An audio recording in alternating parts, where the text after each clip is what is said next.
Chapter 739. Lionel's hands outlined Anna's silhouette. Her figure was so much fuller that he felt as though he could lose his fingers in the softness of her flesh. By the time he grabbed handfuls of her ass, he felt his breathing had already grown heavy. Even experiencing her touch now, he had a hard time fathoming how something could feel so good, so springy, so elastic. It had just a touch of firm muscle, only to be surrounded by supple flesh that was beyond words. Ow! Anna pulled back, biting Lionel's lip in acute retaliation. If you pull any harder, you'll rip them off. Lionel laughed when he heard these words. Anna's voice had a subtle change to it after her transformation. The best way Lionel could describe it was like two silk sheets gliding against each other. Her cadence seemed to tickle at his ears, enticing him with every step. He really could barely hold back. But this time he managed to control himself. One day, when the time was right, he would taste her ripeness. And hopefully by then, the issues the two of them had yet to address would also be concluded.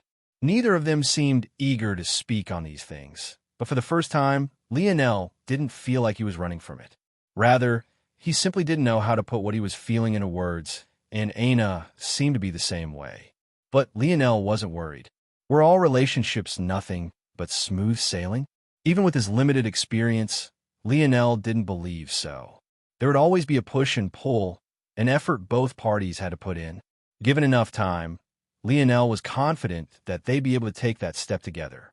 And when that day came, he would definitely put a baby in this goddess. After all, he had to make sure everyone knew that she was his. Lionel suddenly felt a pinch at his waist. What nasty thoughts are you thinking about? Lionel was stunned before he burst into a fit of laughter.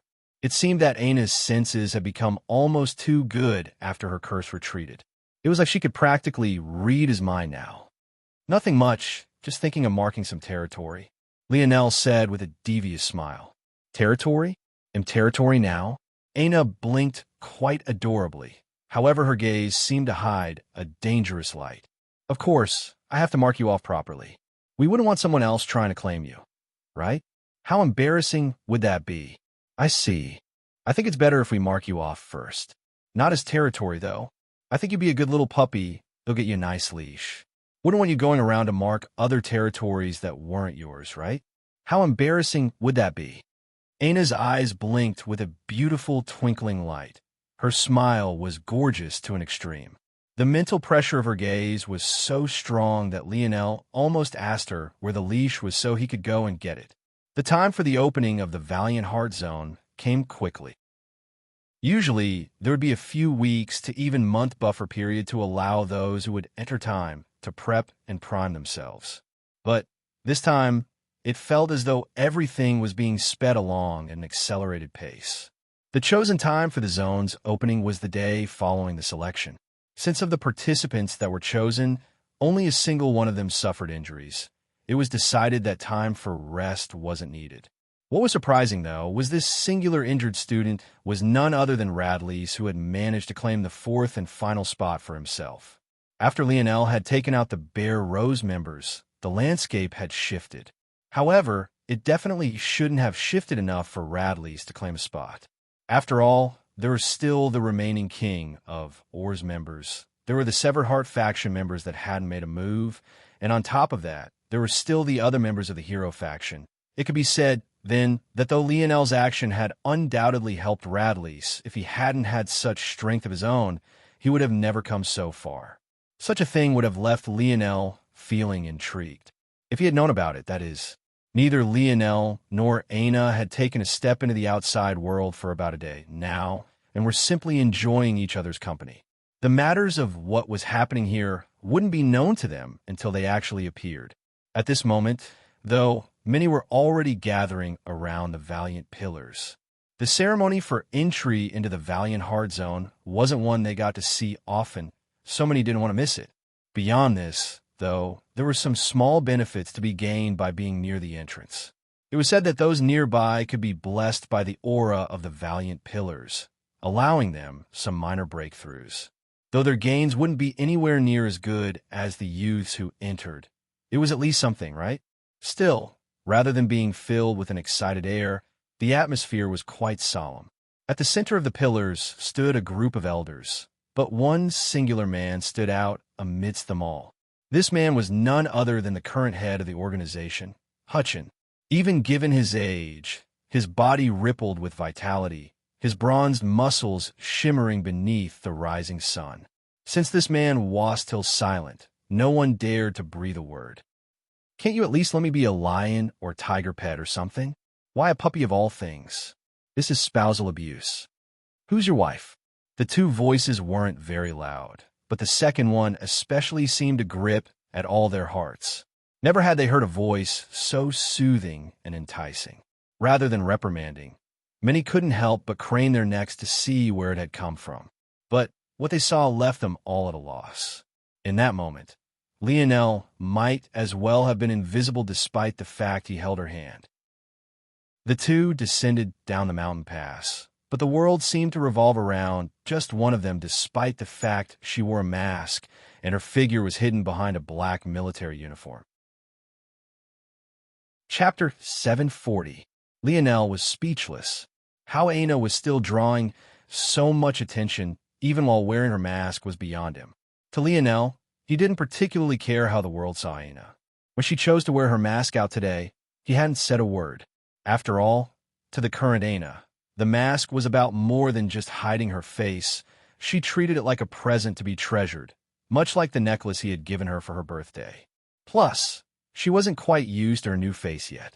Rather than having to waste her time talking and explaining things to people she didn't care about, she would rather just hide herself completely and leave her looks for the only one who mattered. To make things worse, Aina had even covered up most of her body wearing her black military uniform once again.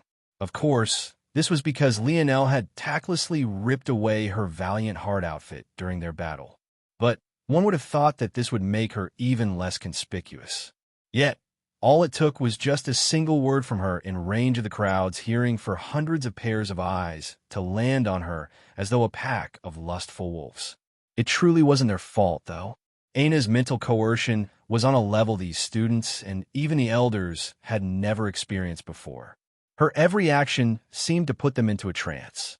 She wasn't even swaying her hips as she moved, yet her gait mesmerized them all nonetheless. Lionel's lip twitched, his eyes narrowing into a glare. It was only after his own presence solidified that many were snapped out of their daze, looking toward him with a hint of apprehension. Even at that point, though, it was hard not to wonder where this woman had come from.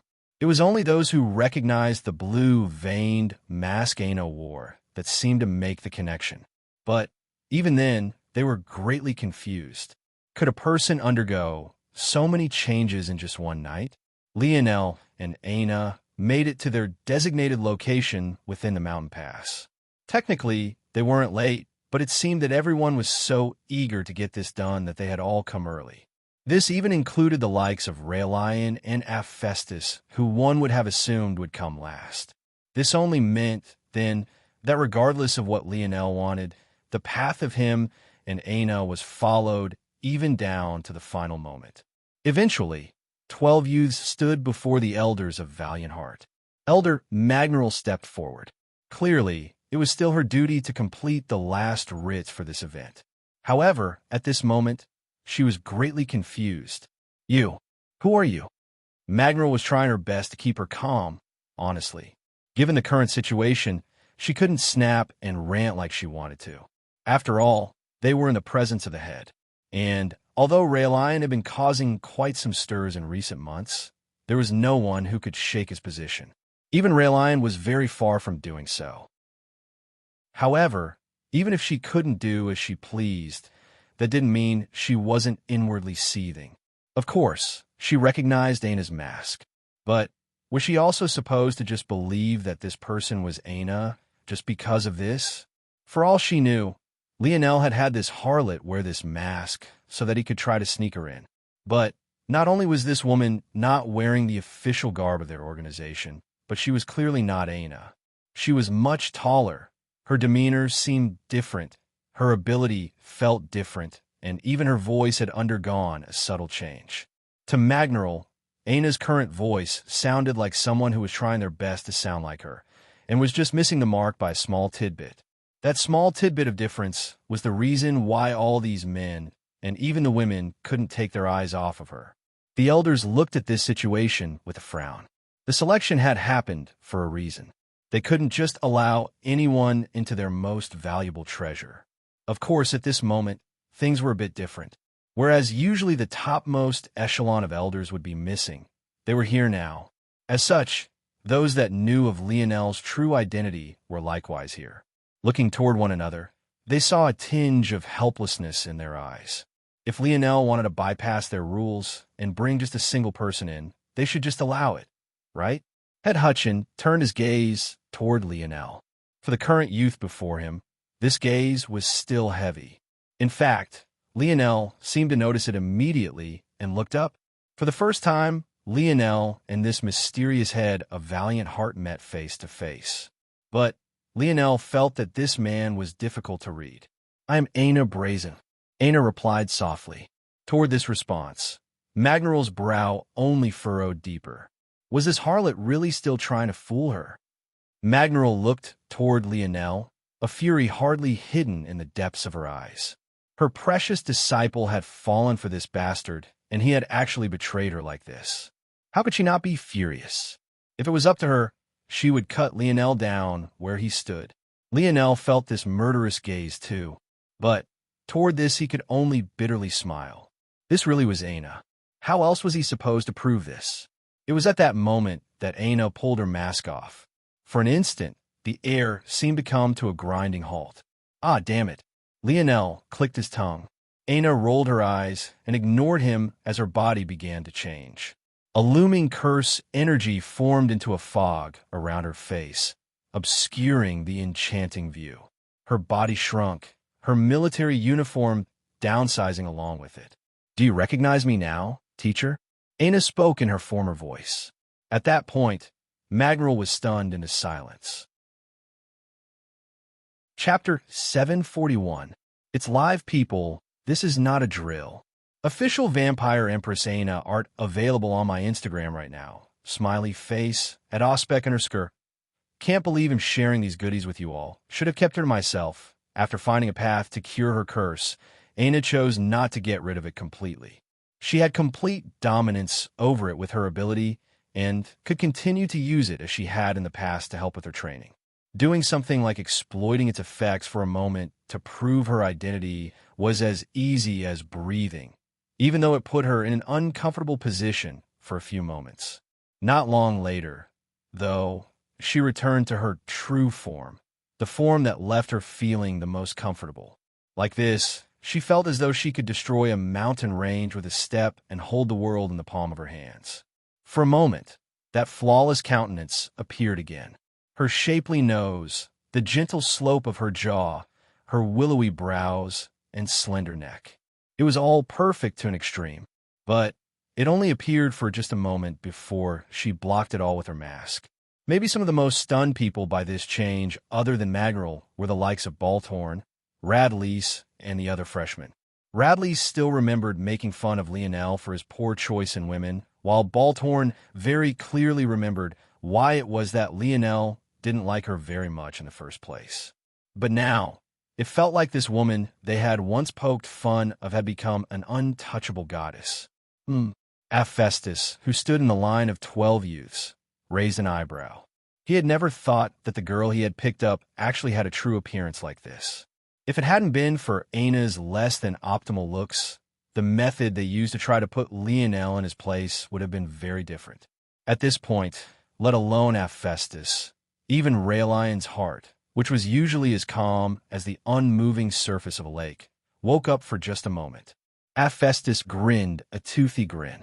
If they thought that it was all sunshine and roses after entering the zone, they would be sorely mistaken. Lionel, sensing Hephaestus' gaze, looked over. Lionel's eyes were placid, his demeanor completely unmoved by the toothy grin he saw. Instead, his gaze shifted down to the twin daggers by Hephaestus' waist, his lip curling with disdain. Hephaestus froze. The words Lionel spoke all those months ago about how pathetic his weapons were suddenly rang in his ears like a furiously ringing bell. Outside of his control, his face suddenly burned hot, as though Lionel's gaze alone carried a fiery heat. Hephaestus remembered exactly the kind of contempt he had treated Lionel's statement with back then, only to find out that Lionel had meant every word of it. Lionel shook his head, a look of pity lighting his eyes as he looked away. But this only infuriated Hephaestus even more. "Boy, we'll make sure you pay." Lionel ignored Hephaestus' heated gaze. As far as he was concerned, let alone dealing with him, his lovely girlfriend probably didn't need any help at all but solo them. Lionel didn't know where Aina's limit lied at this moment, but he knew that it was most definitely not shallow. At that moment, Magneral and the other elders finally recovered. "Little Aina, your curse, it's lifted?" Aina nodded. "My boyfriend helped me find a way." Magneral opened her mouth to respond, but the sound of Aina's enchanting voice saying the word boyfriend seemed to shatter the budding fantasies of countless youths. That's good." Magneral squeezed out a smile. Though it seemed forced due to her irrational hatred of Lionel, there was still a wave of genuineness found within her eyes. Clearly, she was very happy for Aina. "I guess this old bat isn't so bad after all," Lionel thought with a smile. Still, Magneral was confused. The person that should be happiest about this lifted curse should be Aina. But why did she sound like she was speaking of just another matter? It seems that there is indeed something weighing heavily on this young girl. Magneral sighed. She had known that Aina was carrying a heavy weight long ago. She could only hope that Lionel could help her bear some of the burden. Magneral nodded. "Since these matters have been settled, we can move on to important matters." Magneral stood straight, regaining her dignified air. "These matters have been a barely hidden secret for a long while, but the elders have decided to speak of them in blunt terms. Our valiant heart is at crossroads. We face internal enemies in the Oryx and external enemies in the Milky Way.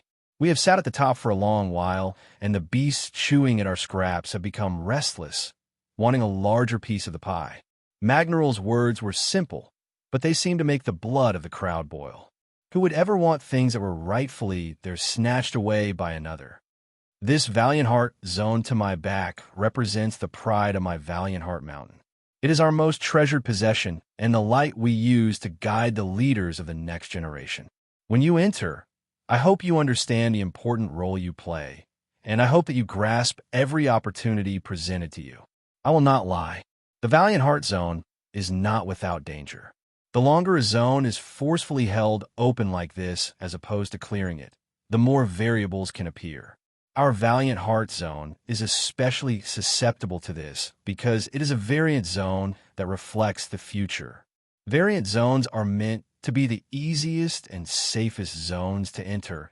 However, our Valiant Heart Zone has long since stopped being such a thing. In my heart, I wish for you all to enter as children and exit as men and women, to enter as foot soldiers and exit as generals. You are the pride of our valiant heart. Our future. Magneral's voice resonated through the quiet mountain pass, a heavy atmosphere only growing heavier at that moment. Go forward and claim what is yours.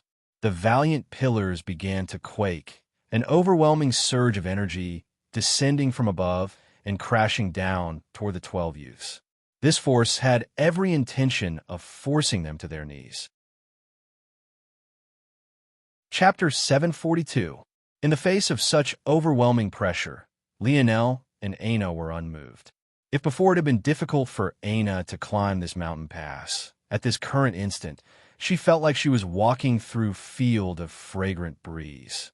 Hand in hand, the couple glided forward, a number of the other 12 following along with them. Counting the number of individuals who took this pressure in stride, there was Hephaestus, Raelion, Sail, and 2 others that Lionel did not recognize. But, from what it seemed like, one of them was from Bear Rose and the other was from Severed Heart.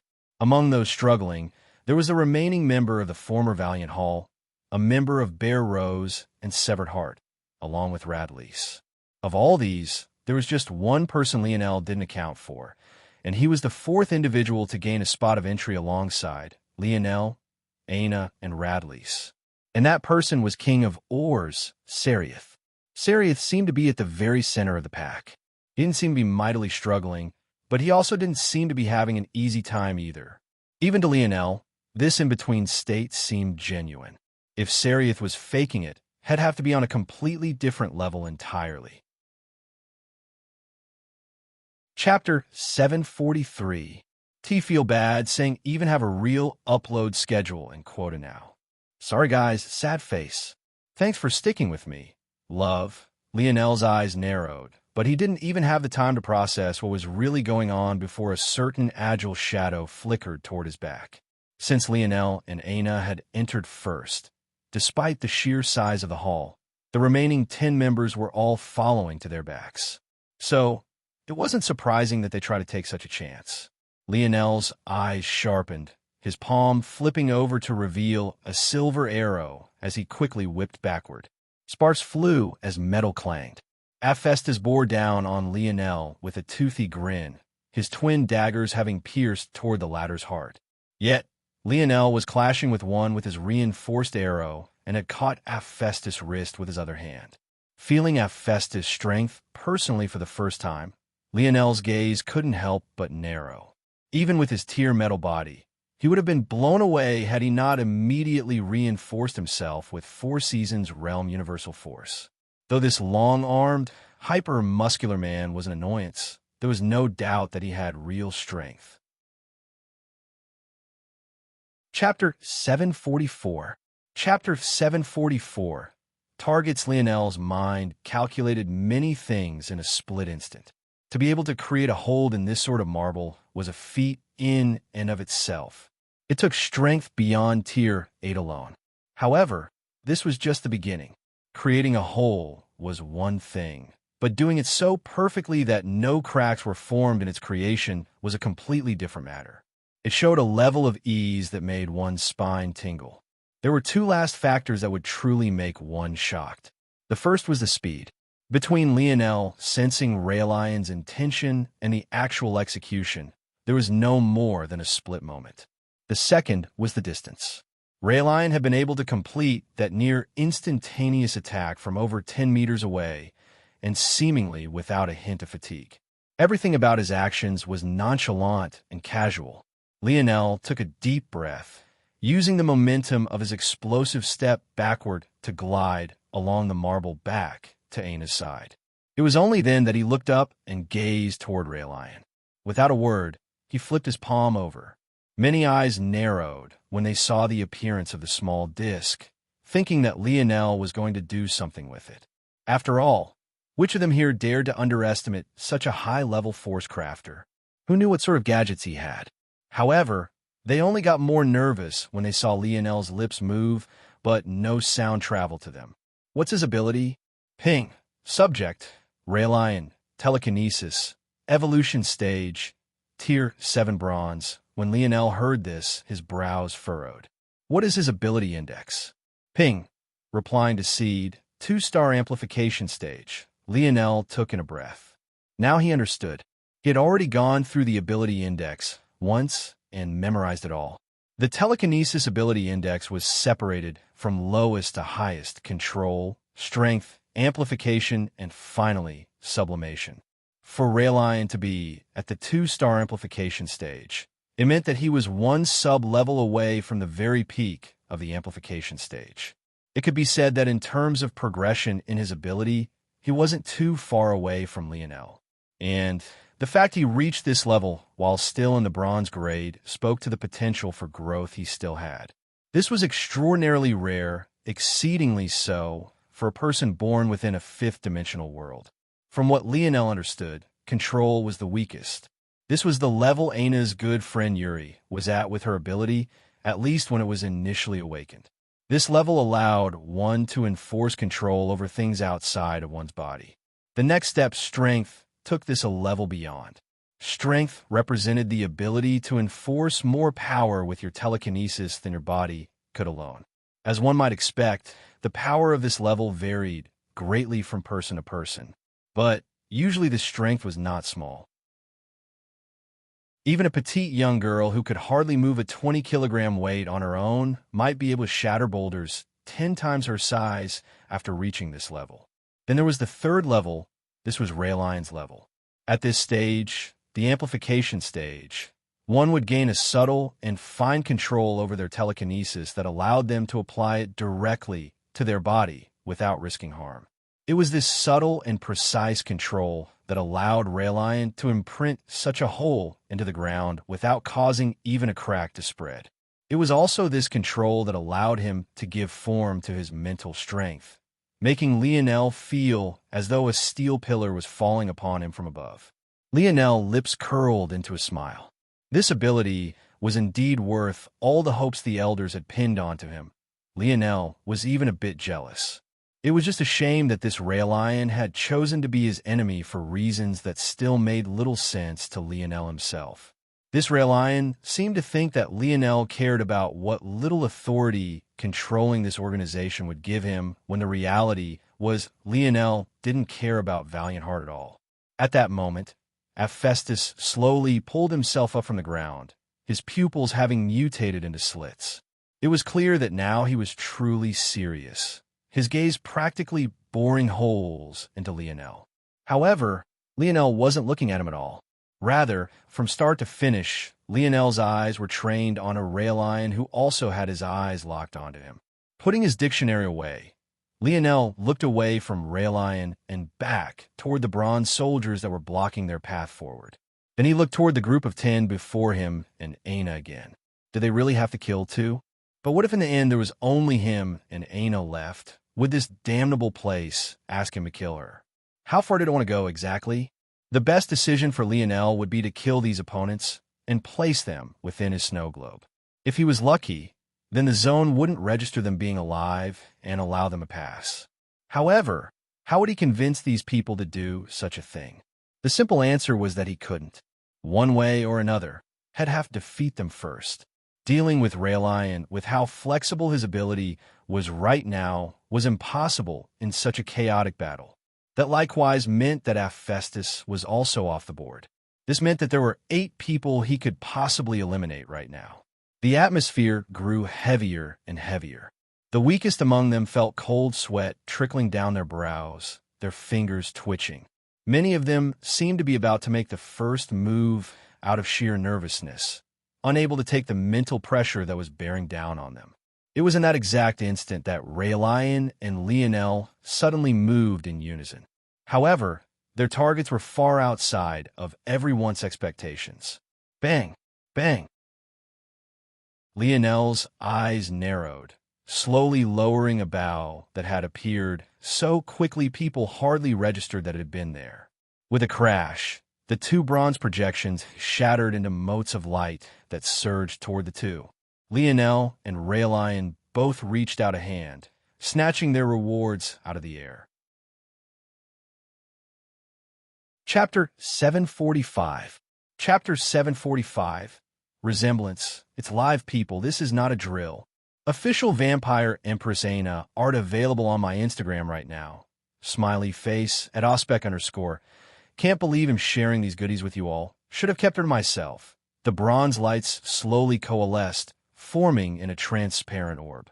It looked no different from a polished crystal ball, except for the faint light it gave off. Lionel rolled the ball between his fingers, a curious light in his eyes. As though sensing something, his hand suddenly squeezed into a fist, shattering the orbs of light and causing a mysterious energy to surge into his body. The moment Lionel felt this energy, his eyes narrowed. Now that Lionel had learned his lesson, he no longer used soul force, at least in its normal form. Whenever he deployed his internal sight or used his magic, it was now all controlled by his dream force. Over time, he came to realize that this did more than just give him a basal boost to his abilities. There were some more interesting and insightful tidbits as well. For example, when Lionel used his internal sight now, he felt that he was more sensitive. It wasn't just that his range had grown explosively, but he felt like his attention to detail was far greater. If he used his internal sight to smell, Lionel felt that he was even better than most beasts at this point, and that was just one instance. So, when Lionel observed the changes to his body now, his attention to detail was far greater. He could see his blood moving through his veins and arteries. He could see nerve signals firing within his nervous system. He could even see the perforations in his bone leading to his marrow. As a result, the moment the energy entered his body, Lionel almost instantly understood what it did. It was identical to the energy he received from the puppet master. Though in far lesser quantity and quality, this energy was able to open up the path of bottlenecks that lay before him. Albeit to a very small extent, he felt the bottleneck to his Tier 5 metal body loosen, just a small nudge, a nudge he might not have even noticed before. Lionel nodded to himself. So it's like this. There were many eyes trained onto Lionel. But this made sense. If they had to choose a person to display any sort of greed over, it would definitely be him. After all, the legend of Raelion had been firmly implanted into their minds for years already.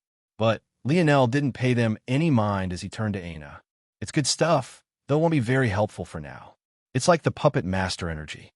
Aina nodded, understanding without Lionel needing to explain further. Force that loosened one's future path as opposed to directly upgrading one's strength was the most sought after. Though Lionel hadn't bothered to ask the dictionary about it, this sort of force was extraordinarily rare and could only usually be found after killing variant invalids. This fact alone should prove the level of rarity assigned to this force. A force named Live's Breath. It was the rawest and truest form of life elemental force. And the fact that it was appearing in the variant zone of a fifth-dimensional bronze organization just went to show that this place had evolved far beyond what even Valiant Heart knew it to be. Ignoring everyone else, Aina and Lionel walked forward together. Realizing that this hall would likely be an endless road of battle, Aina brought out her battle axe, her light steps making it seem that this Brazinger family heirloom had the weight of a feather when in reality it was likely far heavier than even Lionel's heavy domain spear. Before the group could react to the movement of the couple, they had already taken down the next two guardians and had already moved on. It feels good, Aina said softly after crushing the orb and allowing the force to enter her. You can't just casually say that kind of stuff now. Lionel said seriously. Someone might take it the wrong way. Aina turned and gave Lionel a glare, but all she found was a man trying his best to stop his lips from twitching. Aina's current voice was really too seductive. Anything she said could easily be taken out of context. Yet, simultaneously, she had a presence no one dared to blaspheme. It was an eerie combination that could drive a man wild. Luckily for Lionel, he didn't mind looting his own girlfriend, even if she did have the presence of an empress. The one thing Lionel would never feel is inferior. He had always pursued Aina with his head held high. If she was an empress, he would be an emperor. Plus, someone had to put a baby in the empress, right? Of course it should be him. At that moment, the others seemed to have recovered, presenting a new problem to the group. With only 2 guardians appearing each time, but there being 12 of them, how exactly would they decide who battled? The logical choice would be that since practically everyone aside from Radlease and Seriath had come in pairs of 2, they should allow a rotation of 6 with each pair getting a shot. But this sort of logical and fair route, would it really be accepted? Lionel had thought of it long ago, but he already knew it would be rejected by Raelion and Hephaestus. So why would he waste his breath? As for majority rule, that only worked on the weak and those who thought of themselves as weak. And obviously, Raelion and Hephaestus wouldn't think of themselves in this way. As expected, when Lionel and Aina made it to the line of the 3rd pair of guardians, a sharp wind pierced toward their backs. The couple simultaneously each took a step to the side, separating from each other by a measure as an arrow soared between their shoulders and splintered the forehead of a guardian in 2. Lionel sent a casual look back to find a young man with features he seemed to recognize grabbing an orb out of the air. However, though Lionel recognized his features, he didn't recognize the man himself.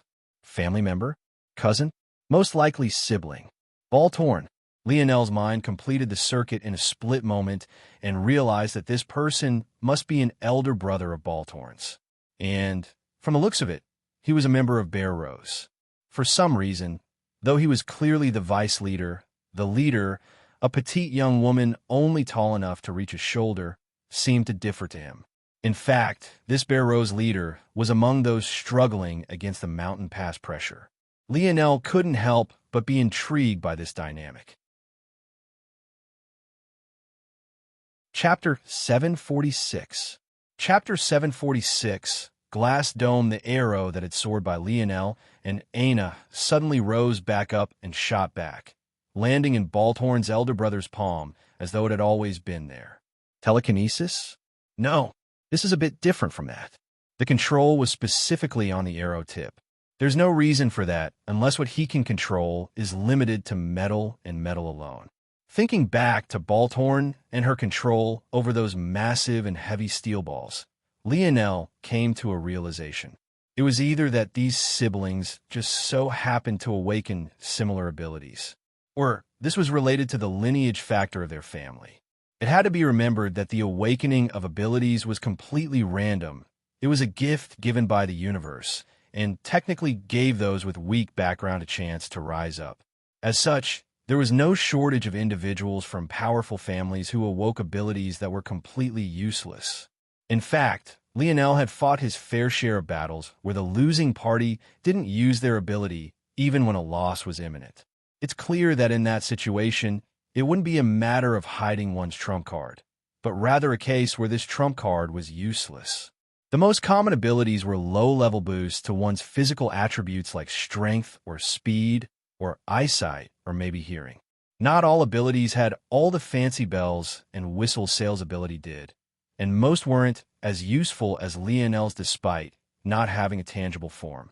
From Lionel's deduction, Baltorn was likely born with a useless ability, which was why she didn't use it even when her life was on the line against the Titan Hyena.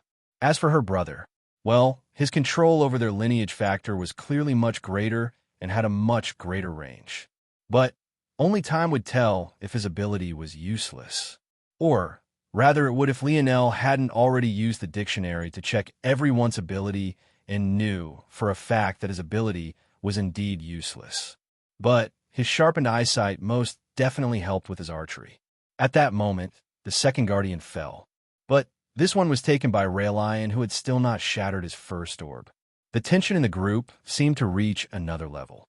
No one seemed eager to allow Lionel and Aina to continue leading the group, but no one wanted to stand too close to each other either.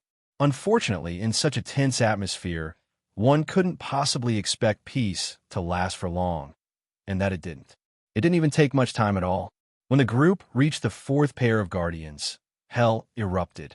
The moment they appeared, the leader of Severed Heart, a man with an expression that seemed carved out of the purest ice cold, took action swiftly, a spear of lightning appearing before him and tearing a path toward the guardian. However, at that same instant, Sail seemed to want to make a move as well. Her wrist manifested several swirling petals. But instead of becoming her melee weapons like last time, she seemed to have evolved them to become capable projectiles. The path of the lightning spear and seemingly dainty petals crashed, resulting in an explosion that ended up not injuring even a hair on the guardians. At that same instant, Baltorn's elder brother moved again, but his action was impeded by Hephaestus, who also seemed to want in. But Hephaestus didn't have any long-ranged attacks, so he directly deflected the Bear Rose vice leader's arrows before grabbing it out of the air. Clearly not willing to let such a thing slide, Baltorn's brother let loose a rain of arrows, not giving Hephaestus a chance in the slightest. In an instant, though only 4 were fighting, it essentially placed 8 in a deadlock. Though the petite girl by Baltorn's brother hadn't moved yet, one would think that she wasn't as simple as she looked, especially since Raelion had yet to take action. At the same time, Severed Heart's vice leader was glaring daggers at Sail's companion, seemingly only waiting for an opportunity to tear him to shreds. Lionel watched all of this with a helpless expression while Sereth and Radlease didn't seem amped to take action. seeing Lionel's gaze from across the sparking lights of the battlefield.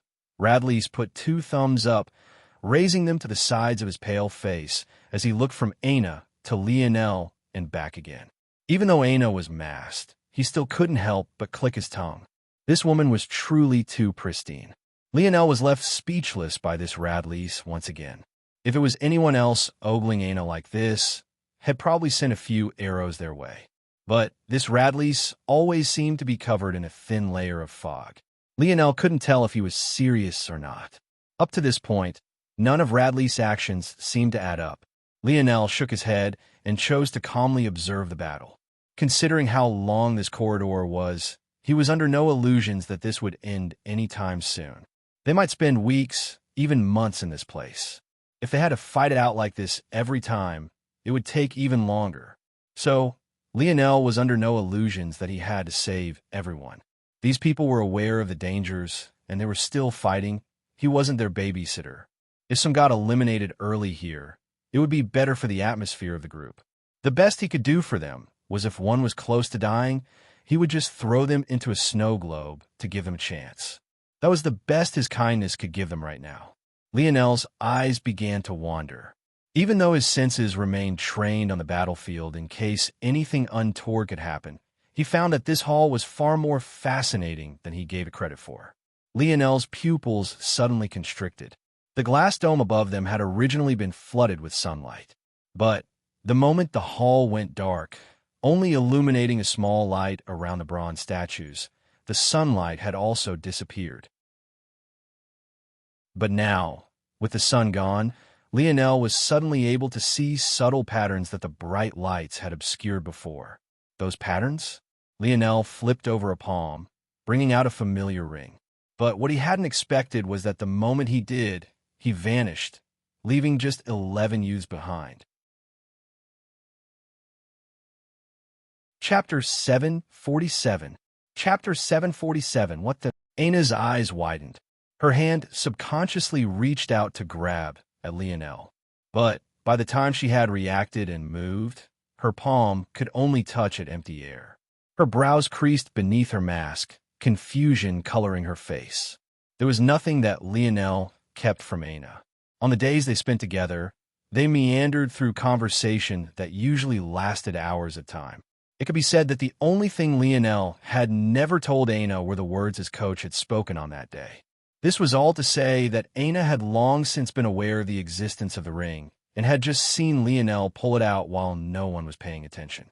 Knowing this, though still worried about Lionel's safety, it wasn't to the point that Aina was plunged into a well of despair. After she took a deep breath, practically hypnotizing herself into believing that Lionel would be fine, she looked up, her eyes several shades colder than they were just a moment ago. If she had to face the 10 who remained alone and without a partner, that was fine too. In her heart, though, she couldn't shed a last stubborn and sinking feeling. However, this just filled her with the will to vent, and she definitely wouldn't be as merciful as Lionel. As Aina was panicking, one could only imagine what Lionel was feeling. Fuck, send me back. Lionel's roar bellowed into a wide expanse of sky. Worry for himself? He never felt it. But the idea of leaving Aina behind in that cesspool of human angst and ambition made his heart feel as though it was being lit on fire. General, Lionel's head snapped in the direction of the voice, only to realize that he was seated on a steed in the middle of a 1,000-strong army. His roar that shook the skies seemed to have awakened them all. However, the words Lionel spoke make the dreary atmosphere even worse. Even the general knew that this was a losing battle. Why should they even bother to fight? Shouldn't they just lay down their arms and give up now? Lionel's rage had yet to dissipate. At first, he really didn't have the mind to care who was calling out to him or if he was even being called out to at all. He had never thought the simple act of taking out the ring would result in this. To make matters worse, it was now stuck on his finger, and he couldn't even take it off if he wanted. However, Lionel soon realized that he had to calm down. No amount of roaring or rage was going to make this ring magically pop off, nor did this world seem prepared to listen to him. It was only after Lionel reached this infuriating conclusion that he finally decided to look around. The army he stood within was indeed 1,000 strong. However, there wasn't a single unifying identity to them in the slightest. In fact, they looked like nothing more than a group of ruffians. If they were holding hoes and plows, Lionel could easily mistake them for farmers rather than the warriors they were supposed to be. Beyond that, the horses they rode, if they could be called that at all, looked as though they had been starved for several weeks. They had discolored patches of skin, their ribs were visible through their dull coats, and their legs seemed several measures too thin. Was this supposed to be a cavalry? Weren't they better off on foot? Lionel had hardly finished this thought when his internal sight swept over the men once more. It was only then that he realized that beneath their cobbled-together armor was a sunken skin, malnutrition, and a vulnerability so keen they could hardly withstand the heft of their own weapons. What the hell is this? General? Lionel looked over to the source of the voice, only to find out that this person was indeed talking to him. He seemed to be a young man, no older than Lionel himself. He had a nervous look hidden within his blue eyes, but his hands gripped at his sword so hard his veins threatened to burst. Lionel could see an almost pleading look in the eyes of this young man. Whereas the others only had fear, this young man had a small bit of hope. Gazing around once more, Lionel realized that of the army, only this young man stood almost level to him. Though he was a half-step back as a sign of respect, he was nearly shoulder to shoulder with Lionel. Right hand man, Lieutenant maybe? Lionel's brows furrowed. Before he could truly understand, a rumbling began to sound in the distance. Though they were several kilometers away, they still seemed capable of making the ground quake. Their presence alone plunged Lionel's army into a deeper bout of despair. Though they were so far away, with the improvement of his internal sight, Lionel could easily see them. What he saw, though, made him sigh. Compared to their army, this one was leagues above. Though they didn't have high-class and shimmering armor, their weapons were well kept, their steeds were well fed, and their bodies bolstered a strong health that rippled through their muscles. As though that wasn't enough, their numbers were double their own. I need to get out of this place as quickly as possible. At that moment, Lionel's spear appeared with a flip of his palm as he jumped down from his horse. This sort of steed would only hinder him, not to mention the fact he hated riding horses. Did you hear me? Lionel's sudden roar shook the warriors to his back again. If this is the kind of heart you want to show, that kind of spineless, cowering, effeminate garbage, just send me back. I want no part of it. But if you want to be men, if you want to defend your lands and protect your women and children, then raise your weapons. Lionel's roar echoed through the valley. On either side of them, tall walls of rock stood. There wasn't a single place to go but forwards or backwards. However, backward is where their homes lay. It was where those they loved and cherished rested. Going backwards was not an option. The gaze of the blue-eyed youth shimmered. Forward! Lionel roared, charging ahead, his body wrapped in golden light. If one looked upon the valley from above, it would feel as though one was watching a blazing laser of gold tear a path forward. It felt as though Lionel could cross hundreds of meters in the blink of an eye. His speed was undeniable, but his momentum was even higher. What are you all waiting for? Charge! The blue-eyed youth rose his weapon into the air, pointing it forward and kicking the side of his horse. The army surged forward like a tide. They had poor coordination and their formation was faulty, but at the very least, a fire burned in their eyes. Lionel's back was like a fuel that lit their bellies.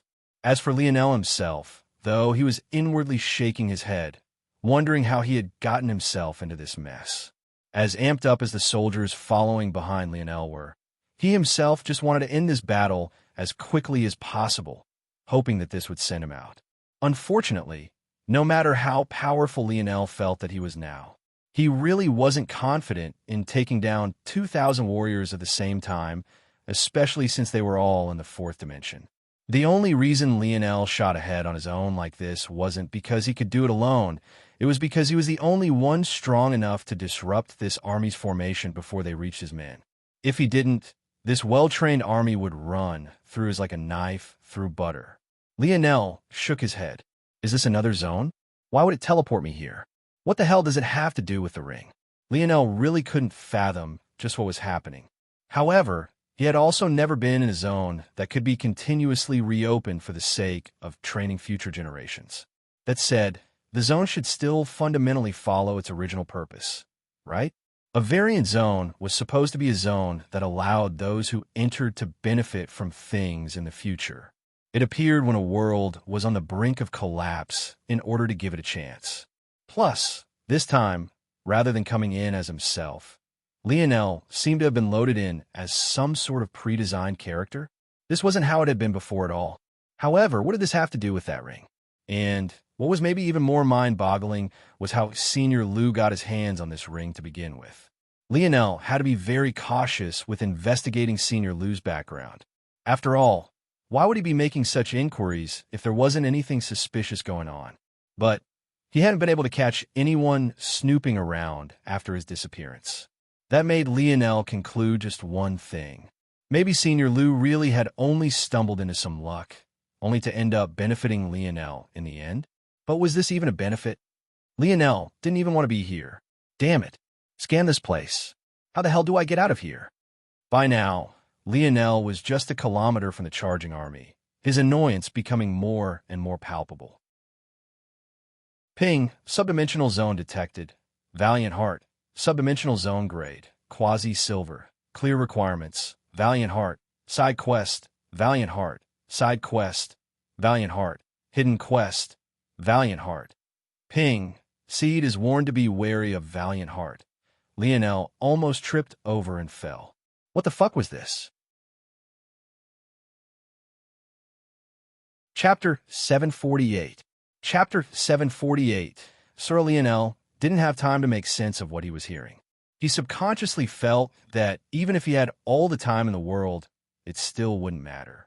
Somewhere deep inside, he subconsciously felt that his father was playing another practical joke on him. But how could his dad possibly know that he would stumble into such a ring and be teleported to this place? Senior Lou was too insignificant of a character to be predicted by anyone, and maybe this was simply what some called fate. Practical joke or not, though, all Lionel knew was that the dictionary had lost its usefulness in this situation. He could only hope that he could finish things quickly or that the time dilation here bordered on excessive. He couldn't afford to be here for as long as he had been in the Camelot zone. Lionel's figure flickered, his 4-meter-long wind spear following in a stream behind his strike. The opposing army seemed stunned that a single man had led the charge all on his own. And, in fact, Lionel, supposed right-hand man, was also beginning to panic. Though he had wanted Lionel to be fired up and lead the army well, this was a bit too much, no? However, it was already too late to call him back. The blue-eyed youth hesitated. Trying to call Lionel back now would dampen the momentum of the army by a considerable bit. But, at the same time, wouldn't Lionel's death be even worse? Gritting his teeth, the eye lieutenant made a decision. However, just as he opened his mouth to speak, the situation abruptly changed once again. Illusory wings spread to Lionel's back. As though the golden image of a heavenly rock, his speed increased explosively. In one instant, he was still 100 kilometers from the opposing army. In the next, he had appeared above their general, his spear jetting out like a meteor. The opposing general couldn't even react before a spear had split through his brows. The battlefield fell into silence for just a moment. But that was quickly ended by an explosion of fire that lit the air aflame. The opposing general's head combusted until all that was left was ash. Lionel landed on the general's still running steed, his steps unexpectedly light.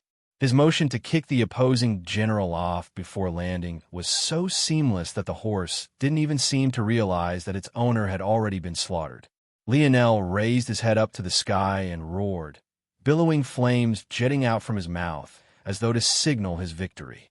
His army was stunned for a moment before they erupted. Their blood boiling to the absolute limit, they saw nothing but red. Their own roars echoed through the valley, their charge suddenly gaining organization and purpose. It was then that a slaughter was released. The battle ended not even an hour later. With Lionel leading the charge, and taking on much of the pressure, they managed to survive. However, there is only so far motivation could get an army. Despite the victory, Lionel lost at least 50% of his men, leaving barely 500 remaining. And though he expected the result to be like this, he was still very much in this world with no sign of getting out. Sighing deeply, Lionel shook his head. Gather the scattered horses, don't let them run far. Those that are able-bodied will become our new war horses. Those that are too injured to be of use will be slaughtered and used for food. Other than this, take spoils as you please. This army was clearly lacking in food and equipment. Though this was a hard-fought battle and they had lost many, it ironically guaranteed that everyone would gain a large upgrade in this regard. Using the carriages the opposing army had brought along, they began to organize their loot. However, this was undertaken only after they dealt with their dead, giving each man a proper burial. Even though Lionel wanted to leave this place as quickly as possible, he couldn't help but feel the weight of these deaths. Ever since he had entered the Mayan zone, Lionel had never been able to separate the lives from a zone to those in real life. To him, whether the past, future, or present, these were all people. He couldn't help but feel that maybe he had been too rash. Maybe he should have thought of a different plan, a different approach that would have ended in more surviving. Logic told him that with the army already in the valley and the enemies charging forth, there was no other course of action to be taken. But emotions seemed to rage through his heart. He was supposedly intelligent, right? Why hadn't he even tried to think of anything else? And the truth was that he knew the answer to this. He knew exactly why he threw the lives of these men away without caring to look for another way. It was Aina. He was so worried about his own loved one that he neglected to care about the fact that these men had their own girlfriends, their own wives, their own children and mothers and fathers, friends and grandparents, dreams and aspirations. Lionel clenched his fists, his jaw steeling. When they all finally returned to the small town they all called home, it hit Lionel like a ton of bricks. Walls of women and children stood anxiously at the gates. They flooded the outer town limits, many of them camping and even more staying completely awake, unable to sleep until they laid eyes on their lovers, their husbands, their fathers. When they saw the army return in victory, a cheer that shook the town resounded. The walls quaked and the ground trembled. However, when a number they expected to return was reduced by half, the wails and cries were just as resounding. This sweeping sorrow, flooding the town like a monsoon, crashed through Lionel's heart in waves. Chapter 749. Chapter 749. Small home, the men and women of this town had all been prepared to die. The threat they faced was too great, and they were simply too weak. They knew that they should be happy simply for the sake of surviving. They should be grateful, thanking their lucky stars that they could see another day. However, how could pain be washed away by logic? General, the blue-eyed youth always stood silently by Lionel's side. Seeing him blankly staring at the pain and grief before him, he couldn't help but check up on him. Lionel absent-mindedly responded, his gaze never shifting. There was a little girl over there, no more than 7 years old, clutching the blood-stained scabbard her father had left home with. Not far from her, there was a woman. She had a young and youthful face. Though she wasn't extraordinarily beautiful, she was very pretty, maybe even the prettiest within this small, malnourished town. Yet, tears streamed down her face endlessly, her sobs echoing as she grasped onto a necklace that hung from her neck with both hands. With every quiver her body made in her fit of sorrow, her dress shifted in the wind, making the baby bump she sported all the more obvious. On another side, there was an elderly couple.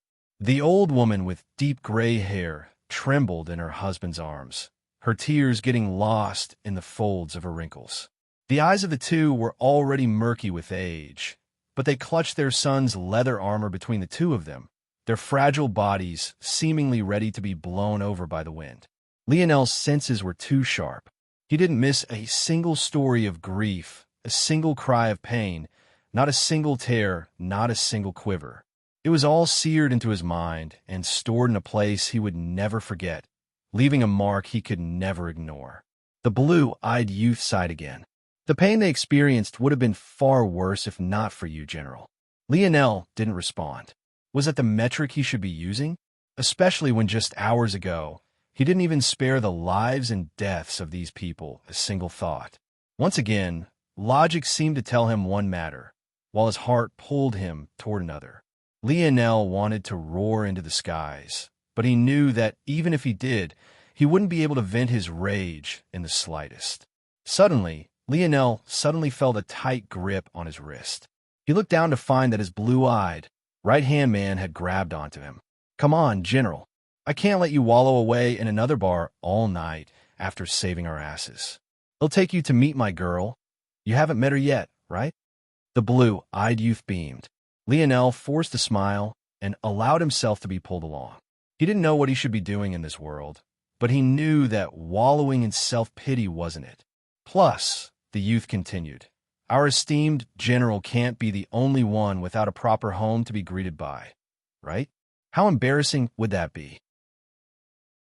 The blue-eyed youth's laughter seemed to want to fill Lionel's soul with light and hope. The two entered the town, traveling through its streets. Lionel noticed the shabby roads, the half-broken homes, the filth and the poverty.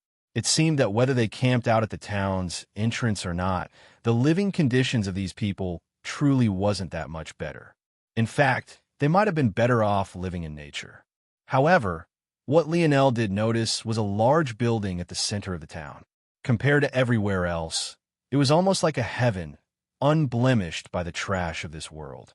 He couldn't help but wonder just what it was. Soon, though, the blue-eyed youth led Lionel to a modest little home of stone and wood. "It's nothing much, but I managed to secure it with our military salary. That's what you let me?" This is what it went into. The two entered the small home, only to hear a sudden cry. "Rollin!" A blur of blue leapt into the blue-eyed youth's arms. When this blur cleared, it became obvious that it was a petite youth lady who was about the same age as the two leaders of the town's army. Seeing her, Lionel realized that there was a hidden flower of this town. It seemed that Rollin was quite a lucky man. At the same time, Lionel felt relieved to finally know this young man's name. With how familiar they apparently were with one another, it would have been too embarrassing if Lionel had to ask. "Elise, come." Rollin beamed. "This is our general and my very best friend." Lionel smiled in greeting. "Ah, my manners." Elise politely curtsied, her dress spreading outward than a blooming flower. "I was just getting preparations for dinner finished. In just about half an hour, everything should be finished. There's more than enough for a +1. With those words done, as though a little bundle of energy, Elise skipped off to the kitchen under Roland's delighted laughter. Lionel suddenly felt a great peace observing this small home. Though he still felt like a third-party observer to this world, he couldn't help but think of how nice it would be if he and Aina could have such a life.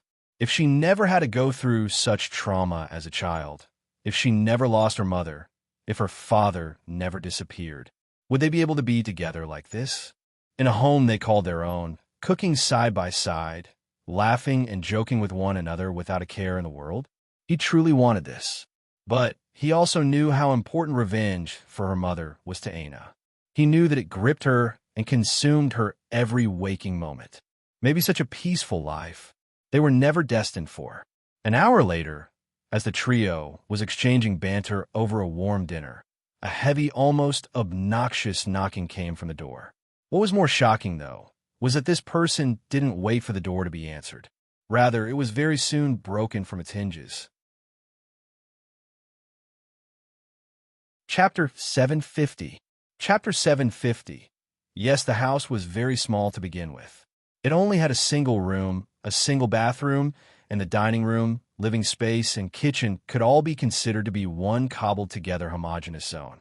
This was all to say that the trio had a very clear line of sight to the door.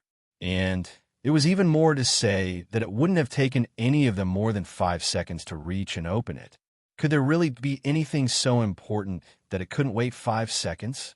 Lionel frowned. The moment the door crashed down, a large figure stomped in. No, Maybe it was more accurate to say that this person looked quite large because of the heavy and somewhat flowery armor they wore. Though, their massive belly wasn't helping. Lionel had seen his fair share of warriors to this point, and there were some who could have large bellies and still be explosive athletes and powerful soldiers. Lionel's own teammates were among them. His offensive linemen were essentially his bodyguards, and in terms of strength, at least before the metamorphosis, Lionel couldn't match up to a half of them. However, Lionel could immediately tell that this person was most definitely not a warrior of any kind. The armor they wore seemed to be lined with force arts that gave his frail body the capability to move around and even exhibit the strength he just had to break down the door. This alone made it impressive. But this alone didn't make this person worthy of fear. And yet, the instant this individual appeared, Rollin and Elise shot up from their seats, saluting seriously. Even after several moments, they didn't dare to raise their heads. The fat, armored maid scanned the small home with a clear disdain painting across the narrowed slits of his eyes. From the beginning, he didn't even care to check that everyone was showing him his due respect. After all, he already expected it. Was there even a need to question? His lordship Helles has demanded the presence of the general. He questions why it is that an hour has passed since your return, yet there has still been no formal report sent to his lordship's manor. It was only after speaking out words that seemed squeezed from the mouth of a weasel that the fat, armored man turned to the dining room table. At first, he nodded in satisfaction when he saw that Rollin and Elise still had their heads lowered in a deep bow. But his face froze when he realized the Lionel was still sitting at his seat, his gaze scanning him up and down as though observing something inconsequential. At that moment, Lionel stood. It seems that I will have to come back a later time. Thank you for your hospitality. The fat, armored man trembled with rage. But when Lionel took a step toward him, he suddenly felt like a towering giant. Roland's expression changed. Though his head was still lowered, he had known Lionel all his life. That tone of his voice made it obvious that he was angry. He wouldn't go and do something foolish, right? Roland's expression changed. He wanted to call out, but if he did so, he might turn whatever wrath would be aimed toward Lionel, toward him and his wife as well. Roland hesitated. However, in the end, he gritted his teeth. Raising his head before he received an okay from the fat, armored man, he stepped forward and grabbed Lionel's arm seriously. Lionel was stunned. When he looked back into Roland's eyes, he couldn't help but shiver. That look, he hadn't seen it in a long time. It was different from the reliance and trust Lionel had experienced that day after he saved the freshman. No, it was a look of willingness to walk through the fires of hell together, a look Lionel had only seen from the few brothers he trusted the most in this life. Don't, Roland said firmly. Lionel stayed silent for a long while. It was at the moment Roland thought that he had gotten through to him that Lionel's suddenly lashed out, punching Roland squarely in the jaw and sending him sprawling to the floor. Elise's small shriek sounded as she watched her husband tumble to the ground. Lionel fixed his sleeve as though washing Roland's dirty hands away and walked up to the fat, armored brute. Hurry up, Lionel barked. You! Before the fat man could say anything more, Lionel was already standing less than a step from him. It felt at that moment that thought Lionel was only a head taller. He might as well have been 10. It was like a mountain was weighing down on him from above. Fearing for his life, the fat man could only turn back, a sinister light flashing in his eyes. It was almost as though he could already see the image of Lionel's demise.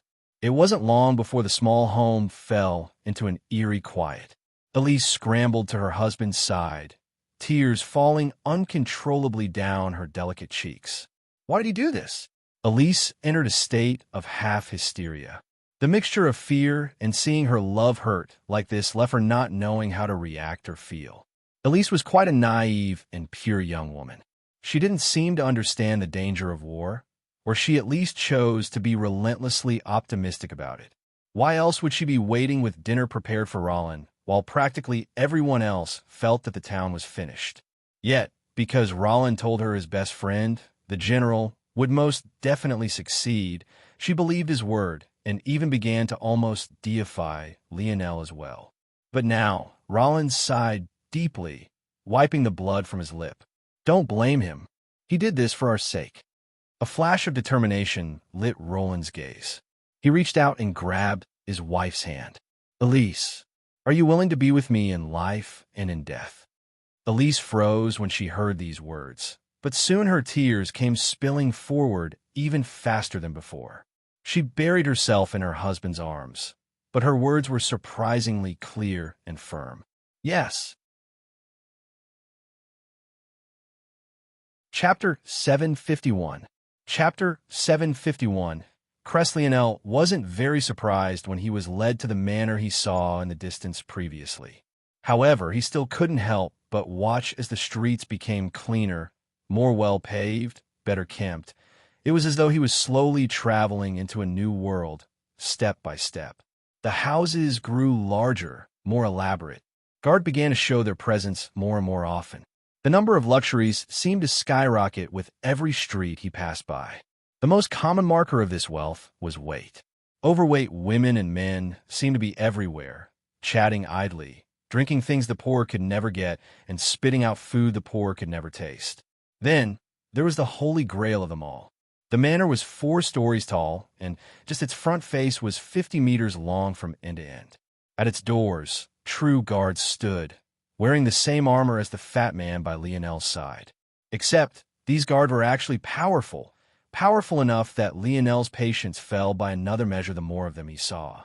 Where were these strong warriors when they fought that battle? Where had this equipment and armor they wore been? It can't be that they stood here this entire time to protect a manor that was dozens of miles from the battlefield, right? His lordship has requested the general's presence. The fat man spoke to the guards, seemingly recognizing this man's identity. Even some of the guards gave him looks of disdain. But toward these kind of people, Lionel didn't particularly care if they sided with him or not. Ultimately, were they not here while men much weaker than them, far less trained, and far less fed fought in their stead? Who were they to feel disdain toward anybody? Lionel's emotions fluctuated slightly. The moment his foot reached the top step, the marble cracked and splintered. But he continued walking as though nothing had happened, passing by the guards without a greeting. Long after his back had disappeared into the manor, the fat, armored man forgetting to follow, the cold sweat that covered the backs of the guards could practically form a pool. The inside of the manor was as luxurious as one might expect. But each and every item Lionel laid eyes on caused his mind to flash to another undernourished soldier, another poor steed they were forced to ride, another blunt sword they were forced to swing, another weeping family member that was forced to grieve. Lionel didn't need anyone to guide him. With his internal sight, the entire layout of the manor had already been reflected in his mind. With large strides, he pushed open 2 large wooden double doors to be greeted by an elaborate feast. If there was ever an incarnation of gluttony, Lionel felt that he had found it. Just for the sake of feeding what amounted to just 8 people, there were numerous large bird and beasts, endless piles of fruit, 2 cakes that were at least a meter tall each, pitchers of juice that could all fill their own table.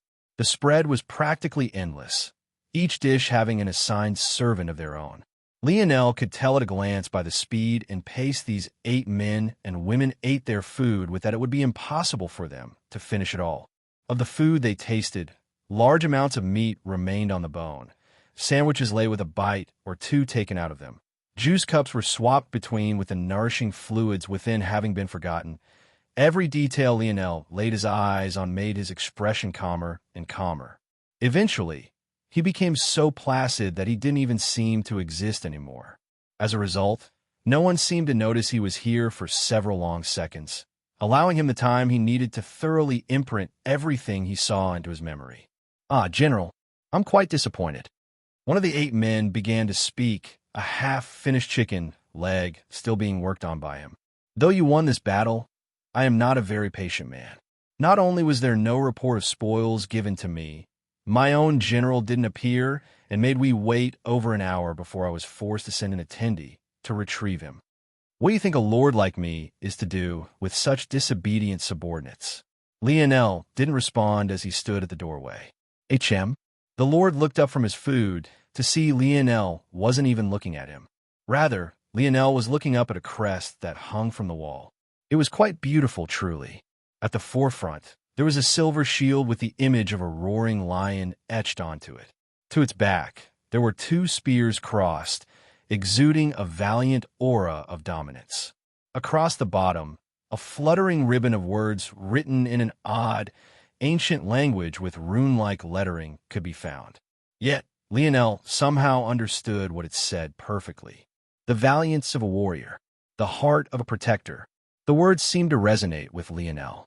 But he only felt more and more disgusted when he realized it was painted onto the wall of a person who couldn't understand its meaning. Or maybe he did understand it, and simply didn't care. Boy, did you not hear the words of his lordship? Have you nothing to? The shrill voice of an obese woman was cut short by Lionel's spear in her throat. The sound of a struggling gurgle brought the place to a halting silence before the screams of the attendees suddenly sounded through the hall. The guards manning the walls suddenly sprung into action, leaping for Lionel. But they were dispatched with just as much ease, the last gaze they had of the world being those sharp, cold eyes. Lionel killed the gluttons one by one. In what felt like just a few seconds, he stood before the Lord. Grabbing his fat neck, Lionel raised him up from his seat. Foul smells began to waft off of the Lord. One part came from his poor hygiene, but the others definitely came from him soiling himself. Why? You can't kill me. I was appointed by His Majesty himself. Ack! Lionel's spear shot through his heart. He watched on coldly as the Lord slowly bled out, his gaze becoming more chilling with each passing moment. Chapter 752. Chapter 752. Silence. Lionel watched as the corpses fell before him. The screams of the attendees and the subsequent commotion of the manor all shook the city, yet he didn't seem to be able to hear anything. He stared at Lord Helly's body as it slowly bled out before him. Even now, the man struggled to gasp and gurgle, his gradually dimming eyes still filled with shock. Even as he died, he couldn't fathom the idea of someone killing him. He couldn't wrap his head around how someone beneath him, someone he had appointed, no less, could possibly treat him in this way. When Helly's took his last, struggling breath, Lionel turned and walked out of the dining room, his gaze still suffused with coldness. Walking down the hallways, there were some guards who simply charged by him despite the fact he still wielded a bloody spear. Maybe in their minds, they still couldn't wrap their heads around the idea of someone attacking their lord either. So, when they heard such commotion and alarm, their first reaction was to understand the situation before taking action. As for the few guards with sense enough to realize that these matters were definitely related to Lionel, they received a whipping spear to the side of their heads, causing their brains to rattle within their skulls. The commotion of the city continued to grow. However, it soon became obvious to Lionel that not all of it was caused by himself. There was most definitely something else going on. But even Lionel was shocked when he stepped out of the manor doors to find the source. At that moment, Lionel stood at the top of the manor's marbled steps, his position unwittingly being right above the cracks his own feet had caused earlier. Down below, there was an accumulating surge. One would have thought that this was the result of movements of the Majesty Helly's mentioned before his death. But Lionel knew that such a thing was far too quick. He had no idea who this Majesty was, but what he did know was that they couldn't possibly be so close by, and things couldn't possibly be so coincidental.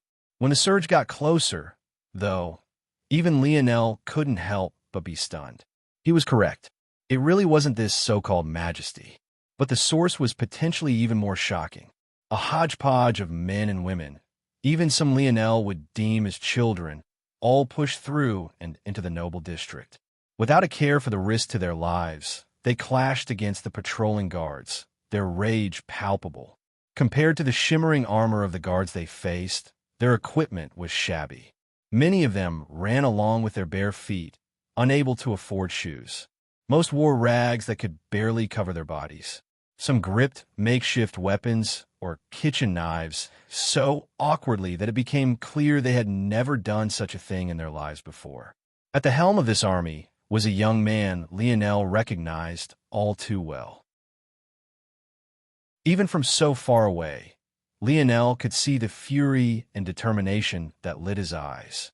But what was maybe even more heart-stopping was the fact his petite little wife followed right by his side. She too wielded nothing but a kitchen knife, probably due to the fact any other weapon would have been too heavy for her. Her face was the picture of nervousness crossed with resolve, but the tears that simultaneously fell from her cheeks made Lionel's coldness dissipate somewhat, an involuntary chuckle escaping his lips. This wasn't because he was laughing at Elise's weakness. Rather, he felt as though he was watching his little sister try her best to open a jar with her tiny hands. She squeezed and grunted, putting in all the effort her small body allowed. However, it only resulted in sniveling tears that made one want to protect her with all their heart. The resolve for such a woman to enter a battlefield like this one was beyond Lionel's range of understanding. He didn't even know if he himself had such resolve. But what he knew for certain was that if he was Roland, he most definitely wouldn't have the resolve that would be needed to march into enemy territory with his wife by his side like this, knowing that he couldn't possibly guarantee his ability to protect her. Was Roland wrong for doing this? Lionel felt that the answer was too complicated. He had no idea. On the one hand, one had a duty as a husband, to protect one's wife, one's children, one's family. In a lot of ways, keeping them out of danger in the first place was part of this responsibility. But on another, Roland had a duty to himself, to continue to be that man his wife fell in love with, that man of pride and honor, of sacrifice and valiance. If he hid his family away and ignored all of this, could he yet continue to do that? And then there was a third perspective. Didn't one also have the duty to bring about the best life one could for one's family? If the world you experienced every day could be considered to be nothing but a living hell, a place where endless suffering was abound, and every minute your family spent within it was more heartache than anything else, what would you do? Would you still have to protect the status quo? Would you still be doing your duty as a husband, a father, if you allowed your family to continue to exist in such a world? Where was the line? Which duty should you be most loyal to? Was safety the most important? Were your ideals the most important? Or was happiness the most important? As Roland continued to lead the charge, his every step was like a hammer on Lionel's heart. When the flood of makeshift warriors finally made it to the manor, they all looked up toward Lionel, who hadn't moved an inch, and Lionel looked back toward them. A silence hung over them all. Even though the city still seemed to be alight with blaring alarms and screaming nobles, it still seemed quiet to them for some reason. Chapter 753. Chapter 753. 3 months feeling their gazes was more than just that. It wasn't like what one would experience standing before a crowd and being expected to give a well-thought-out speech. No, it was far heavier than that, as though the burden of their hopes and dreams had suddenly been settled onto his shoulders, as though he was their light-bearer, as though he was their only hope. It was a different kind of weight, one that would definitely crush the heart and soul of any man unworthy of it all. Rollins stood down below, holding onto the small, trembling hand of his wife. His blue eyes seemed to pierce through the space between them, landing on Lionel with a burning light and endless fervor. He looked from Lionel's face to the bloodied, meter-long spear in his hand. The crimson liquid dripped slowly from its tip, rebounding off of the marbled steps. The sound, slow and rhythmic, beat along with their hearts. "This is your choice?" Lionel asked. In return, silence was all he received. "All right, then." The crowd of commoners erupted, their roars and cheers surging through the small town like a torrential wave. For the first time, the nobles began to feel some fear of their own, none of them daring to so much as peek out from their windows. Over a month later, in a distant city that dwarfed the small town in size and stature, a man with a graying beard sat upon a throne, listening to a report expressionlessly. though his beard was indeed graying, rather than giving him the look of an old, out of his prime man.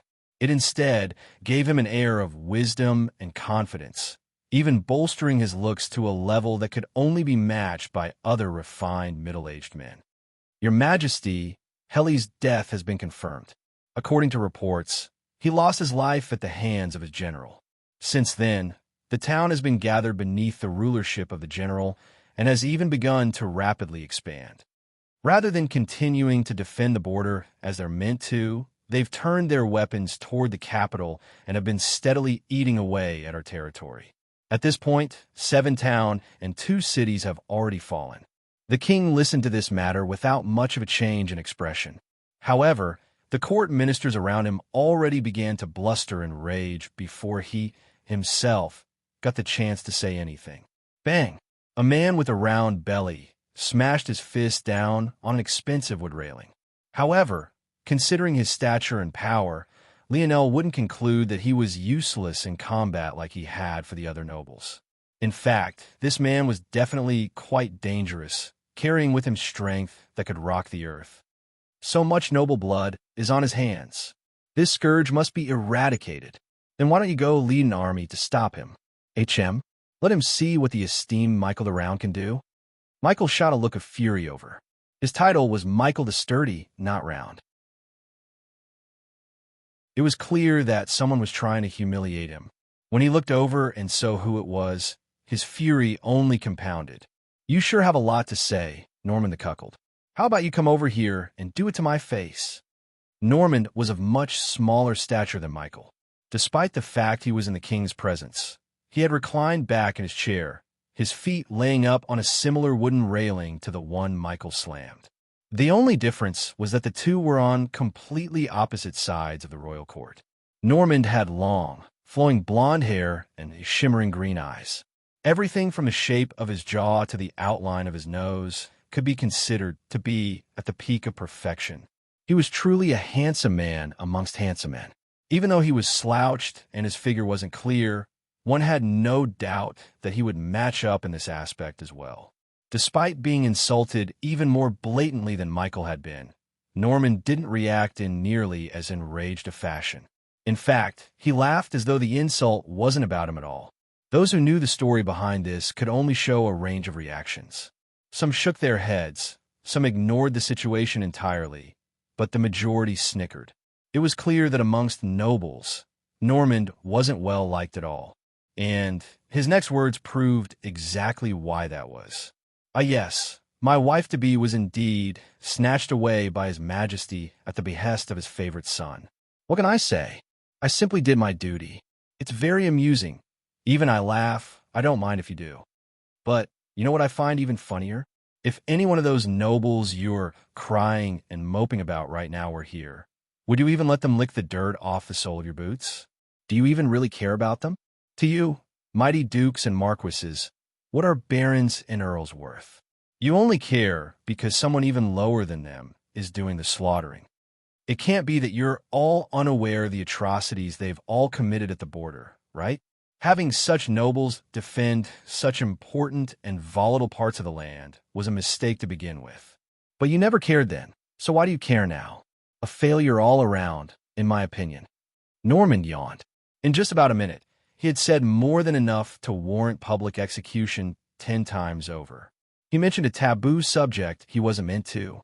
He insulted the sovereignty of the nobles, and as such the majesty who bestowed them this title. And finally, he insulted His Majesty directly by calling his rulership and policies a failure. Why this man was still alive with such a nonchalant attitude was beyond them. 3 months. The voice came from nowhere. It carried a baritone kind of majesty that couldn't be ignored. Norman didn't bother to move as 2 heavy-set knights picked him up by the arms and began to drag him away. He really seemed too lazy to make any movements. His laughter rang through the courtroom. See you all in 3 months. Chapter 754. Chapter 754. Alexander the Apex. A silence fell over the courtroom. No one dared to breathe a word. Even Michael, who should have been gloating, didn't dare to say a thing. In fact, he took a seat, regaining his silence as though nothing had happened. Their king, Alexander the Apex, was a man they all feared from the deepest recesses of their heart. When he spoke, the world listened. When he commanded, the world moved. However, sometimes his inaction was the scariest of all. It had already been 12 years since Norman's fiancée was snatched from him. In these 12 years, Norman had probably only meant maybe a few weeks of them free, if that. In that time, he had never been allowed to die, forced to watch as the love of his life became a tool for another man, and a weapon for a king to exercise his authority. By now, every outburst Norman had was like a plea to have his head lopped off, a hope that one day he would stumble upon a word combination so foul and so pointed that Alexander would finally have enough and put him to death. But each and every time, the king would remain unmoved, passing down a sentence of time without so much as blinking. Then he would continue about his duties as though absolutely nothing had happened, yet not a single person dared to say a word. It was as though all of them had been watching a session of torture for over a decade. The seed of fear planted within their hearts only seemed to grow with each passing day, a rational fear of their king being etched onto their souls. It took a special kind of sick and twisted person to so nonchalantly do what this king of theirs had done, and none of them dared to be the next. On a whim, their king had destroyed maybe the greatest talent their kingdom had ever seen in Normand, just for the sake of proving a point and asserting his dominance. Then, still not satisfied, he continued to torture this young man who had done absolutely nothing wrong simply so that they would never forget just what he was capable of. This sort of man, you should never get on his bad side. Michael, why yes, Your Majesty. Michael rocketed up to his feet, his belly seemingly made of steel as it didn't bounce even a single time. However, that didn't stop his attempt to keep his arms straight down his side from being laughable. You will lead the expedition. I want this matter handled. Do not bother to come back unless it is. Yes, you are all dismissed, Alexander said emotionlessly. The king stood and left the courtroom, leaving Michael sweating buckets. The truth was that Michael didn't want this assignment. He had stood out for some brownie points to get some nobles on his side. However, the rumors of the rebel army were too striking to ignore. Of course, it wasn't that he feared Lionel. This was far from the truth. He felt that he could even crush Lionel with ease, if that was all there was to it. The issue, though, was that many believed that these things weren't so simple. Before this rebellion began, there were reports of the enemy Oryx tribes making moves. Though they had only sent their human subordinates, it was definitely one of their stronger troops. Yet, somehow, this general and a ragtag group of commoners had defeated them? How could this not smell fishy? The consensus was that the Oryx were using this rebel general to sow discord within their kingdom. As such, this rebel army wasn't so simple. They not only had a charismatic leader, but they were receiving support from an enemy even Alexander the Apex could only share land with. This sort of situation was something Michael wanted to stay far out of. Or, at the very least, he wanted to share the burden with numerous nobles so that he didn't have to take the brunt of the blame. But he just had to open his mouth and call Norman a cuckold. Why did you think Norman was laughing so uproariously? It was because he not only gained another chance to take a dig at the king he hated with all his being, but he knew that he was dragging Michael down with him. The moment the words cuckold left Michael's lips, his fate was sealed. Now, he had no choice but to succeed. Michael looked around, but not a single noble dared to look him in the eye. Quite noble indeed. Alexander walked through the castle with a dull expression. He wore fiery red robes and had a single silver shoulder guard over his left shoulder. It gave him the dignified air of a warrior king, although he hadn't been on a battlefield in decades. Alexander pushed open a door. Royal Father, a young man who seemed to be in his mid-20s, immediately stood. The location was a small garden that contained a concrete space for sword practice. Considering the drenched state of the young man and the numerous felled sparring partners nearby, filling the air with a bloody scent, it was clear that he had been taking advantage of this training area until his father arrived. In the distance, a young lady sat by a stone fountain, her eyes quite dead, She stared off into space without a word and seemed to show no intention of greeting the king. "Come with me. Bring the girl," Alexander said expressionlessly. Yes, the prince, Rowland, didn't hesitate to follow his father's order. Alexander's steps were already far away by the time the words drifted to his ears, but he didn't dally. Without much care or affection, Rowland grabbed the girl's tender arm and pulled her up, dragging her along with him. Seeing that she didn't seem to want to move, he threw her over his shoulder, uncaring that the location he had grabbed her arm had already begun to bruise. Not long later, Rowland found his father's back waiting by a set of stairs that headed underground. Seeing Roland's arrival, Alexander began to descend.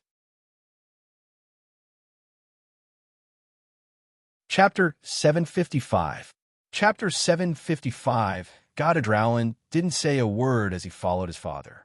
Even though he had been to this garden almost every day of his life without ever seeing this staircase, he still didn't say anything. He knew his father well. Even as his son, he didn't dare to take a single step out of line. His father spoke when, and only when he wanted to. No question, no words, no insult could ever budge him from his own pace of doing things. However, the more Rowland saw, the more he found it difficult not to say a word. The underground space was impossibly vast. At first, Rowland thought that it must span at least the whole garden. Then he became certain that it spanned at least the whole castle. But by the end, he wasn't even certain if even the entire royal city was as large as it. There was nothing but a large gray expanse held up by pillars that must have been at least 100 meters tall and 10 meters thick. Just standing by one of them could make one feel like an ant without goal or purpose. And just walking within such a large space made one feel as though you would never reach your destination. Yet, though it took several hours, they eventually did. From start to finish, as though to allow his son to soak everything in, Alexander never increased his pace. He took one step after another, his feet perfectly spaced and the cadence of the two of his shoes resonating in perfect, controlled harmony. It was then they reached those doors, those very doors that Rowland would never forget so long as he lived. Compared to the pillars, they weren't very tall, just 10 meters or so. Yet, their presence was so much larger that Rowland felt as though he was being suffocated. The doors were the only color in this large expanse of gray. They were cast in a heavy, solid bronze. Even without trying to open them personally, Rowland felt that he would never have the strength needed to open them alone. On its face, ancient runes were drawn across it. The more one stared at it, the more it felt like one's vision was blurring. Rowland lost himself in the runes, suddenly finding himself imagining the start of the world. There was nothing but endless darkness until a hand seemed to reach down from nowhere and began to form things as it pleased. Rowland couldn't even last through the formation of the first star before his brain practically combusted, his nose erupting in a rain of blood that almost made him pass out completely. The only reason he didn't was because he knew what would happen to him if he failed here. His father could always have another son, but he only had this one chance. Swaying, Rowland managed to stay on his feet, his jaw trembling as he grit his teeth. He bit down so hard that a tooth of his cracked in half, almost splintering completely through. But it was his pain that managed to keep him awake. Without a word, nor even a faint acknowledgement, Alexander placed his palms on the doors and pushed hard. At first, all Rowland saw was a blinding light. But what he saw next almost made him drop the girl slinked over his shoulder. His father, the man he respected most in his life, the king who seemed to hold the world in the palm of his hands, dropped to his knees and kowtowed with such fervor that the banging of his forehead against the ground made Rowland feel as though his ears were ringing. Rowland stood frozen. His gaze traveled up and into the room, only to find that within the entire expanse, there was nothing but a singular silver tablet. It sat upon a pedestal, a river of flowing energy hovering around it without a sound. There was nothing present to even acknowledge his father's kowtowing. Moments later, Alexander stood. "Give me the girl." "Ah, yes." Rowland passed the young girl over to his father.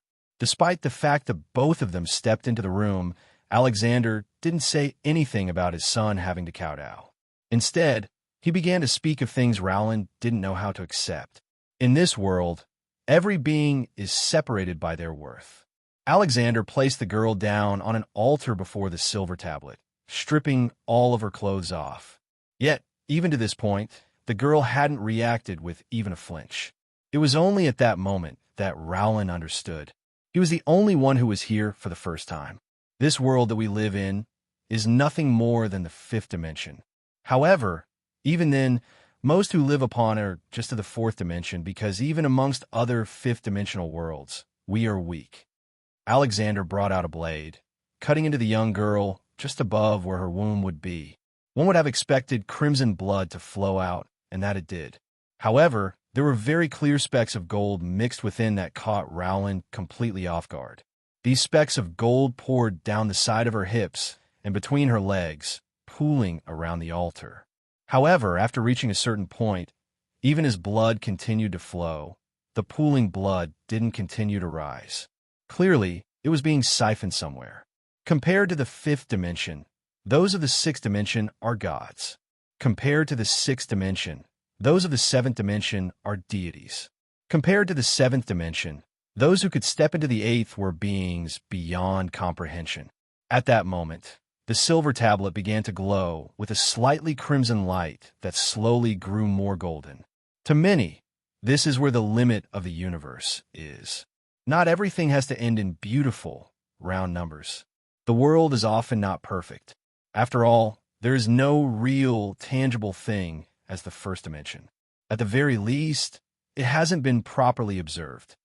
As for the second dimension, some say that word of mouth and stories can be placed into this category, but even then, the consensus is not there. It could be said that the first dimension to truly exist is the third, and the last is the eighth. Even the strongest existences in our dimensional verse is of the eighth dimension, and all of them are recluse entities that haven't appeared in countless epochs. An awkward 5 states of beings, 5 steps to ascend to the true apex, to true godhood, but there's still one more. The true overlords of all that there is, the only existences truly worthy of being called God, the creators, or, as some would like to call them, the existences of the ninth dimension.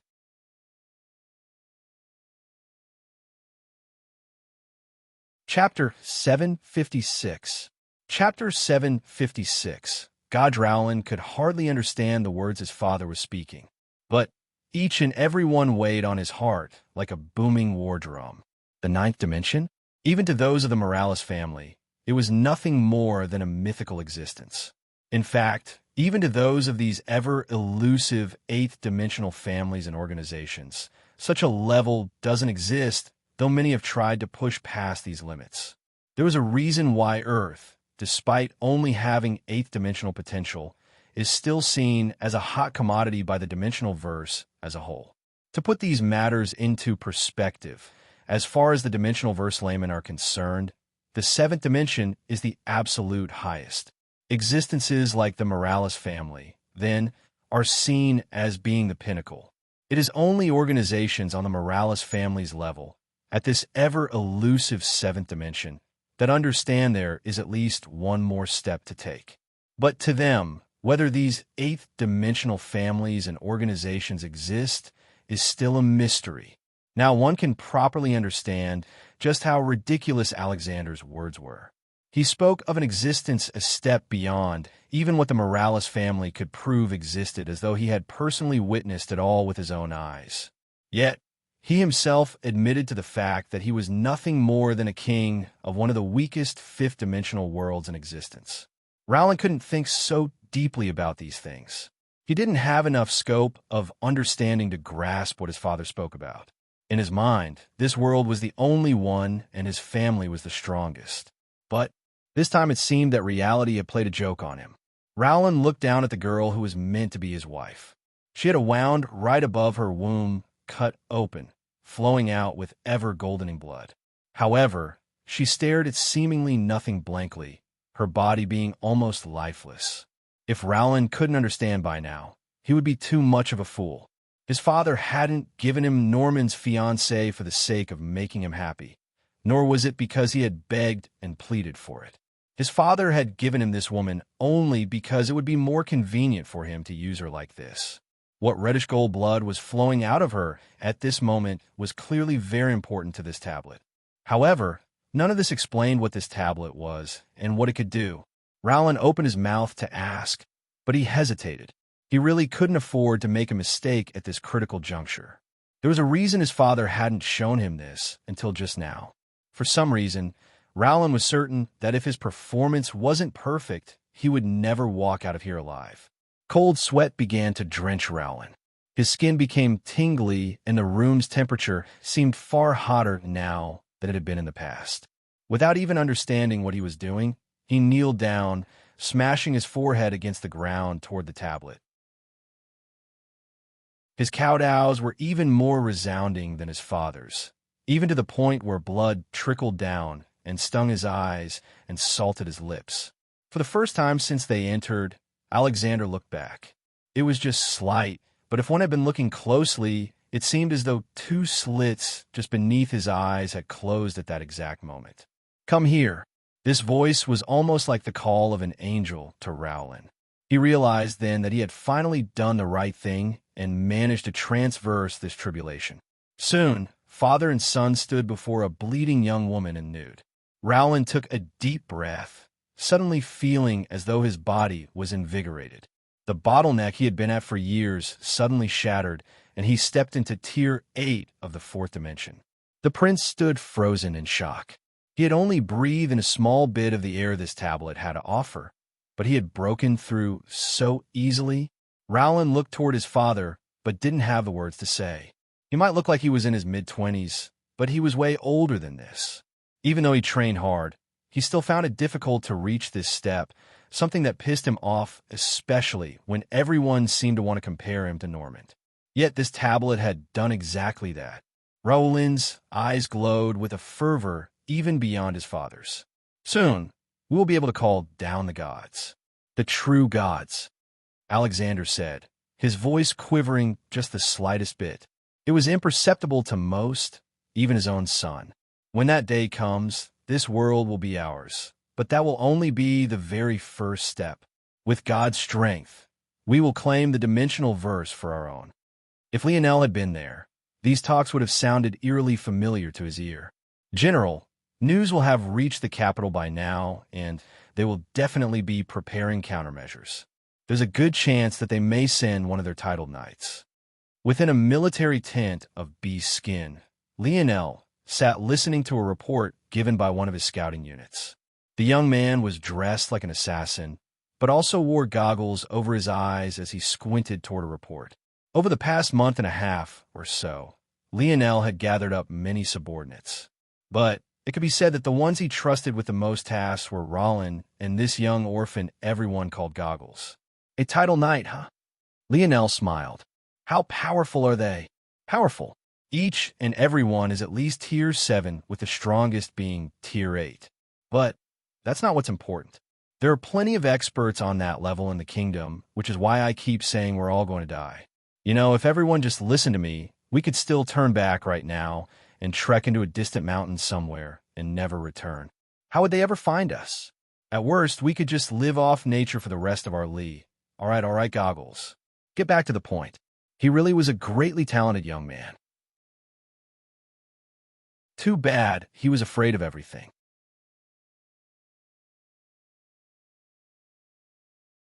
Chapter 757. Chapter 757. Goggles, after being cut off before he could go on yet another emotional tirade. Goggles could only mumble under his breath about building an HR department and how much abuse he was suffering through. Toward this, Lionel could only shake his head while the meeting tent burst into short spurts of hidden chuckles. Titled Knight isn't just a randomly handed over title. In other societies, a titled knight is still beneath the lowest noble. Even a baron could easily look down at them. However, to Alexander the Apex, his titled knights represent something completely different. He's able to breathe power to their title, giving them a buff they can use in battle. In addition, beneath the flag of a titled knight, their army gains the same buff, making them extraordinarily powerful. Lionel finally perked up with interest. An ability? He asked. Yes. Alexander the Apex has the ability to breathe power to a word. Due to the fact he is a king, he can also mobilize royal force to fuel his ability and make it far stronger. As such, within the borders of the kingdom, his titled knights are even more powerful. Royal force. Lionel narrowed his eyes. This name was the one used by this world. However, Lionel had already learned about it long ago despite not having heard it referred to with this title.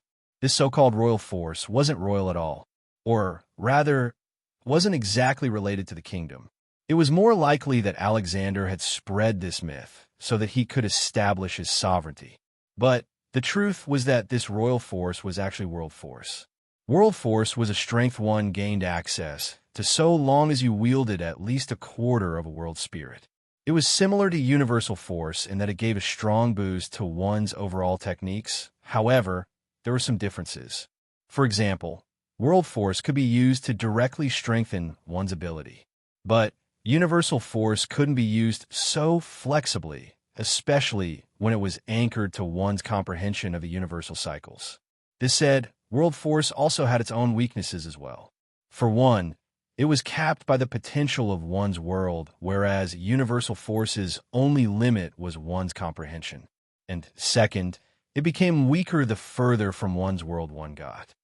I see. Lionel nodded. Well, hayray's the plan. Seeing Lionel go from listening to his concerns to listing off their next plan of attack left Goggles feeling like he should find a wall to bang his head against. Was his explanation not clear enough? They should be running. We'll split the army into 4. We'll attack here in exactly 3 weeks.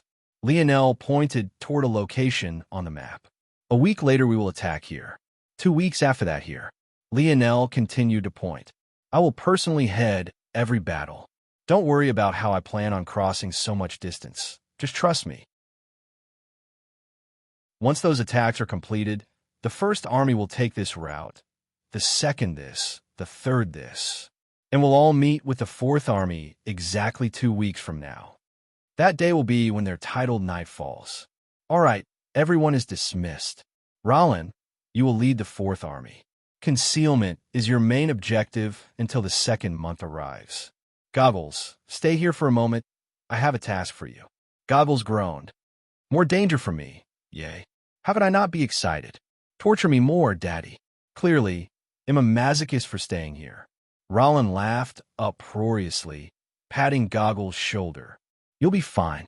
Stay safe out there. All the military officials shuffled out. Not a single one of them seemed to even care for Lionel's plan. It was either they truly couldn't be bothered, or they had already built a trust in him that was irrefutable. Goggles, your task is the same as always. You're the key cog here. Goggles rolled his eyes. Of course he was. You want to take advantage of their slow network to hit them from the back, right? But the only way to make sure information doesn't spread too fast is little old me? Lionel grinned. Well, isn't that so? Goggles glared at Lionel. Am I reward? What do you want? Lionel laughed. I want to marry my goddess, Elise. Lionel gave Goggles' forehead a karate chop. This young man could never stop screwing around. How was he supposed to promise him Roland's wife? Fine, fine. Goggles slinked off, his shoulder exaggeratedly slouched. He'll just slave away for the cause until one day I die on a nameless battlefield. No one to remember my name, and no woman to call wife. Oh, Destiny, why do you treat me so? Lionel shook his head, laughing. Goggles was indeed an important part of their operations. He had a sensory-type ability, but it was quite unique. It was similar to Lionel's simulation ability, except for the fact that all occurred on its own without conscious thought. This ability allowed Goggles to not only sense a problem before it happened, but also understand exactly what sort of cause and effect would force it to occur. This thus allowed him to stop this problem before it even began. The only drawback to this ability was that Goggles needed enough foundational information. The broader his target, the more vague his understanding of cause and effect was. The more focused his target, the sharper his senses became.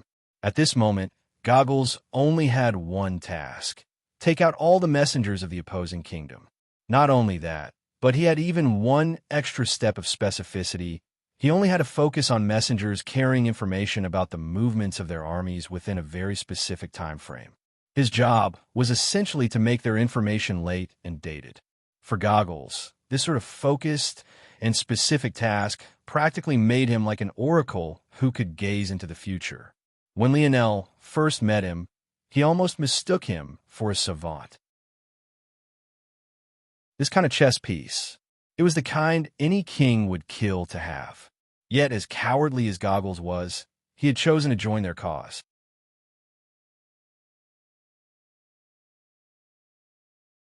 Chapter 758. Chapter 758. Nice to meet you. Michael walked around with dark lines on his forehead, cups, tables, and other furniture smashed all around him. As though this wasn't bad enough, he had tore a hole in his military tent out of rage, and a few of the comfort women were currently trying to sew it back together. But this only pissed him off even more. The corpse of one of these women was lying on the ground, having been killed by him in a fit of rage. But none of them dared to move her body. They could only step over her as they continued their attempt to sew the tear shut. As though by design, this of course managed to piss Michael off even more. Why wouldn't they stop sniveling and crying?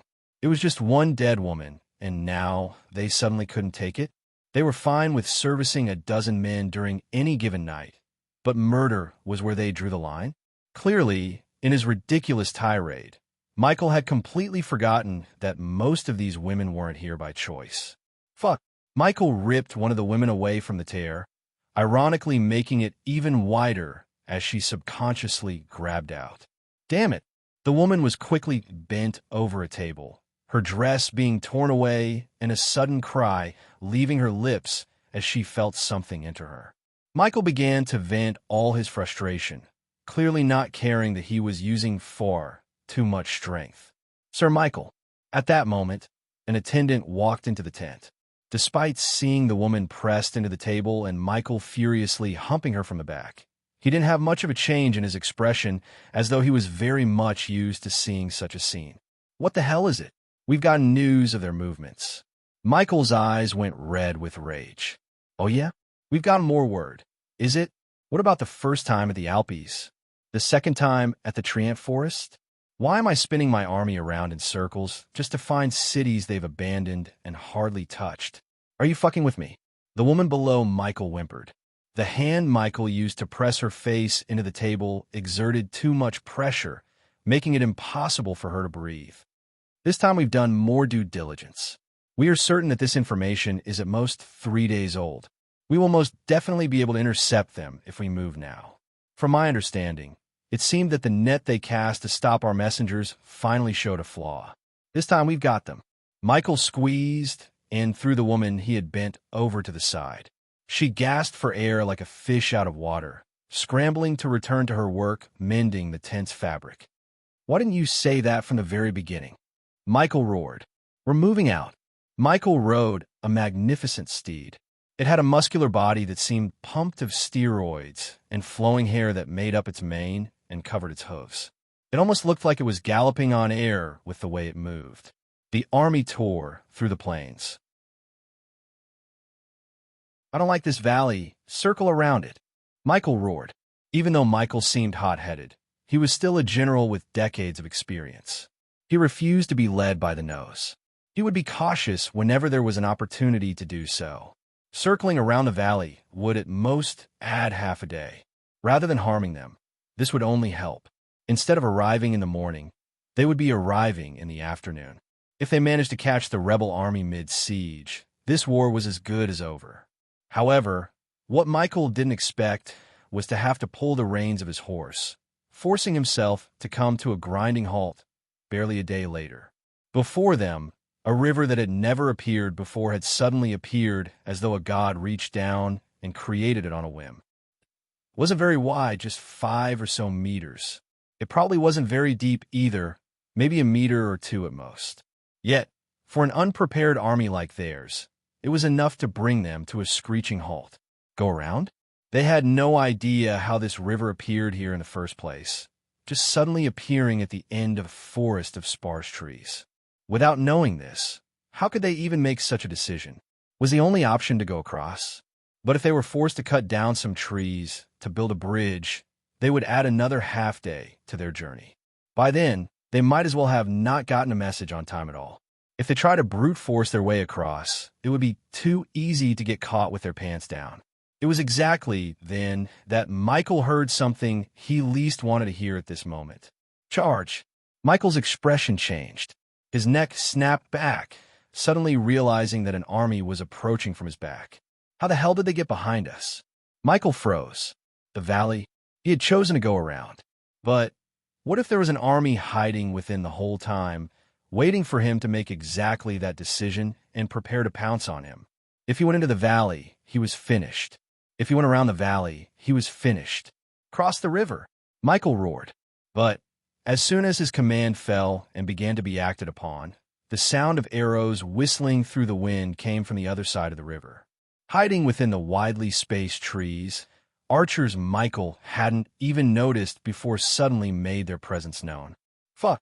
Michael roared, charging his horse through the shallow waters to make it to the other side. He would hack these archers to pieces. Whoa, whoa, whoa now. I can't let you do that.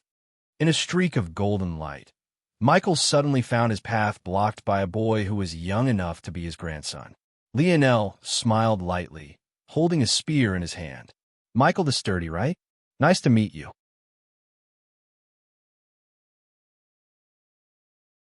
Chapter 759. Chapter 759. No choice. The instant Lionel's greeting fell, so too did his spear. Michael's expression changed, reacting quickly. He was a veteran of battle, after all, and, as far as he was concerned, Lionel challenging him on foot while he sat atop his horse was one of the most foolish decisions he could have ever made. Michael pulled at his reins, pulling a massive hammer from his back and using the momentum of his horse reeling back and stamping down a swing with all his might. But, as though he had seen through Michael's ploy from the very beginning, the trajectory of Lionel's spear had already shifted, its long, flexible body snapping in the air at a flick of his wrist and shooting through to the steed's falling throat like a meteor. With how things were now, the momentum of the horse's stomp would only help Lionel shear apart its throat. In fact, its current situation was no different to have jumped into the air for an attack despite the fact its back hooves were still on the ground. There was no way for it to change its trajectory. However, even Lionel was surprised by the result. Sturdy, as though enveloped by a holy light, man and beast accepted a pillar of blessings from above.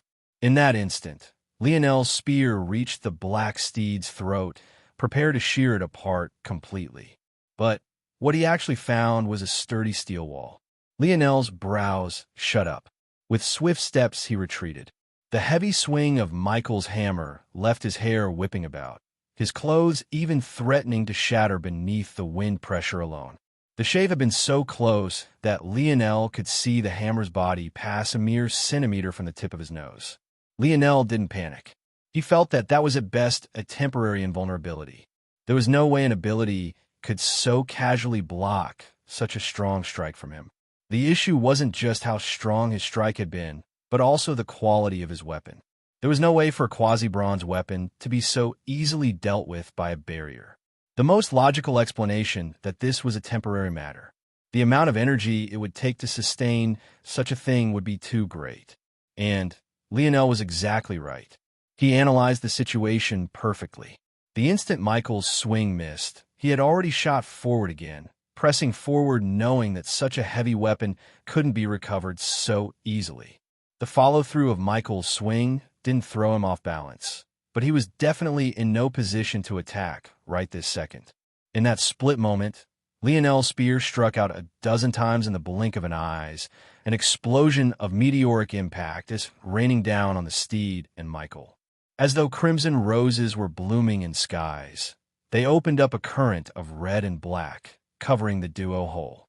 It looked as though no one could survive such a thing, but Lionel still explosively retreated the moment he finished.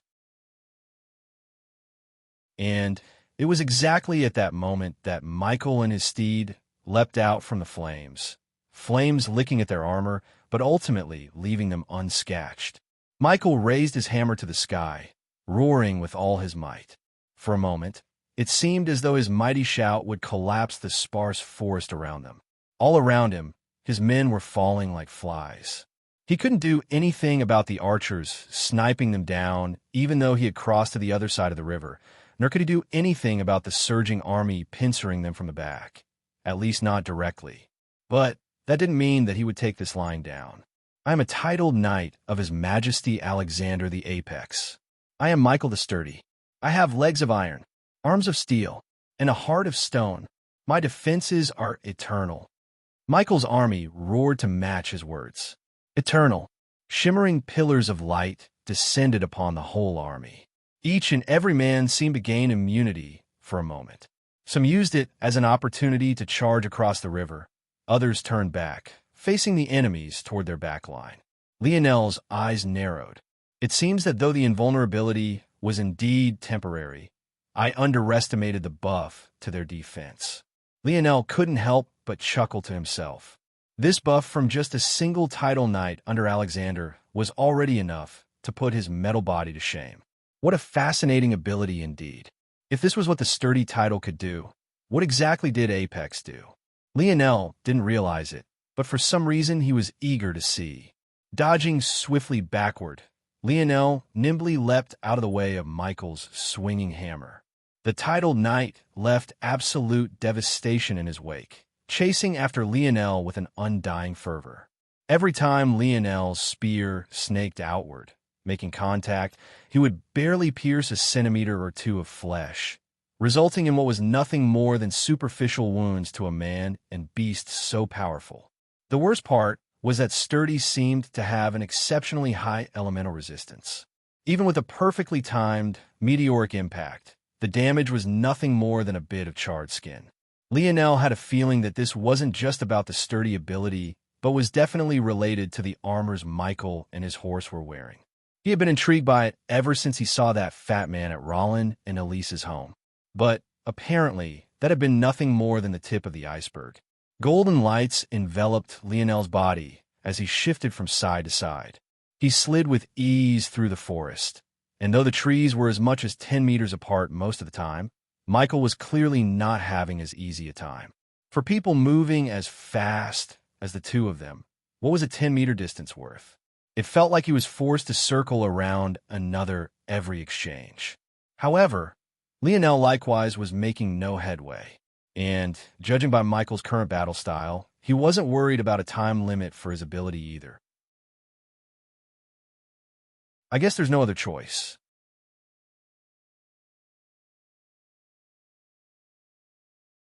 Chapter 760. Chapter 760. Lionel flipped his palm over, causing his spear to vanish.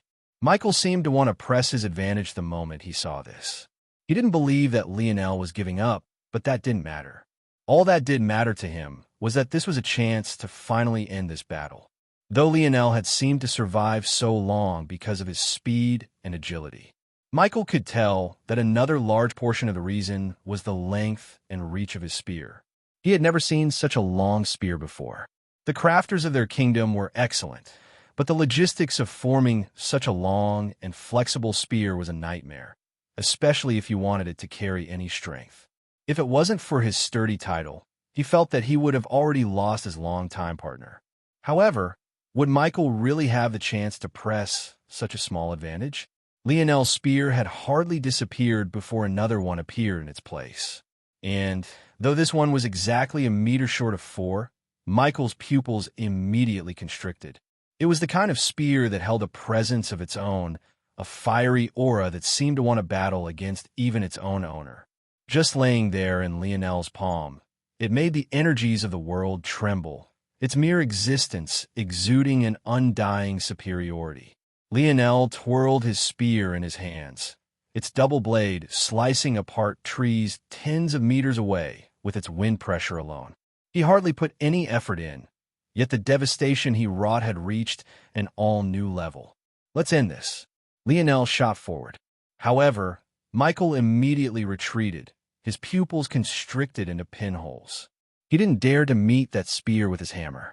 He could already see the future where a weapon that had followed him for decades would be split into two, taking his arm along with it. However, Michael's wishes didn't matter in this regard, not even in the slightest. Lionel's spinning spear came to an abrupt halt, the sound of tearing air making Michael's hair stand on end. At that moment, Lionel pierced forward. It's not enough. The range is too shallow. He won't make it. Michael remained composed, ready to look for a lane to counterattack. If he ran from this battlefield, his army would lose the buff he had given them. The instant this happened, the slaughter would ensue once more. Even though at this point the situation still wasn't in their favor, it was at least far better than the alternative. And, as long as he killed Lionel, the momentum would shift and victory would be his. Such a ragtag group of commoners. What did they know about honor? About duty? About bravery? The moment their spiritual leader collapsed, so too would they. Michael's eyes lit with fury and contempt. But what happened next made him feel as though his whole world was flipping. The instant Lionel reached the limit of his piercing movement, completely short as Michael had expected, he suddenly burst past it. Lionel's spear splintered into two of its three segments, a snaking chain shooting through the air as the blade continued forward. Michael couldn't even react before his valiant steed of decades had its throat pierced, a pain neigh followed by gurgling blood, leaving it as it died. Lionel's spear spun in his hands, ripping upward. The spear's blade followed suit, tearing through a defense he could hardly dent moments ago, as though a knife through butter. A hot rain of blood blinded Michael for a moment as his steed's head was split in two. Even though he reacted quickly, blocking his front with his massive hammer, he found that Lionel's next attack came from his side. Lionel's spear separated into three parts. As it spun in his hands, it was almost like a massive meat grinder. Michael couldn't even reacted before his body, along with his horse's, was bisected four different ways. The rotation came to a grinding halt, Lionel's spear snapping back together. As though the clicking noise was a sign for the world to begin moving forward again, dozens of trees in the surroundings were sliced into 4 or 5 pieces, collapsing to the ground like piles of firewood. Lionel looked toward Michael's collapsing, gory figure in silence before looking at his spear. He had most definitely not expected the difference to be so drastic. The scariest part was that at this point, he could only make use of this spear's innate sharpness. He couldn't even pour force into it. Yet, just its sharpness alone was able to have such an effect. It felt as though the same strength he applied to quasi-bronze spears, when applied with this quasi-silver spear, was easily 100 times more destructive. Lionel clearly didn't understand the level of privilege he had. What he was doing was the equivalent of taking a weapon forged by a god into a world of mortals. How could it not have this sort of effect? But it was for this exact reason Lionel never casually took this spear out. He could use it here because he was in his zone. Logically, he either found a way to leave this place or he would die, so whether people knew about it or not was irrelevant. However, things were different in the outside world. It wasn't like he could just leave everything behind and expect it all to be erased. Lionel shook his head. The outside world didn't matter right now. He had to focus on this task so he could get out of here as quickly as possible. Since he had the advantage of being in a zone, there was no need to hide the strength of his treasures here. Taking a deep breath, Lionel shot into the battlefield. He didn't bother to change his spear again. Since he was free to do as he pleased in this zone, he might as well take it as an opportunity to train in controlling it. Since speed was his goal, why would he hold back with his strength? Unfortunately for the kingdom, the fall of this titled knight would only be the first and most definitely not the last.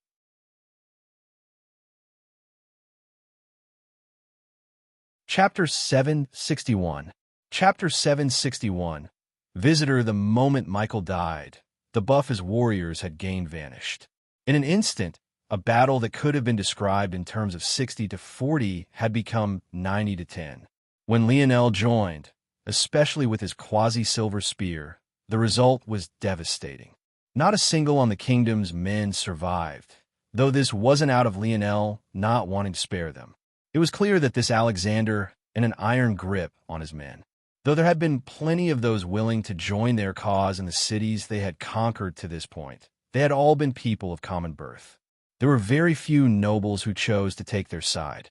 Obviously, Alexander the Apex had a very tight hold on these people, likely holding the lives of their families over their heads. Of course, Lionel felt a small bit of sympathy for this, but he had always believed that no singular life was worth more than another, even if that was his own. The lives of these soldiers' families in the capital weren't worth more than the commoners who suffered every day under their rule. The lives of the soldiers themselves weren't more valuable than the commoners who fought beneath Lionel's banner. Not to mention the fact that since these warriors had chosen to die on the battlefield, their families would be just fine. Other than a small pity he felt, most of Lionel's rage was aimed toward a singular man. The news of Lionel's army taking out a titled knight spread like wildfire, but nothing was more shocking than the sweeping conquest that occurred right afterward. Lionel doubled back to the cities his 4 armies had probed in these last 2 months.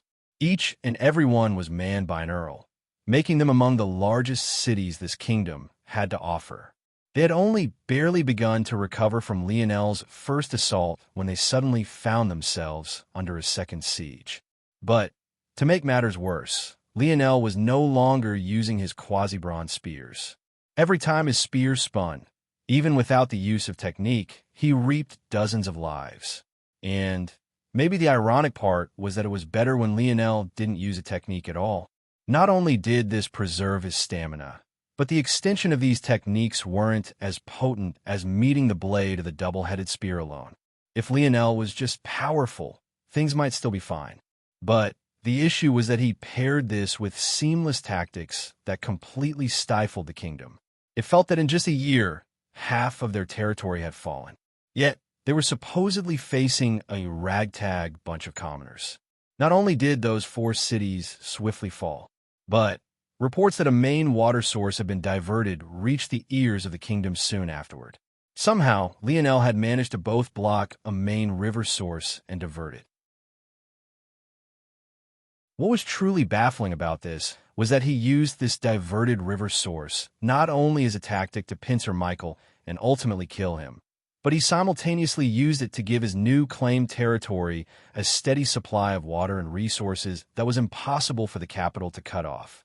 At the same time, this diverted water source resulted in a shortage of clean water for 3 separate dukedoms located nearer to the capital. It felt like he was killing 10 birds with a single stone. When the crafters learned how Lionel had done it, they stood shocked before the collapsed mountain turned immovable dam. Their faces paled from shock. Facing this kind of genius, weren't they all finished? It felt like the next year was nothing but the capital receiving one slap in the face after another. For more titled knights fell, each more powerful than the last. The kingdom had lost 40% of their territory, and at the moment, they were in the process of being completely starved out, their resources systematically claimed by Lionel one after another. By the second year, the kingdom was being brought to its knees and had less than 30% of its land left, most of which was a vast expanse of natural protections, keeping the capital within its turtle shell. It was then, sometime during a heavy storm of winter, that Lionel received a visitor. "You little brat." Rollin kept Goggles in a firm headlock, his legs wrapped around the latter's hips for extra leverage. The rest of the military tent chugged beer, laughing heartily at the spectacle. "Damn it, I just asked for one night. With my wife." "Yes." Goggles squeezed out shamelessly. "She's too good for you." Roland's headlock tightened, Goggles' eyes almost popping out. The latter's face turned a bright shade of red as he struggled, trying to tickle at Roland's side so he would let go. Lionel chuckled lightly. As usual, he was sipping at a fruity drink rather than the hard liquor of the others. Elise had actually personally made this batch for him. He had to admit that that little girl was indeed as close to a guardian angel they all had. "HM?" At that moment, a messenger came into the tent. Saluting all lieutenants, the young man said respectfully, an air of fanaticism lighting his eyes. There is a diplomat here to see the general. A diplomat? From where? Lionel asked. The Oryx Kingdom, sir. Lionel's eyes narrowed. At the same time, the rowdy atmosphere of the tent grew more somber. It could be said most felt that the capital was pretty much finished, even though Lionel had never expressed such an opinion. However, if there was to be a wild card, it would definitely come from the Oryx Kingdom. If they threatened to attack them from the back now, all their momentum would fizzle out. Their upstart group, even after 2 years, didn't have a strong enough foundation to deal with such things. It would be one thing if Lionel had had these 2 years to bolster them with his crafts. But, after entering this world, aside from his spear domain ring, which seemed unaffected by the odd restrictions of this zone, Lionel hadn't been able to bring anything else with him. This included little Tolly. At that moment, Rollin let go of Goggles just in time for Lionel to look over. Goggles shook his head, seemingly understanding Lionel's meaning. No danger, huh? Lionel nodded. Let them in.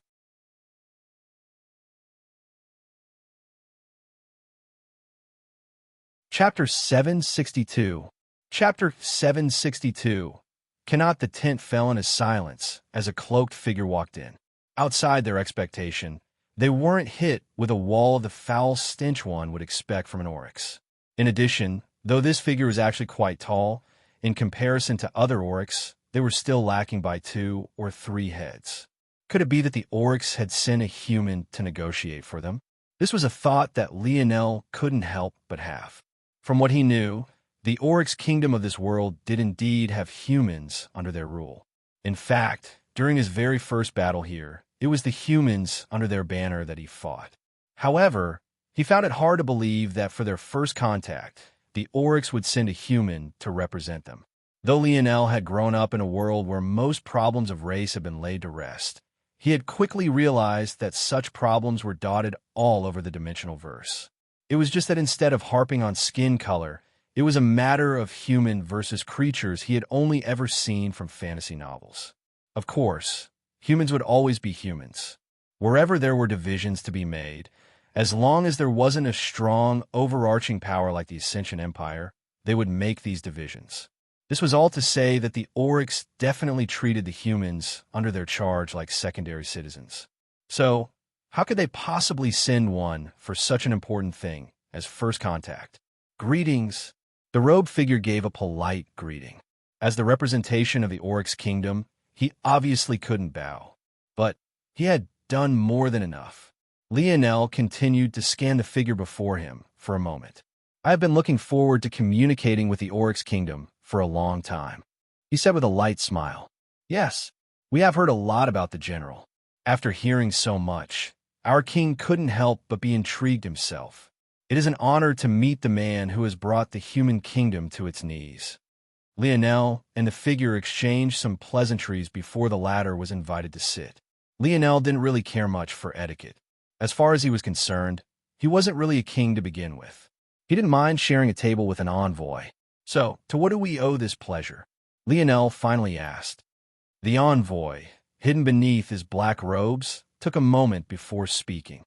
I am sure that you understand the sort of precarious position your rebel army is in, correct? The atmosphere immediately took a turn for the worst.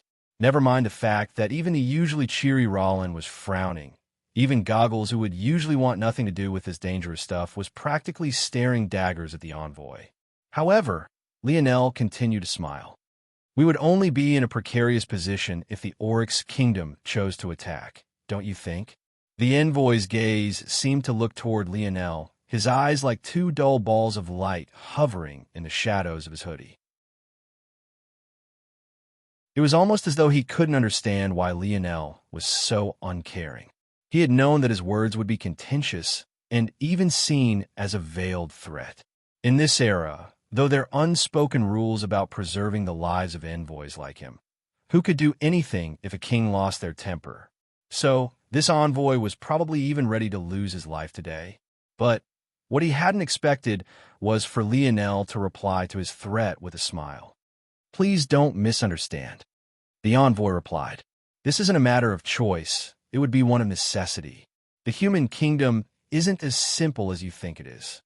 We Oryx are superior in every way, whether it be resources, strength of army, numbers, territory, politics, culture. You all have seen the corruption at the borders of your human kingdom yourselves. Eating at the borders, at the very least, should be very easy for us. Yet, we only ever send our lesser warriors into skirmishes and never lead full assaults. There's a reason for this. Lionel's expression finally showed a slight shift.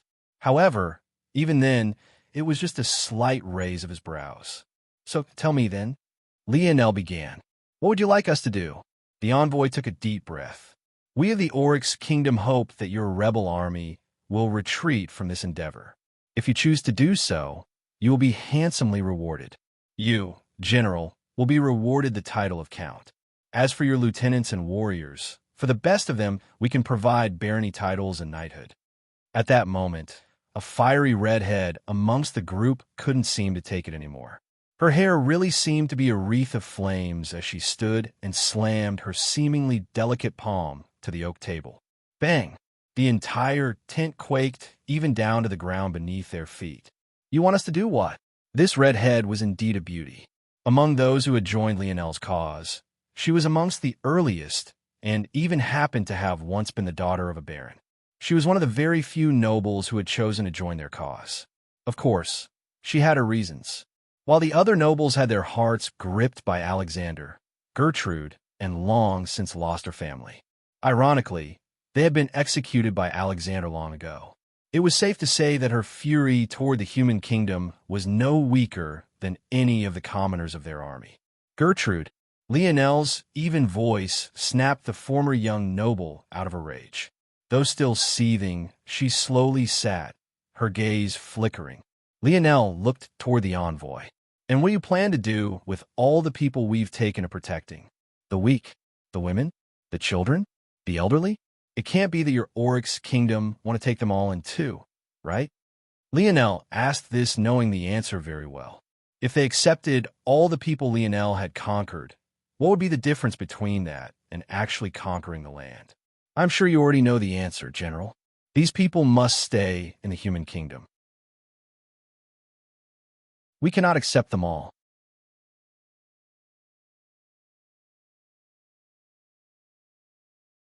Chapter 763. Chapter 763. Unknown. A heaviness hung over them all. It was as though all the happiness had been sapped away. It was the kind of fog that wouldn't easily be removed. They were all intelligent. They understood the kind of weight this sort of visit brought with it. It was likely that the Oryx Kingdom had already chosen to attack as long as they dared to reject. As for why they feared the human kingdom so much, who knew? It was unlikely that this envoy would have a reason for this. And even if they did, it was even more unlikely that he would tell.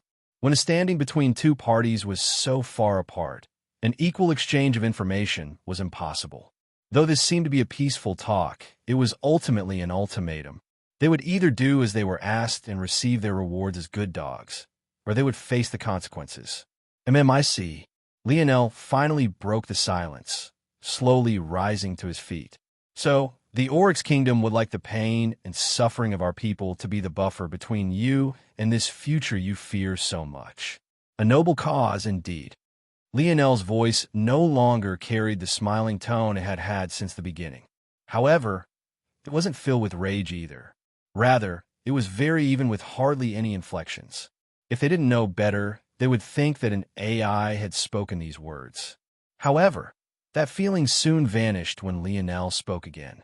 This time, it was low, forceful, filled with a charisma that washed the lands in a radiant light. We will not be your sacrifice. Lionel turned to the envoy, his gaze looking down from above. I do not know what it is you fear, nor do I care. What I do know is that in my eyes, you aren't much different from the human kingdom. If you'd like to attack, come.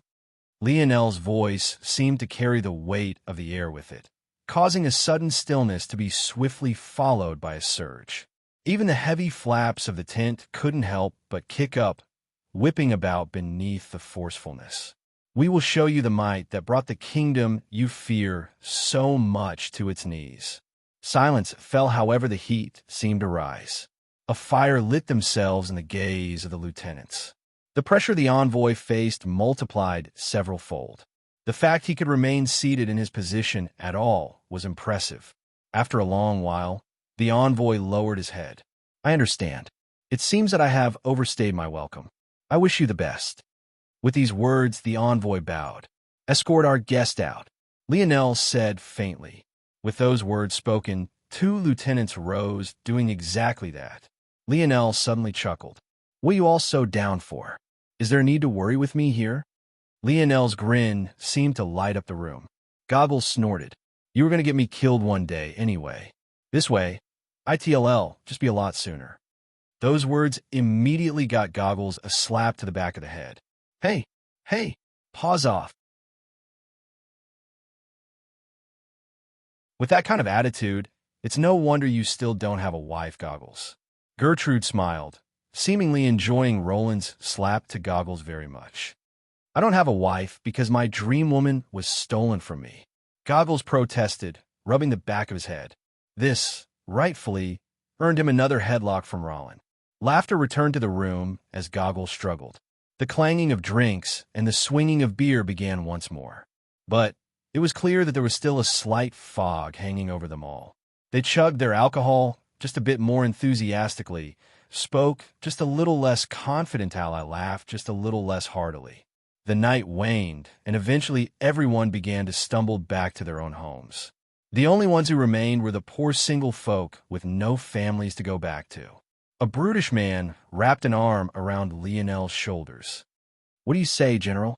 Want to head to the brothel? I hear this city we just conquered has a really good one. Lionel rolled his eyes. Get some sleep, Costello. You're drunk. Costello laughed heartily. Only if I get to embrace two busta babes. Miles, Austin, let's go. Those soft clouds are waiting. Keep your gross talk away from the General. Gertrude snapped, sending a kick at Costello's ass. Oh, right. We can't be all so lucky as to have a beauty like you pining after us. Who's pining? Gertrude growled, reaching for her halberd only to remember she hadn't brought it with her. Costello, Miles, and Austin's laughter rung as they ran from the tent, leaving no one but Lionel, Goggles, and Gertrude behind. Goggles, who was lying on the floor, opened a single eye. Noticing the odd atmosphere and realizing his plan to just sleep here for the night wasn't working out, he hopped up and coughed lightly. You two mingle. My wife. My daughter. Forget it. And go to the brothel, too. Don't you dare tell my goddess about this. Goggles scurried away under Gertrude's deathly glare and flushed expression. At the moment, Gertrude's countenance might have been as red as her flowing hair, but it only made her more beautiful. The way her leather armor clung tightly to her curves, outlining her bust and hips to an almost intoxicating degree. The way the slight bit of her lower lip almost drew blood from their plumpness.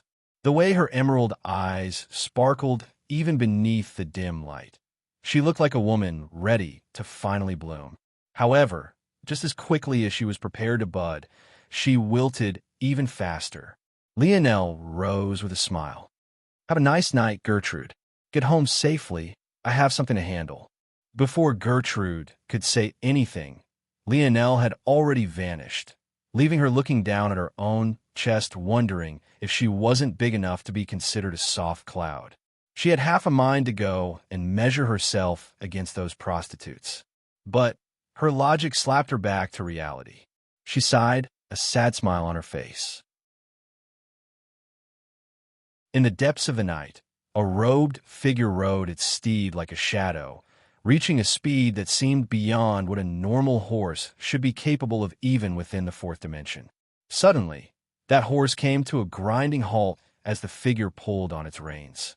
It can't be that the mighty general wants to kill me just for passing on some words. Lionel stood before the horse in silence, his gaze even, his breathing unhurried, and his purpose unknown.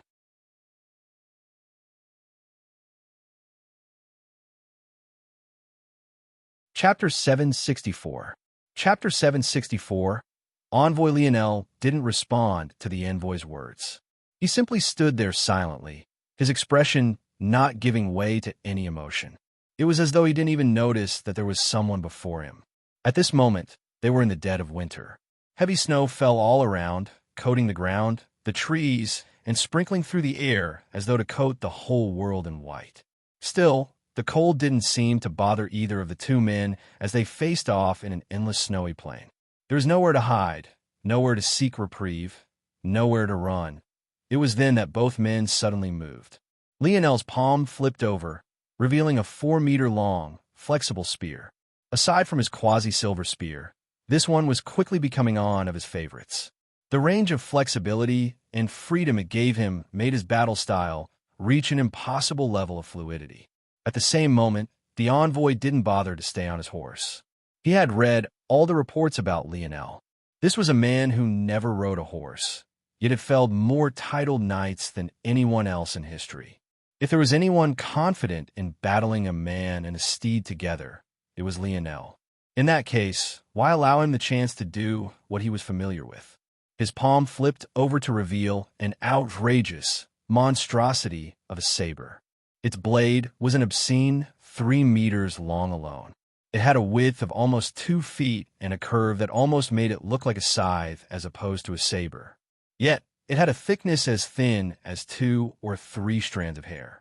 When the saber was swung, it felt like the wind itself was being split in two. If swung at the perfect angle, the blade was so thin that it was almost impossible to spot. And, whether by coincidence or not, this envoy seemed capable of finding this perfect angle with ease. A streak of gold and one of black tore through the snowy plain, their clash causing a whirlwind of violent explosions to swirl around them.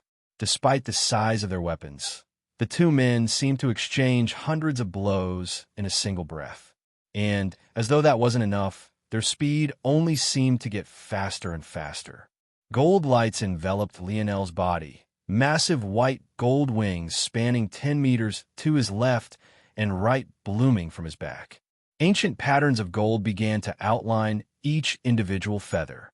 It felt that with each passing moment, the pair became less illusory and more corporeal, as though Lionel was birthing true wings from nothing more than light. One would have thought that light elemental force would be difficult to gather in the depths of the night like this. Yet Lionel seemed completely unaffected. These 2 years, just because he had been stuck here, didn't mean that he was stagnant. With a single flap, he retreated more than 100 meters in a single step. His feet stamped the ground, causing a tsunami of snow to rise into the air. The wall of white rose up more than 10 meters and was at least 20 across. Yet what was most shocking about it all was that this was simply the result of the earth beneath heeding Lionel's call. Lionel roared, his chest expanding as bronze runes surged over his body. The robes he wore shattered beneath the surge of force, unable to handle it. Beneath the shimmering white gold of his massive wings, Lionel's bronze runes stood out all the more. Under the night sky, he looked no different from a Roman god descended from the skies above, his halo hanging above his head. The massive slab of stone that Lionel had lifted from the ground shattered into tens of pieces, rising into the air to form several stones of over a meter in diameter each. Armageddon. In that instant, the stones erupted with flames. In the skies, as though tens of miniature suns had appeared, they raged with a fiery light, their surfaces beginning to melt in a near instant. The envoy's pupils constricted. What kind of attack was this?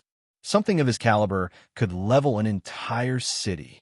The battle hadn't reached such a peak yet. He couldn't understand why Lionel had dared to come to fight him like this in the first place, especially after he had traveled so far away from their encampment. But now, it really seemed like he wanted to kill him. The envoy roared, raising his saber into the skies. A violent black energy coiled around him, forming countless black chains from seemingly thin air.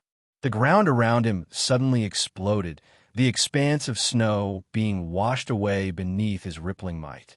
His robes fluttered in the raging wind, his eyes trained on the meteors descending toward him. The envoy stomped his feet.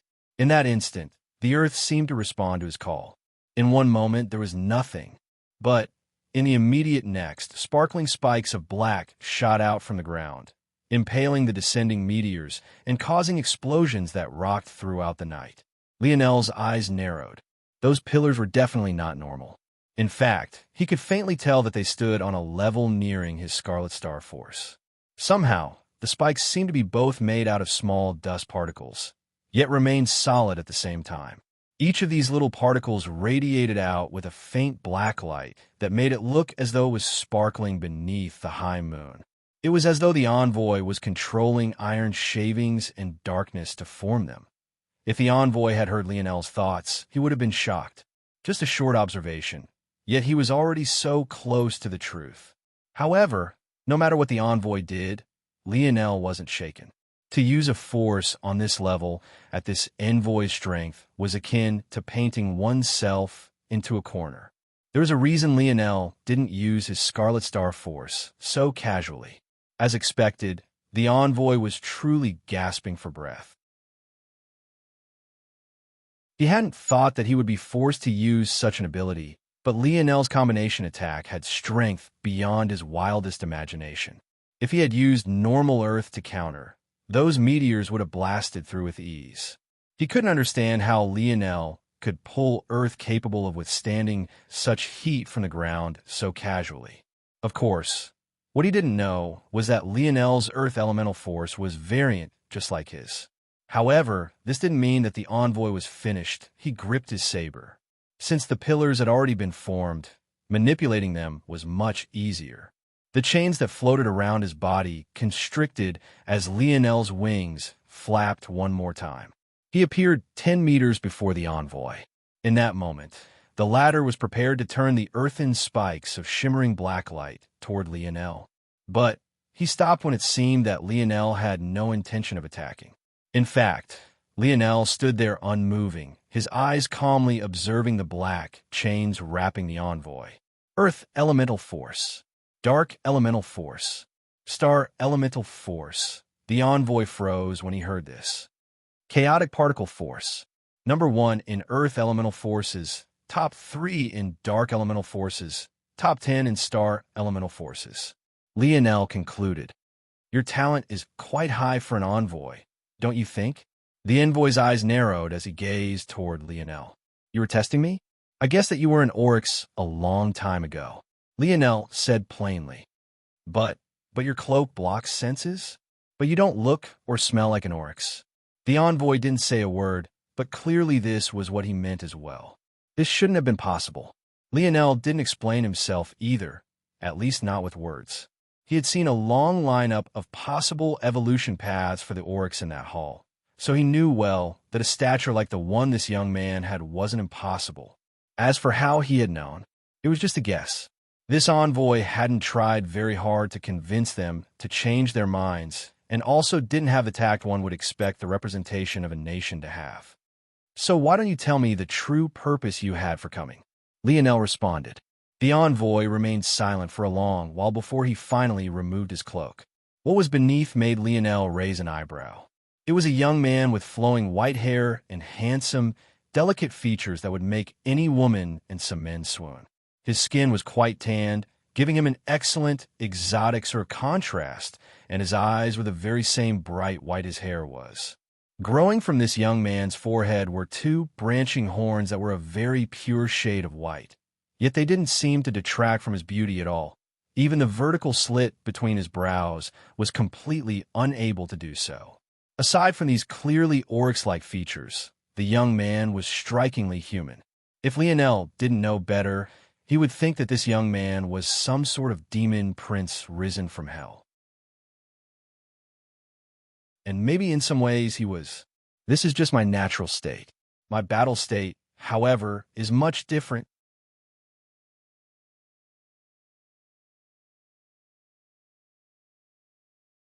Chapter 765. Chapter 765. Stalled the moment the young man's words fell, his body grew a size. From shorter than Lionel, he became an entire head taller. Pristine white fur began to coat his entire body. His cloak burst apart, revealing a rugged appearance. Of the parts Lionel could see, the only parts that seemed free of hair were the young man's chest and chiseled torso. He almost looked like a king of apes for a moment. But what was strongest was the sudden explosion of a smell so strong Lionel almost passed out from exposure to it alone. It was so potent that he had no choice but to stop breathing entirely. Even trying to do so through his mouth had him feeling as though he was trying to swallow fumes wafting from a vat of vinegar. The smell is somewhat strong for you humans, the envoy said nonchalantly. It was clear from his words that though his face remained expressionless, he took some pleasure in Lionel's discomfort. He obviously didn't like being led by the nose as he had just been, so he would enjoy this small victory. Lionel was inwardly relieved when the envoy returned to his normal form. He could tell that such a scent would be extremely attractive to female oryx. But Lionel felt he would suffocate to death in its presence. Compared to the oryx he had met, the difference was so striking that there was really no comparison at all. Lionel could tell, though, that the envoy hadn't just shown him this battle form to force him to smell such a thing. It was also to show that he had yet to battle at his true peak state. As taxing as chaotic particle force was, unlike Lionel's Scarlet Star force, it didn't damage the envoy's body. All he was experiencing now was fatigue and nothing more. If Lionel really pushed him, especially since he had already formed such large reserves, this battle would definitely be in his favor. However, Lionel didn't mind what the envoy was thinking. His purpose here was much different from this. He had already probed what he needed to probe. What he needed to do now was talk. Now that we've gotten pleasantries out of the way, do you mind telling me what kind of status you have among the oryx? Lionel asked. The envoy remained silent, seemingly trying to decide whether he should answer or not. No, I think it would be better for me to ask which of the Oryx Kingdom's princes are you? The envoy's pupils constricted into pinholes. You can't think that these matters could be hidden? No matter what kingdom it is, falsely representing them would be a crime punishable by death. And I'm willing to guess that the Oryx Kingdom actually did plan to send a real envoy who was, for whatever reason, intercepted by you before they could fulfill their duty. Anyone daring enough to do this, and even so casually return to the Oryx Kingdom right after without special means, is definitely of high standing. Your actions seem to show that you don't particularly care whether you get caught by your kingdom or not, which means you're confident in not being punished. Of course, you could be, I don't know, a duke, trying to sow chaos and look for a chance to take the throne for yourself. But you are too young, one. And secondly, once again, your actions aren't secretive enough. Lionel was able to spend hours drinking with his lieutenants and still catch up to this prince because his tracks were so obvious. Of course, Lionel was also likely one of the very best trackers in existence, especially with the new abilities he had formulated for himself in the last 2 years. But he hadn't even needed to use them to find this young man. I am Elther Yumrake, 3rd Prince of the Oryx Kingdom. Lionel smiled. It's nice to meet you, Elther. Lionel had given up on telling people his name after these 2 years. For some reason, no matter how many times he told people what it was, they would still call him the General and nothing else. Even after so long, he couldn't quite wrap his mind around this. I hope that you understand that even though you've learned of my identity, this changes nothing. The Oryx will still stop you from attacking the capital. The only thing my actions have done is give you a small buffer of time. You say this, but wouldn't I just have to kidnap and hold you hostage? Lionel said casually. You're overestimating my value, General. Am I? You may not have stepped off of this world, but do you think those with chaotic particle force are common? Whether you know or not, your family likely see you as the future of the Oryx Kingdom. It's even possible that they're only willing to take a back seat and not poke the bear that is Alexander the Apex so that you have time to grow.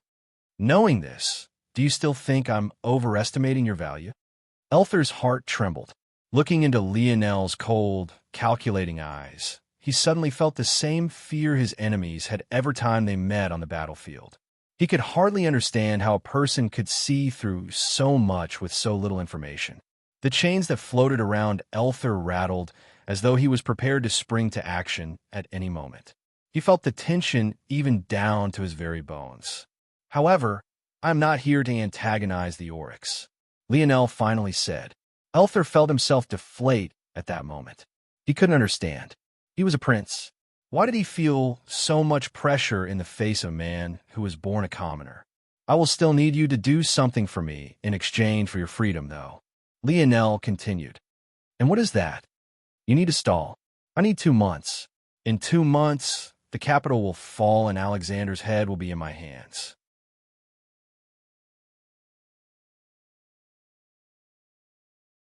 Chapter 766.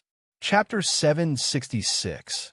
Armageddon. Even long after he had left Lionel, Elther still felt his heart pounding.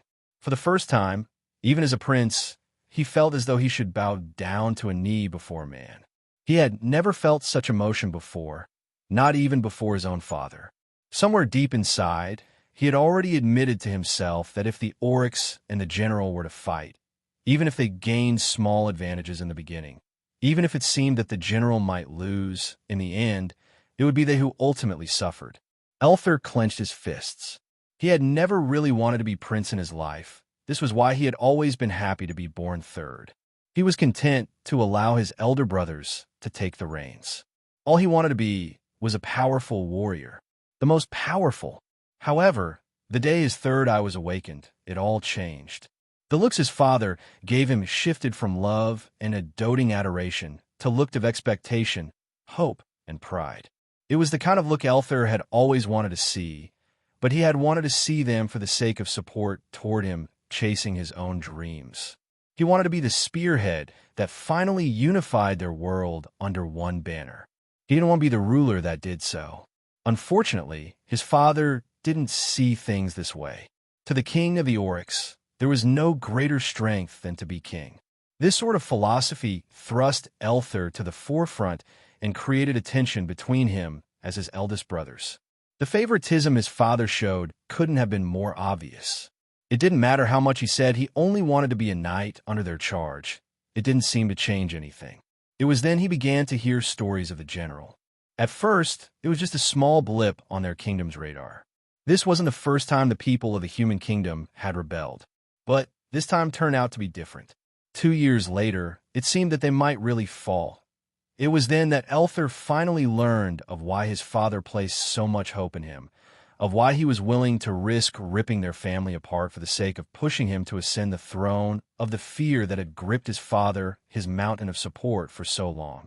However, this fear that his father had buried deep within his heart for so long only showed Elther more of why he didn't want to be king. Burying such anxiousness within yourself, carrying the burden of hope for so many, being responsible for the lives and deaths of billions, he didn't want any of this.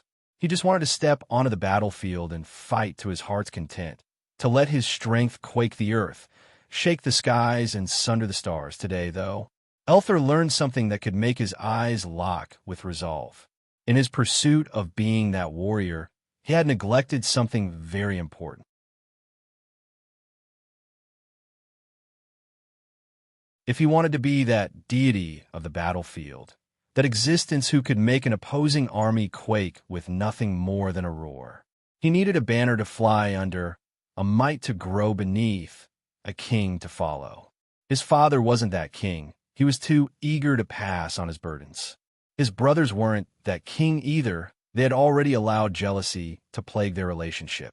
It was obvious that they had no confidence in themselves. But the general, he somehow seemed incomplete as well. He was almost perfect in every aspect, but something subconsciously held him back from choosing him too. That said, Elther felt that by following a man who was so close to his ideal, he just might find that king he was looking for. 2 months. I can do that. Lionel dashed through the night, an incomparably calm expression on his face. In these 2 years, he had felt a certain anxiousness slowly leaving his body. He felt as though he was even calmer than he had been in the past. Much of this had to do with him learning of the existence of a fourth lineage factor lingering within his body.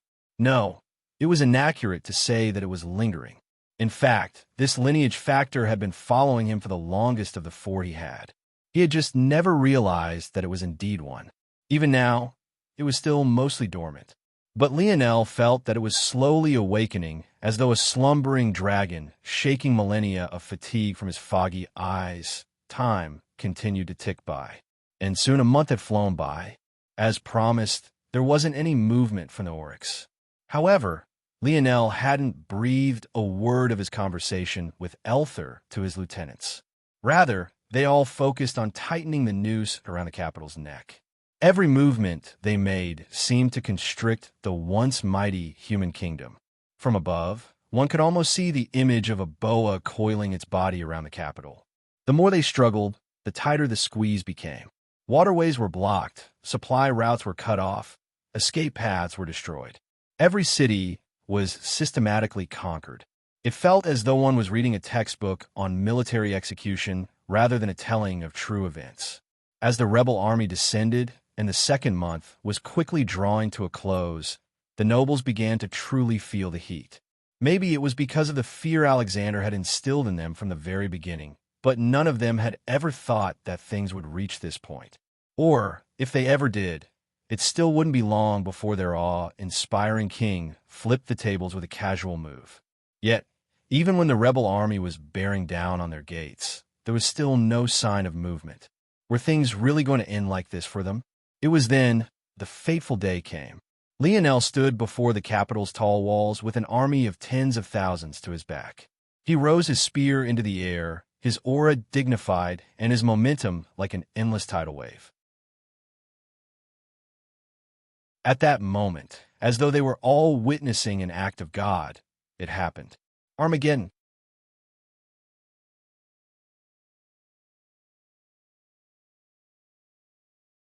Chapter 767. Chapter 767. Two options. The earth rose high into the skies, forming boulders that were each 2 meters wide. It took time, but not long later, dozens had formed before erupting into a blaze of black-red flames. The searing heat alone seemed to want to melt the city to ash. Even without Lionel saying a word, the rebel army felt their blood boiling. There were no words of rage, none of fury or animosity. Even with this goal they had been working toward for years, praying for decades, there was still nothing that needed to be said. Action spoke far louder than words ever could at this moment. This was indeed Armageddon. It was a judgment day for the capital and its nobles who had had their foots on their throats for centuries. It was finally their turn to return the favor. The meteors descended toward the gate in a blaze of fire. Bang, bang, bang, bang, bang. The cacophonic booms resonated like drums of liberation. Walls that had stood tall for centuries came crumbling down. A gate which had never been opened to them incinerated to ash. A city they hadn't been deemed worthy to step foot into had suddenly been opened to them all.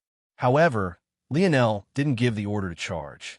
He continued to stand before the army, his chest wide, his back straight, his gaze cold and indifferent. At that moment, a figure suddenly began to appear out of the blazing fires, as though they weren't there to begin with. When this figure became clearer, many began to look on with frowns on their faces.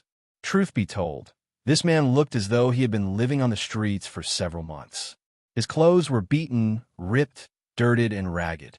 His hair could only be described as a rat's nest, their natural blonde color discolored by what looked like, and hopefully was mud. His eyes looked both groggy and lazy. Of all the things the rebel army expected to find when they came here, this was the last. The fact that there were no anti-siege tactics prepared by the capital was odd enough. It was even weirder that there hadn't been a single person atop the wall before their attack. And now there was this odd man. The man stumbled over the rocks before dropping down awkwardly before the carnage. He stretched his back in an exaggerated manner, as though he had spent far too long sitting. The crackles and pops that sounded from his action were so loud that they carried throughout the battlefield, even given the destruction to his back. This alone seemed to make those of the army take this man far more seriously. The man coughed, slinking his hair back and spitting at the ground before him. Somehow, a sword appeared in his hand.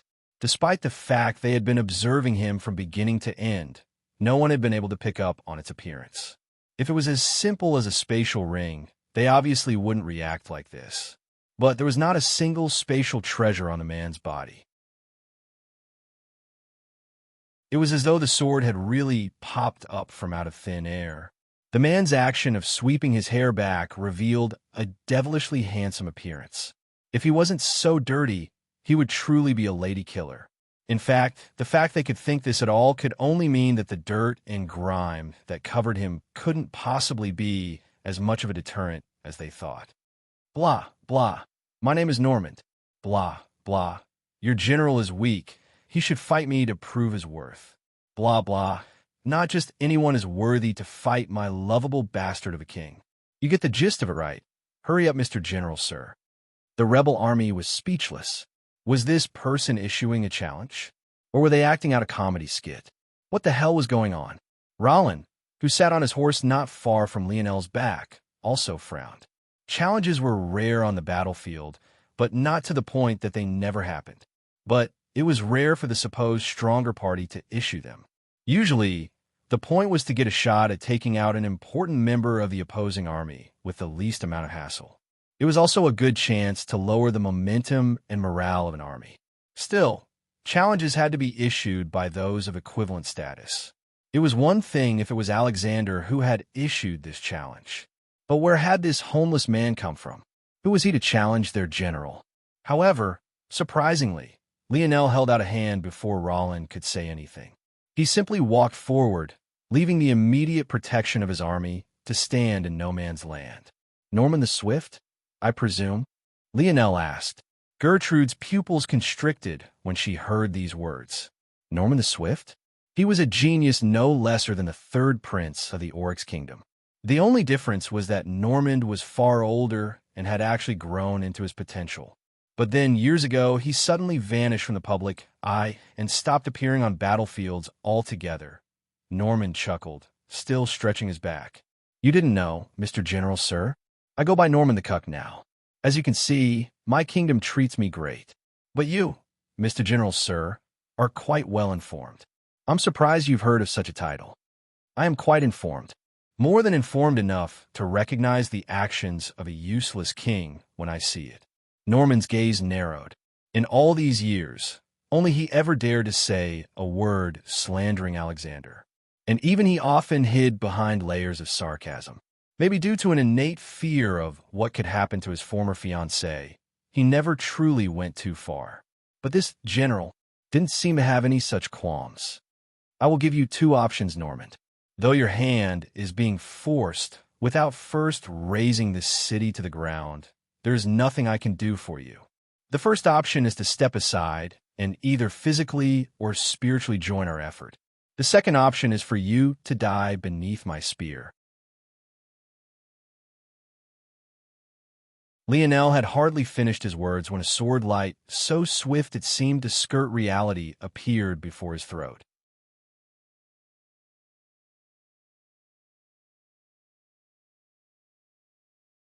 Chapter 768. Chapter 768. Pure Speedster Clang. The polearm of Lionel's spear appeared before him vertically, blocking the pierce of Normand's swift sword. It was such a precise block that the sword didn't slip one direction or another. It simply trembled in place, unable to move forward any longer. What a coincidence, Normand said, his voice sounding particularly flat, all of his playfulness and sarcasm vanishing. I've been looking to die for a long time already. Lionel's eyes narrowed. His spear shifted forward, the tip of Normand's sword to get caught in one of the hollow grooves of his long, flexible spear. Normand suddenly experienced his sword being twisted as Lionel's spear spun to the side. The pressure bore down on his wrist, threatening to break it entirely. But it was at that exact moment that Normand left his feet, his body spinning in the air along with his sword. Lionel's pupils constricted. Weightless, he didn't get to dwell on the thought for very long before. Normand swiftly pulled his sword back, piercing forward again with a speed even greater than the first time. He seemed to have no need of his swift title at all. His actions existed on a plane all to their own. Lionel took a calm step back, the spin of his spear picking up as he blocked its pierce precisely. He controlled the speed with such accuracy and precision that even when Norman tried to aim for the gaps, he would always find Lionel's polearm waiting. Norman pulled his sword back, his lazy eyes seemingly becoming even more lazy. His body loosened, his limbs becoming flexible to an extreme. He seemed to fall toward the ground.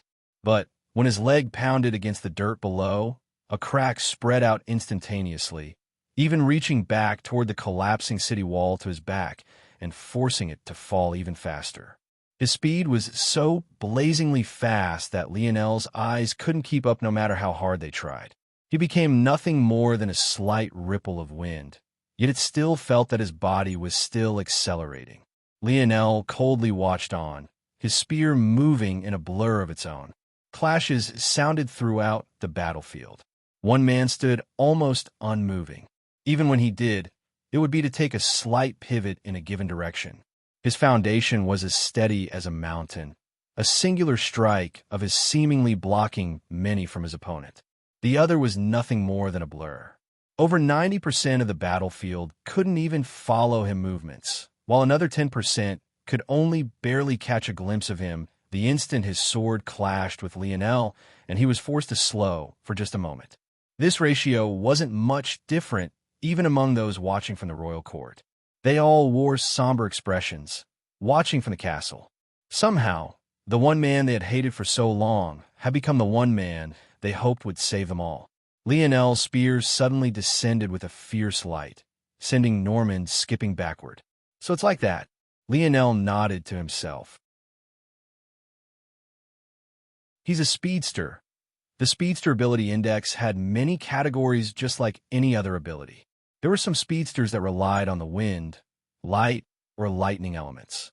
But pure speedsters like Norman were quite rare. He wasn't relying on an element. He was using nothing more than his bodily talent. As odd as it might sound, such pure speedsters were monstrous talents no less sought after than a genius with a deep space or even time affinity. The speedster ability index was broken down simply: speed, weightless, acceleration, control, and warp. Speed was the simplest. It allowed one to break the Bodis limits and display an uncommon pace. Weightless is where the true strength of pure speedsters began to show. This state allowed the freedom of the body to unlock. Maneuvers like the one Norman had pulled earlier occurred as easily as him thinking it. Acceleration built upon weightless. This allowed a pure speedster to ramp up to the greatest speed far quicker and, at the highest level, allowed it to be near instantaneous. This allowed a pure speedster to both save on the stamina they would normally need to hit their top speed, and also allowed them more flexibility in using their ability in battle. Once reaching control, both weightless and acceleration were built up. At this level, one gained an inhuman amount of agility. Stopping from speeds far surpassing the pace of sound on a dime, and turning to a completely new direction without putting any sort of pressure on your body would become as easy as breathing. This was something that elemental speedsters would never be able to accomplish. Control also allowed onto to turn speed into power with the highest level of efficiency. This level made pure strength types look like nothing more than a joke. And then there was warp. At this highest level, a pure speedster could bend light, space, and at the pinnacle, even time to their whim. Such an existence was beyond reproach, nigh untouchable. At Norman's level, Lionel was absolutely certain that he was at the 3-star acceleration stage.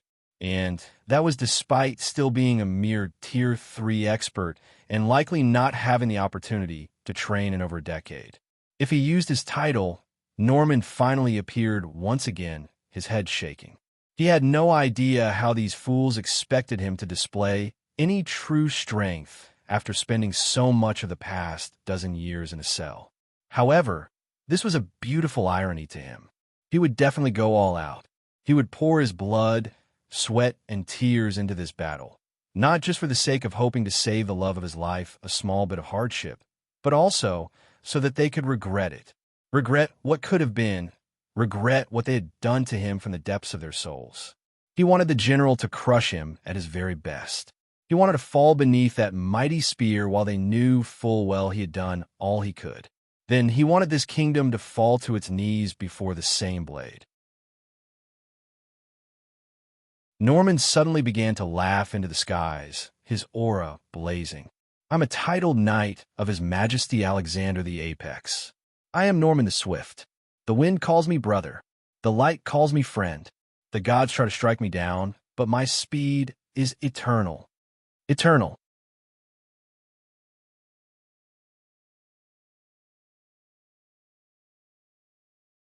Chapter 769. Chapter 769. Why? A pillar of golden light descended from the skies and seemed to blind the entirety of the battlefield. Norman's roars shook the capital, his convictions splitting the clouds and the sky apart and causing a fissure that divided the two opposing forces. When he reappeared, it seemed as though he had been completely reformed. His body was flooded with a white gold light, making it look as though he was wearing robes. His golden hair had been completely cleansed, and his emerald eyes shone like two true gems. As though his form had become ethereal, he seemed as light as a wisp of smoke and as fleeting as a fragrance in the wind. Then he moved. Lionel's pupils constricted. He circulated golden feather step, causing two massive wings to appear toward his back. Their white gold appearance was no less dazzling, especially as each feather became more and more defined. However, they had hardly formed when Norman had already appeared before him. It was as though it had only taken him a single flicker, a small twitch of the muscle, a minute in tension, for him to suddenly cross a distance of hundreds of meters. Like a streaking light, his sword struck forward, its speed so fast and its pattern so all-encompassing that a singular thin blade almost formed a curtain all to its own. Lionel frowned. Grand bell construct. Ding, ding, ding, ding. Instantaneously, an illusory bronze bell appeared before Lionel, his casting speed having reached ungodly levels. However, before he could take advantage of the spell's construction to attack while he was being protected, his pupils constricted. In the blink of an eye, Norman's sword lights doubled. In an instant, Grand Bell Construct's defensive limit was reached and a rain of piercing swords surged toward Lionel's vital points. Brandishing his spear, Lionel accelerated backward, a single flap of his enormous semi-illusory wings taking him dozens of meters with ease. Yet, as though Norman was nothing more than a shadow, he pressed his advantage. It seemed to take not a single ounce of effort to keep up, his body draped in an endless white gold that streaked to infinity toward his back. Lionel's eyes couldn't keep up with him even if they tried. But his internal sight could see Norman's face almost as clearly as if he was standing perfectly still. The red eyes, the gritted teeth, the streaming tears. The first opened a window to a man on the brink of madness. The second was so fierce that it drew blood, causing crimson to drip down his chin and be whipped away by the wind. The last sparkled beneath the golden light, carrying a beauty with it that it had no right to have. Lionel's jaw set. Every fiber of his being did not want to kill this man. Anyone with even the slightest shred of sympathy wouldn't want to do such a thing. Emotions dictated that he should find a way, that he should climb through a mountain of corpses to save this man he had only just met today. It was a silly, meaningless nicety, especially when he knew very clearly that this was a person who wanted nothing more than to die. However, logic told him a single life wasn't worth how many he would sacrifice by taking such a route. Wasn't that how he had dictated his life until this point? The reason he hated killing so much was because he didn't feel that his own life was worth any more than another's. So, how could he on one hand believe that? Then, on the other, feel so torn in this moment? Norman roared, his call feeling like the maddened wail of a wounded beast. His shout spread throughout the capital as he pushed himself to his very limits. Lionel could see it all. The blood that fell from his eyes, how his bulging thighs tore streaks of flesh away from his legs. He could even sense his heart pumping past its limits, causing micro tears to appear one after another. He wasn't just going all out. He was going beyond his means for just one goal, to kill Lionel. A deep breath seemed to silence the entire battlefield. Lionel could no longer hear a thing. He couldn't feel the collapsing walls of the city. He couldn't sense the crunching ground beneath his feet or the shouts of his men. He could hardly even hear the beating of his own heart. He closed his eyes, the flow of his blood reaching a crawl. Why did everything always have to be such a burden? Why did every choice he had to make come with such a dull pain? Why did he live in a world where he had to make such choices to begin with?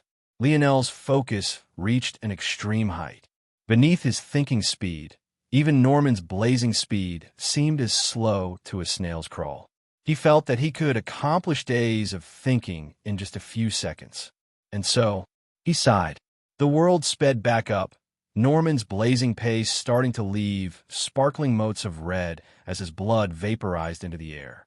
His muscle fibers tore apart one after another, but his roar seemed endless, bellowing into the skies above. At that moment, Lionel lightly tapped his foot. On a piece of ground to his back, a small patch of earth no more than 3 inches across rose a half centimeter up. In the blink of an eye, he had already crossed this distance. However, Norman couldn't react to the change. No, maybe he never saw it to begin with. Chasing after Lionel, his entire focus on piercing his throat. How could Norman realize that such a small change had occurred on the ground? So, he tripped. He fell forward at blazing speeds, his body losing all of its coordination in an instant. It was just a small moment. Having stepped into control with the help of his title, coupled with his deep comprehension of weightless, wasn't more than a microsecond. Yet, it was in that second that he suddenly found a spear plunged through his chest, shattering his heart into an eruption of crimson flesh.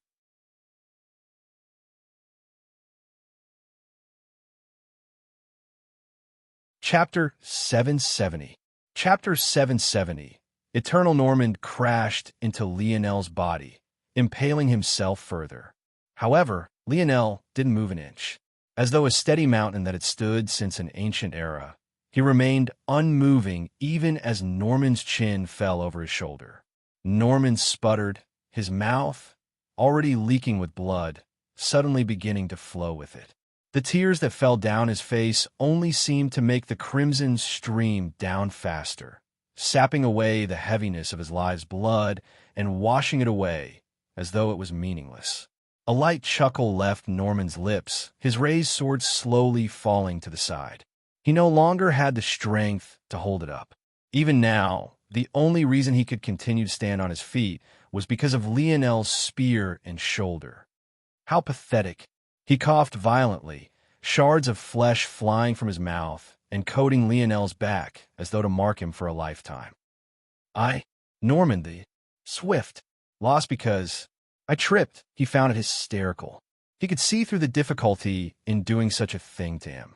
The location of the change to the earth had to be precisely chosen. It had to be well hidden, and it had to be perfectly timed. At the speed he was going at, his feet hardly touched the ground, even once in tens of meters, and the intervals weren't even evenly spaced. Depending on the attacks he chose, the acceleration or deceleration he could choose mid-combat. Any number of changes could occur. At his speed, any one of those changes could cause deviations of several meters. Yet, Lionel still chose the precise point where his toes would strike the ground, causing the greatest amount of devastation to him. He understood all of this well. To be a pure speedster, he had to have a thinking speed that could keep up with his legs. However, he still found it all to be hysterical. If he had the energy to laugh in the skies, he would do it. Norman's mouth sputtered with another mouthful of blood, this time completely drenching Lionel's back through. "Thanks for the battle," he said softly. His eyes dimmed, his body going completely limp. Lionel stood in silence for a long while, his spear still running through Norman's body, the latter's chin still resting on his shoulder. He couldn't see it now, but he could feel it. He could feel the light smile on Norman's face, that satisfied upturn of his lip, that peaceful dimming of his eyes. It was the look of a man who had finally died on his own terms. Not in a cell surrounded by rotting mold or scurrying rats, but on the battlefield fighting with all he had. Silence rang over the battlefield. There wasn't a single hint of the cheering one would expect to hear after a successfully won challenge. None of the pride, none of the adulation. There is only a brewing heaviness, an unwillingness that radiated outward in the sinking of their heartbeats. I was Norman the Swift. The wind called me brother. The light called me friend. The gods try to strike me down, but my speed is eternal, eternal. Lionel's spear vanished as he slowly lowered Norman to the ground. Kneeling to his side, he closed the lids of his eyes with 2 fingers, uncaring as the tips of his hands were drenched through with blood. Lionel's head slowly turned to the sky above the castle in the distance. There was a man who stood amidst the clouds. His black hair, dotted with strands of gray, was immaculately well-kempt. Even as it shifted in the wind, whether it was his short hair or his partially graying beard, not a single strand seemed to leave its preordained spot. He had long, flowing imperial robes wrapped in the body of a golden dragon. His crown sat upon his head, completely straight. It seemed to connect him to the skies above. Even as his robes fluttered and his hair shifted, this was the one constant that never seemed to change. Looking down on the world, he seemed indifferent to it all, as though a passive observer rather than the king of a nation that had lost almost all his land. He didn't seem angry, nor saddened, nor even somber. If one didn't know better, one would think that he was a deity observing the work of his creation as though it was passive, middling entertainment rather than the lives and hard labor of real people. His demeanor was worse than any debasing snicker, any snide remark, any cruel chortle. Lionel looked back down to Norman's corpse. Even now, his lip was curled into that very smile Lionel had imagined. He was unmoved by the supposed apex. Rising to his feet, Lionel's palm flipped over, a glistening, double-bladed, silver spear appearing in his hands. The moment it did, for once, it seemed to be completely docile. It didn't move or rattle. It didn't fight back against Lionel's control. It didn't throw a tantrum. It was as though it could feel that if it pissed Lionel off now, it would never see the light of day again. Lionel's steps didn't make a single sound. In fact, they were as light as a feather, as soft as a gentle breeze. And yet, every one resonated with the beating of their hearts. As light as they were, they only seemed to grow heavier. There were no piles of rubble, no tall fires, no single warrior that could stop his path forward. As though he had decided that he would go straight ahead from the very beginning, he didn't deviate an inch from that path. He stared toward that man in the skies, his gaze expressionless. Lionel's foot rose as he stepped into the city. When it descended, bang, massive stones of earth jetted out from his back, shattering the ground beneath his feet as he shot into the air. There was nothing in this world that he wanted more than the death of this man. The crown of a king. He didn't deserve it.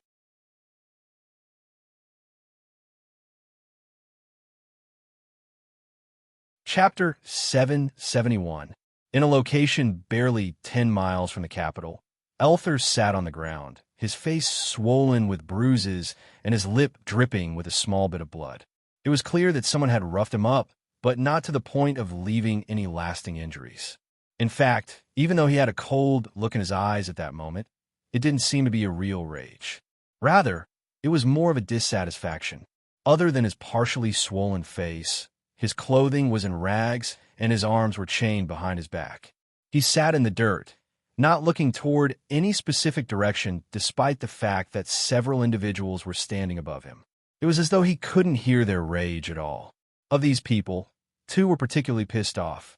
Just with a simple look, one could see that they bore some resemblance to Elther, although they weren't quite as handsome.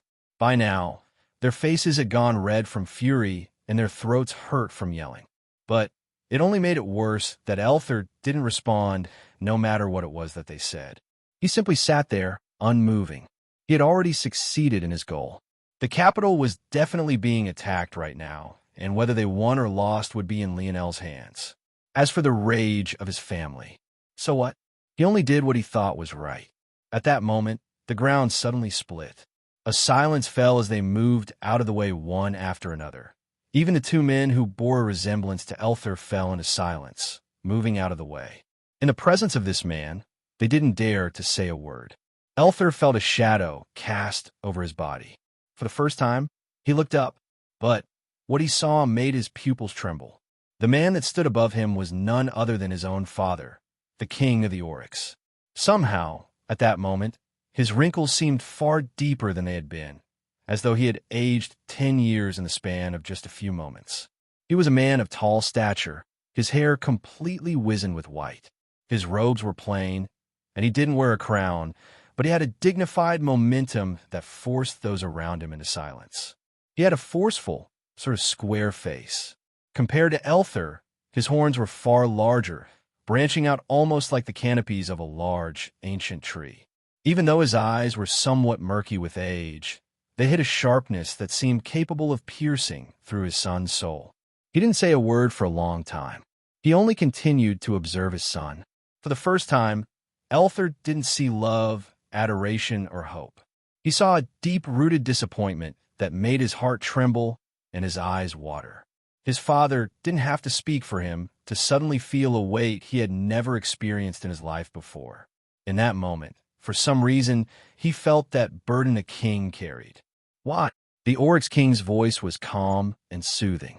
It carried a silky quality one could listen to for a lifetime without becoming tired. It was hard to tell if this was simply natural or if it was a cadence he had learned from years of ruling. Elther's jaw trembled before he clenched his teeth. Due to his blatantly false information, the Oryx armies had ended up in the wrong location, too far from the battle to make it in time. It would be one thing if they were only sending a few people, but to lead such a large army, it would take too much time. Before they got there, much of the result would be set in stone. Plus, their original goal wasn't to fight for or against anyone. They simply didn't want the rebel army to attack the capital. Anything else they did didn't matter. However, it was obviously too late to change anything now. I didn't agree with your orders, Elther finally said, as firmly as he could. So, instead of following them, you chose to place all your people at risk instead? The Oryx King continued calmly. Do you understand how many will die when this plan of yours fails? Do you believe that this is something a king should do? Elther snapped. I never wanted to be king. His breath came out harsh and hurried. He was tired of hearing the same bullshit day in and day out. This was never something he had wanted, so why were things always being framed like this to make him out to be some sort of failure? The king of the Oryx didn't even flinch at his son's outburst. His breathing remained steady, his gaze unmoved, his mood unchanged. Even after all these years, you still do not understand.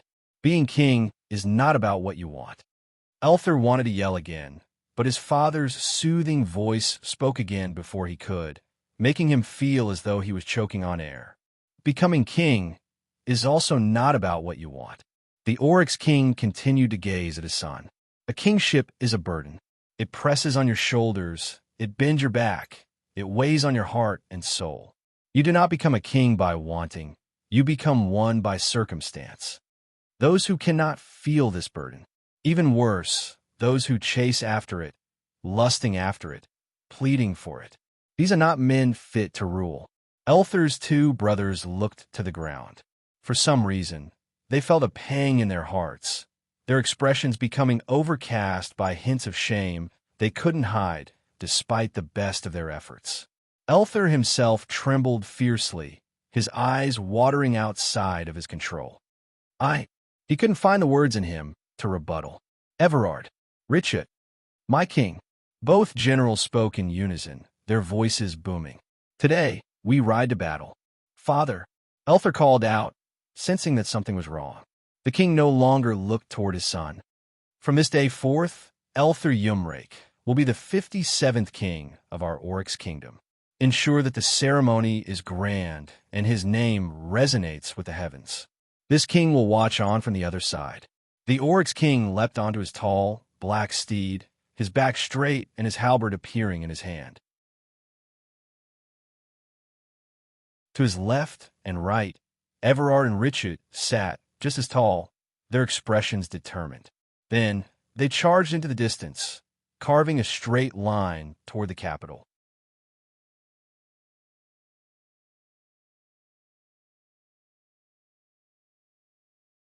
Chapter 772. Let me go. I said let me go. Elthar fought with all his might. But compared to the generals that remained, and just how many of them there were, Elthar was just a young boy without a chance. With so many restraining him at once, he had no chance of breaking through. Rage lit his features, his body breaking into his battle form, and even shattering the chains that held him down. But even this wasn't enough. It only made the strikes he suffered even heavier. The Oryx were never a light-handed race. Even knowing that this was their new king, they didn't hold back. They refused to allow him to charge off into a battle that meant nothing but death. He was their future, their light, and their hope. If they ever wanted a chance to avenge their king, they needed him to grow and mature, or else their kingdom wouldn't last very much longer. Even as they pummeled their young king into the ground, their fists heavy, tears streamed down their faces in an endless torrent. Not a single one of them looked toward their king's back receding into the distance. But they all knew that this was the last time they would see him.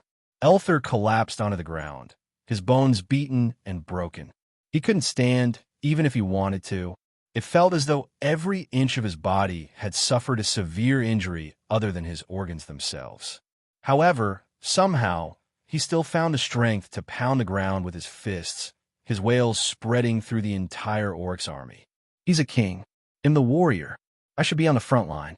Not him. Not him. The ground cracked, splintered and cratered beneath his strength, his pupils darkening the more rage he felt. All around, the upper echelon of the Oryx kingdom stood. The only sound for miles seemed to be the cries of their young king. Lionel felt his arms almost shatter the instant he made contact. His leverage in the air wasn't the best to begin with since he had to rely on a piece of earth floating beneath his feet, but he had a feeling that even if he had such leverage, it wouldn't make much of a difference. Alexander was immovable. His palm stopped the blade of his quasi-silver spear as though it was any ordinary weapon. The forces of repulsion almost blasted Lionel back to the ground. At least, it seemed like it was just almost, until the piece of earth beneath his feet shattered and he was sent careening into the city below as though a falling meteor. The air shot out of Lionel's body. In these years, he hadn't managed to progress past the Tier 4 stage of his fourth-dimensional metal body, because he couldn't find the specific ores he needed in this place. However, this didn't mean that his body wasn't obscenely sturdy. Even though he didn't cough up blood, though, his inner organs were rattled. Falling from almost 30 meters in the air like that was tough, even for him. Yet, Lionel shot out in the next instant, appearing in the skies again with a whole barrage of broken stone and earth following behind him. Lionel unleashed a flurry of attacks, the tip of his spear exploding with flames as bombs of fire erupted in the skies. Alexander calmly glided backward, navigating through the earthen projectiles flying toward him at astonishing speed as though he was skating on ice. Every time he lightly pressed his palm forward, Lionel's attacks would be rebuffed as though meeting an impenetrable wall. The attacks almost seemed to be nullified completely, and none of the strength even traveled to the other parts of Alexander's body. A defensive type ability? Is it just his palm? Or is it his whole body? Lionel's white gold wings appeared once more, his body erupting as bronze runes surged throughout his skin. A violet red colored his eyes as his strength exploded.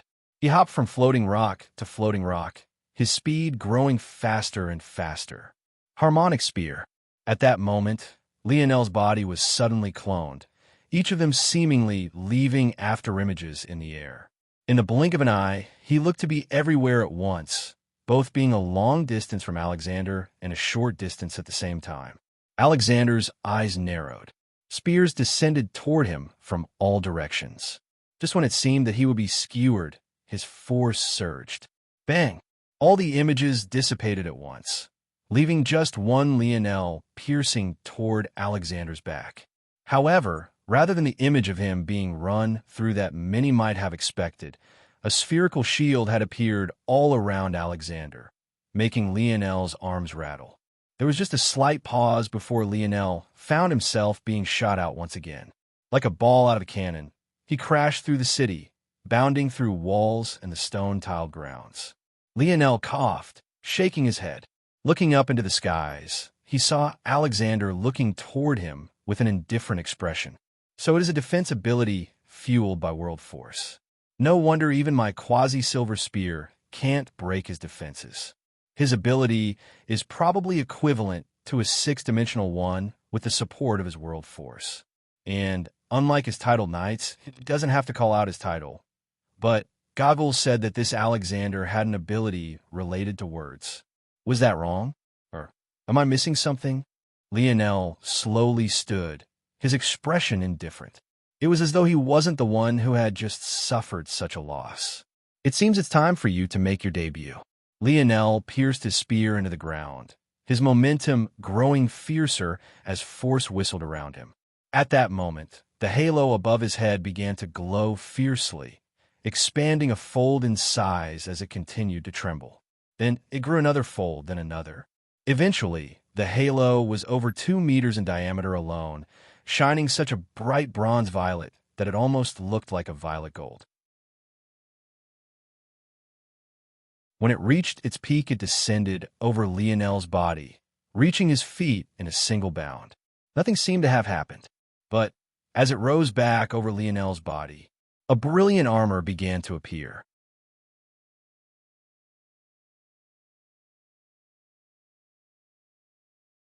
Chapter 773. The whipping winds came to a grinding halt. Beaming sunlight reflected off of the plates of armor. Bright silvers and delicate blacks alternated along its elaborate patterns. Just its presence alone seemed to make time itself stop, an eerie stillness hanging all around it. As the halo passed over Lionel's head, it was slowly covered by a helmet, sealing away his handsome, indifferent features. A light clicking locked everything into space. As though it had come alive, the armor shrunk a size, clinging to Lionel's armor as though it was nothing more than a second skin. This was the true ability of divine armor. It didn't function like a normal armor would. For all intents and purposes, it had become a living, breathing part of Lionel's body. When it was damaged, it would be repaired. When it moved, it would have a flexibility other armors couldn't match. Its power was now Lionel's own, its presence Lionel's presence. Lionel ripped his spear out from the ground, the world quaking beneath his benign action. White gold wings spread along Lionel's back once more. The contrast between his silver-black armor and them seemed to dazzle the world. However, whatever absent-mindedness one could have had vanished when Lionel suddenly shot forward. In a blink, he was already above Alexander. Without any aid, he stepped into the air as though it was as easy as breathing, his spear descending with such forcefulness that one would have thought that his goal was to split the planet below rather than the man before him. Alexander's pupils constricted. He was able to fly not because of an ability, but because of world force which granted him such a strength. This was the first time he had seen someone who shouldn't have a flying ability do so. None of the reports he had received ever mentioned this armor, nor did any mention his ability to fly. It was clear that this was a trump card that Lionel had left hidden just for this exact moment. Alexander reacted quickly, his palm shooting outward toward Lionel's blade, just as it always had. But in that moment, he suddenly felt as though his hand was moving through a wall of wind or a depth of quicksand. It slowed considerably, even though he felt it was moving just as fast as it originally was. The cognitive dissonance threw him for a loop. However, it was then an alarming sense of danger shook him to his core. Without hesitation, he shot backward. Lionel's spear descended. In one moment, it was before Alexander's palm. But in an act that could only be said to break the laws of reality, it appeared past it in the next instant. It didn't even seem to have teleported. Somehow, it felt that it had always been there. Alexander's dodge came just in time, but he was too late to stop his kingly robes from being torn in two, a shallow line of blood running down his chest. Alexander's acceleration met the same muddy pastures. It was as though he was locked down from all sides. No matter where he moved, how he moved, or how much effort he put into it, it felt as though his speed had been cut down drastically. The sight of the apex suddenly finding himself on a back foot left those watching stunned. To a degree, these even included those of the rebel army. But very soon, they began to roar at the top of their lungs, emotions they had been bottling up for decades bubbling forth. Lionel's spear spun in his hands. Through the air, he took slow and deliberate steps forward, bearing down on Alexander. His spear lashed out, splitting into two of its three parts. The blade shot forward like an arrow, completely unaffected by the same slow and speed Alexander was. In fact, it seemed to have become even faster than it would be normally. Alexander put up his barrier once more. The only way he had managed to keep his head all this time was by protecting his body from all sides like this. However, just when he was expecting the blade to pierce at his chest, it vanished, a massive pressure slicing into the shield to his back. The sight left the nobles in horror. By now, they were absolutely certain. It was a spatial ability, and a devastating one at that. Lionel's chain snapped back into place, but in one fluid motion, he spun the opposing side forward, sending another chain snaking forth. What began as a slow, methodical approach became a torrential assault in the blink of an eye. The sound of snapping and retracting chains rang through the battlefield, shadows of gray and silver whipping about as Lionel practically used the supposed king for target practice. Alexander's expression darkened. As though he was hiding in a turtle shell, he could only take the endless barrage, the sound of clanging metal ringing in his ears endlessly.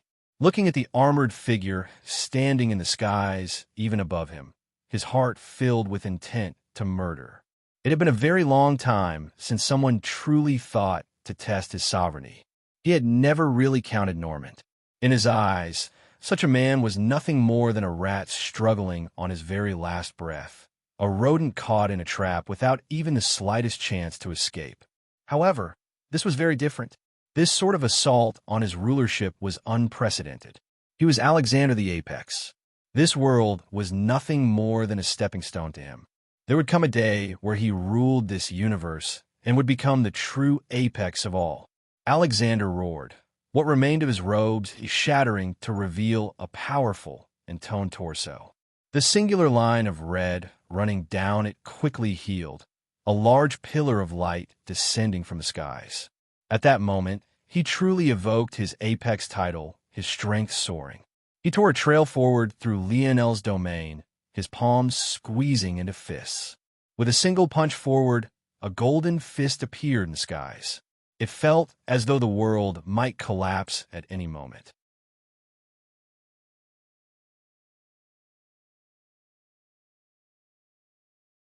Chapter 774. Lionel's cold and calculating eyes watched as this golden fist bore down on him.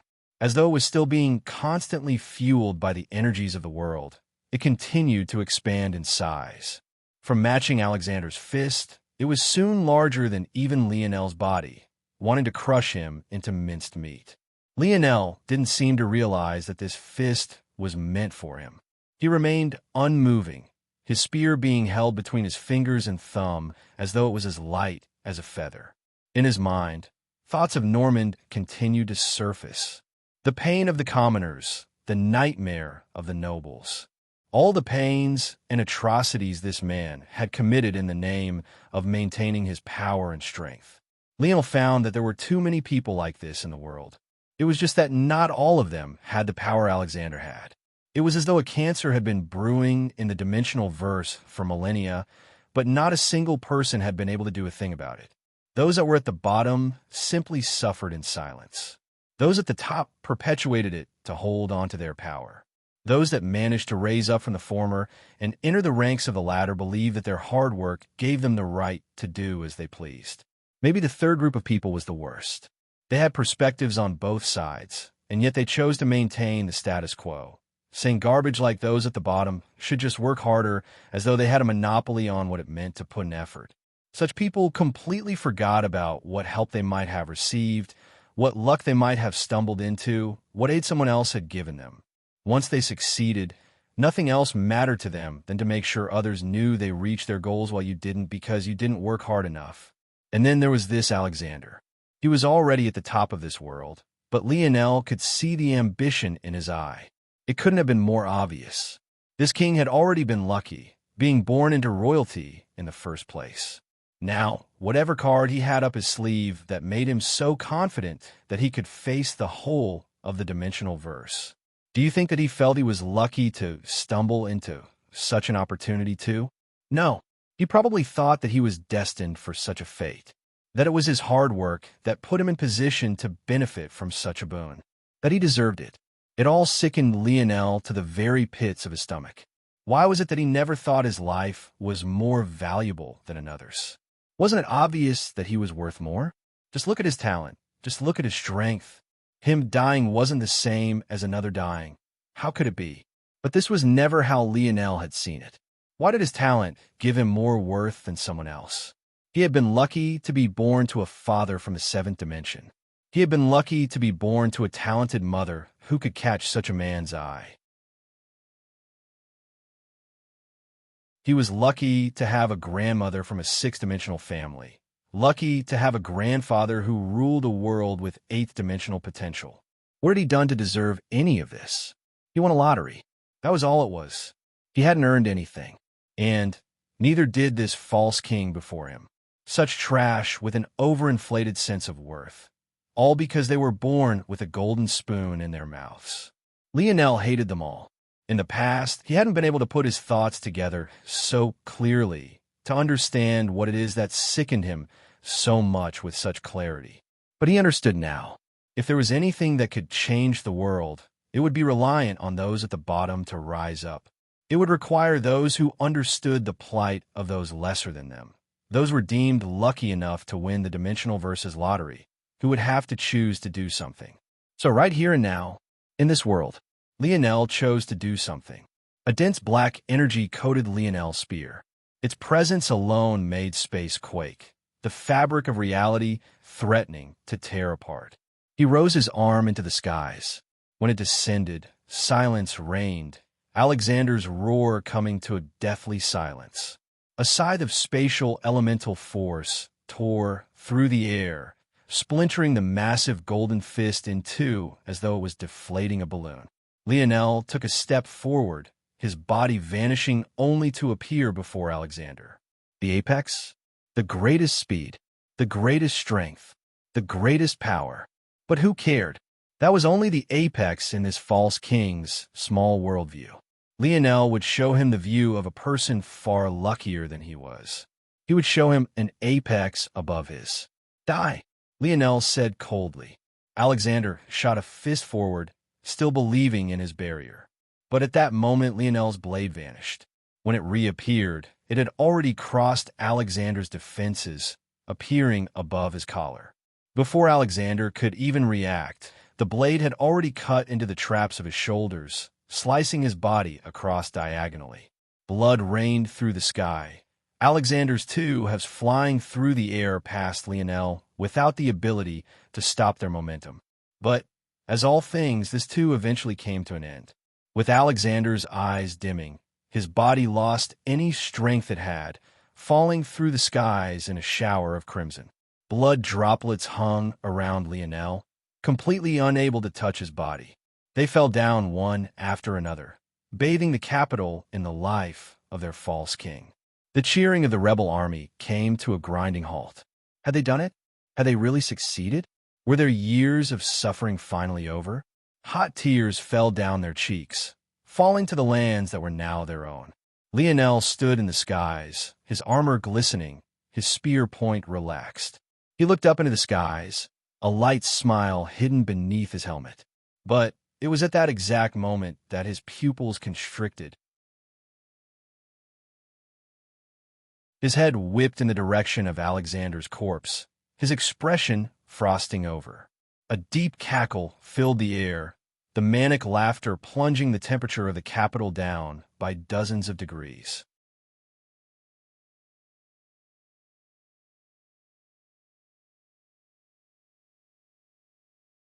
Chapter 775. The laughter held a madness that could only fill one with a sense of apprehension and fear. It was the kind of laughter that came from a man who had lost his mind, the kind only one who had stepped over their breaking point could produce. The two halves of Alexander's body began to stitch itself back together. As though it was a mere surface stitching, as he tried to rise up, his body threatened to fall apart again. However, slowly but surely, the connection became steadier and stronger.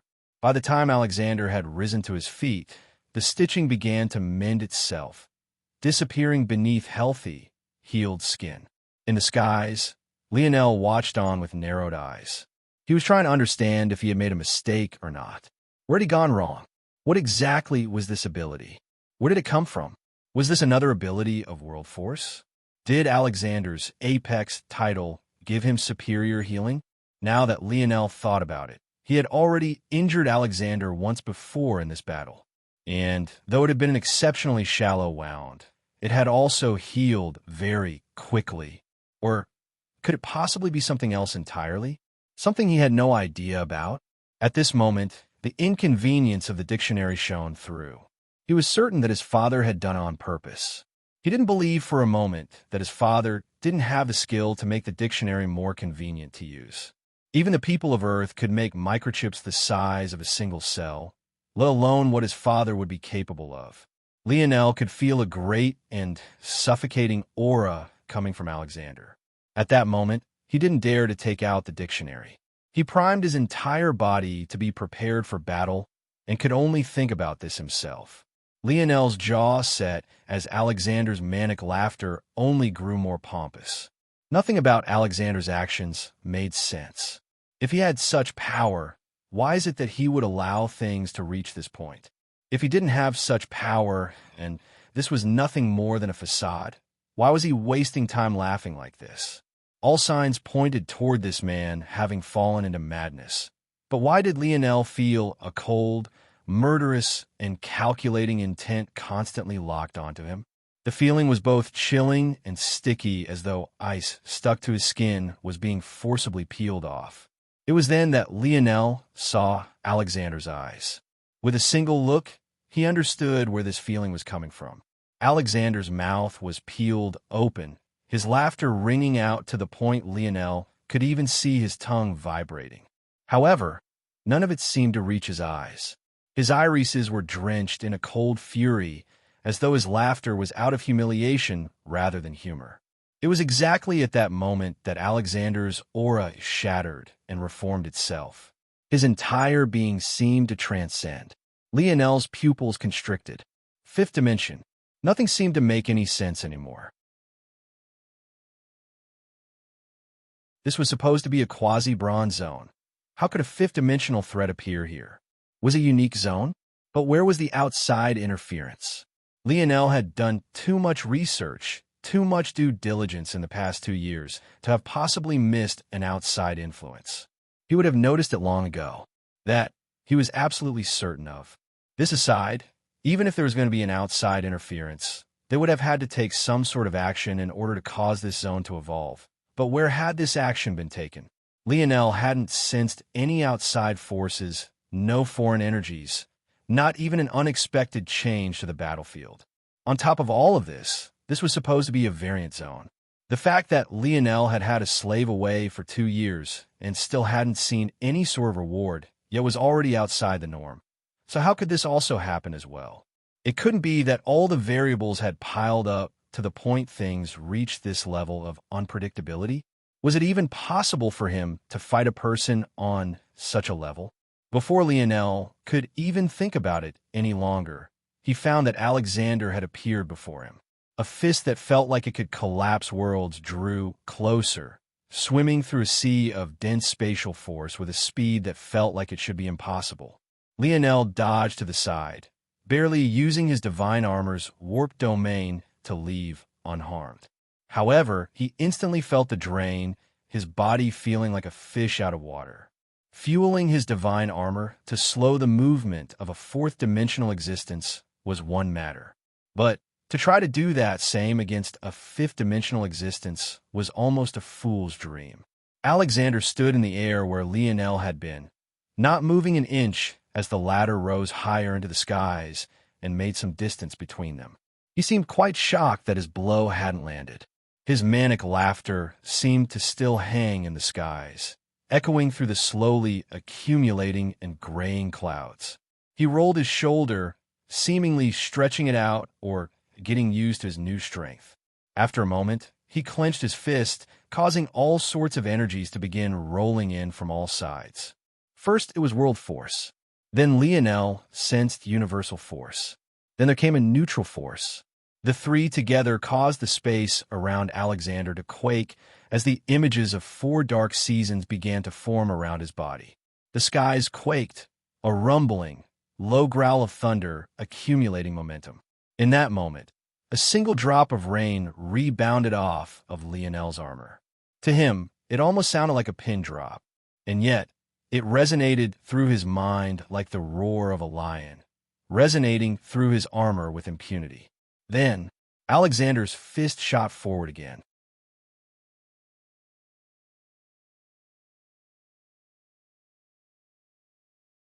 Chapter 776. Lionel roared, his spear vibrating with large amounts of spatial force as he met this golden fist. Sparks flew, what looked like arcs of black lightning contrasting against a sparkling gold. Lionel was continuously pushed back, his anchor in the sky and his strength not being nearly enough. Just to fly, he had to use the spatial force around him to his advantage. But after just a single exchange with Alexander, it felt as though he could hardly bring forth this strength anymore. Just as Lionel was struggling with just a single one, Alexander appeared in the skies above him, his fist sending out a second strike. Lionel's pupils constricted, his arms trembling as he fought back. But whatever small leverage he had had facing one completely collapsed in the face of the second. Without suspense, his body practically crumpled, his armor threatening to shatter beneath the might of the 2 strikes. Bang! Lionel's body was forcefully tunneled into the ground, 2 fist imprints layering over one another to drive him further and further into the dirt. A silence hung over the battlefield as the small drizzles of rain became more frequent, picking up momentum until a constant rattle rang in all of their ears. Lionel shot out from the ground, his armor looking as pristine as when he first produced it. And yet, the state of his inner organs told a completely different tale. If it wasn't for his metal body and divine armor working as one, he might have been half dead already. But even then, he already found it difficult to stand. Lionel took deep breaths, his gaze locking onto Alexander and his grip holding on tightly to his silver, double-bladed spear. Dreamscape battle sense. A strong dream force suddenly swept over the battlefield. As though a scanner sweeping a probe, everything was reflected in Lionel's mind. Dream sense. Lionel's mind split almost 200 ways, each taking control of a different section of his body as though he was a machine to be operated rather than a human being. Lionel's body began to move with an extreme amount of precision. Even in cases where his muscles couldn't meet the mark, Lionel used his Earth variant affinity to take control of his armor and forcibly pull himself to the proper position. In this state, he had the greatest control over his body and the absolute clearest mind. If Alexander wanted a battle, he would get one. Even at this moment, Lionel could sense the heavy gazes on his back. He could see Gertrude's tearful eyes. He could see Roland's steel jaw. He could see Goggles' clenched fist, Costello's warped polearm, Miles' bleeding lip, Austin's quivering knees. There were hundreds, thousands, tens of thousands of people reflected onto his mind, each and every one looking toward him with a light of hope. The burden was heavy, so heavy that he felt it might sink his knees, crush his shoulders, and shatter his back. And yet, he stood tall, his spear pointed forward. Lionel raised his foot, the space beneath him quaking. In the next instant, he vanished, appearing before Alexander. Yet, rather than attack, he took a step to the side. As though having read into the future, Alexander's fist punched at empty air, entering a space that would have run through Lionel's chest completely. The air shook, a deep trench tearing through the city below and causing explosion of dirt. Lionel's cold eyes flickered beneath the visor of his helmet, his spear sweeping upward in a motion to slice Alexander's arm off. A shield of force manifested once again. However, Lionel's spear didn't even connect. It shifted through space, continuing toward Alexander's arm as though no shield had been there to begin with. The sight of blade contacting skin played in all their minds. Yet, before anything could happen, Lionel vanished again. In his place, a blast of energy rocked the air, causing concentric circles of energy to radiate out. Lionel appeared again at Alexander's opposing side, his expression, hidden beneath his silver-black helmet, completely unfazed. He had already seen through Alexander's skill as a close combat expert. After entering the fifth dimension, one's ability to control the force in the air around them, as opposed to just the force in their bodies, reaches an all-new level. In that split instant, Alexander had used the jetting out of his elbow to counter Lionel. But only the slightest twitch of the muscle was needed for Lionel to see completely through it. By the time Alexander understood what had happened, Lionel's spear descended again, slashing down on his left arm with full force. PCHU. Lionel's blade cut through Alexander's skin, only to be stopped by his flesh and bone. His spear, which had a sharpness he was keenly aware of, couldn't even take an arm off any longer. Lionel understood the problem. His stamina was already running low. He couldn't afford to fuel every attack with spatial elemental force. At the same time, the stamina he needed to upkeep the use of his divine armor at his current stage didn't allow him the right to use other elemental forces. In the end, he could only rely on his spatial force in this state, but it was simultaneously the most draining force he had. Lionel dodged out of the way of yet another strike, his labored breathing causing puffs of fog in the steadily increasing rainfall. Alexander's figure flickered, completely moving out of the way of Lionel's snaking chainblade. It was clear that he had given up on simply staying in place as the wound on his left arm rapidly healed before their eyes. Alexander didn't say a word. The rumbling universal force around him grew more fervent. Lionel vanished once again. Without a word, Alexander had appeared in the exact location he had been in, his fist eviscerating a quarter of his castle to dust without a care for the nobles that might have died inside. I wonder, how much longer can you keep that up? In that moment, over the horizon, the galloping of 3 purebred horses charged through the rain, entering the battlefield as Lionel and Alexander faced off.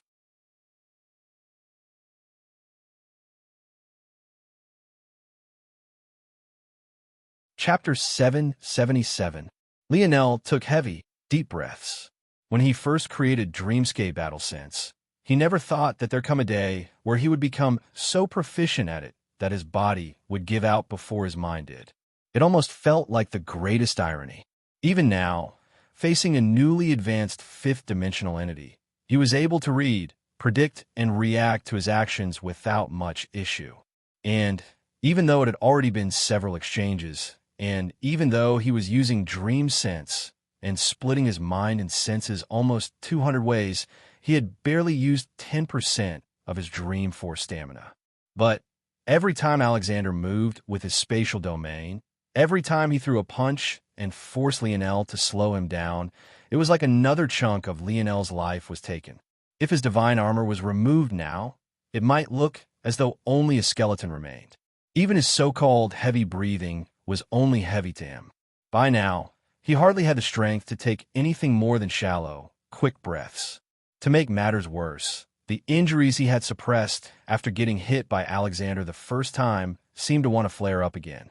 Lionel's senses had long since locked onto the 3 oryx approaching from the distance. In fact, he had sensed them long before they even came into view. But he really didn't know what to do about it. He couldn't even find a path to deal with Alexander. If these 3 decided to attack his army, he wouldn't be able to help even if he wanted to. A strange helplessness overtook Lionel as he was forced to dodge again. He coughed violently. Though no blood came out, it felt like searing hot coals were being plunged down his throat. His lungs felt as though they had been lit on fire. Despite his worry, Rollin, too, noticed the charging Oryx. Realizing that the problem could become bad, he immediately took charge. Sending numerous signals, the left wing of the army didn't about face, grasping their weapons as they faced the oncoming assault. Alexander. The booming voice rolled over the thunder that quaked the skies. It was deep and held an undeniable majesty to it that resonated with one's heart and soul. Completely ignoring the army before him, the king of the Oryx leapt from his steed, bolting through the air with his 2 generals in tow. World Force. Lionel smiled bitterly. He had already guessed that the king of the Oryx would have the other half of this world's world spirit. But if he really had to deal with 2 World Force users, he would really be finished. Could it be that he would never be able to step foot outside of this world? Was all the blood, sweat, and tears he had poured into this meaningless? Lionel could almost feel the hearts of his army constrict. Then, as though madmen completely forgetting military law, the entirety of the rebel army surged toward the capital without thought for their safety. General, it didn't matter who it was. Whether it was Rollin all the way down to even the cowardly Goggles. They all seemed to have lost their rationality in that moment. When Lionel saw such a scene, he wasn't sure how to react. With happiness? With rage? The bitter sweetness made him feel as though the weight on his back was still growing heavier. By now, it was heavy enough to make him feel suffocated to an extreme, his heart pumping with a continuous pang. However, Lionel could have never guessed what would happen next.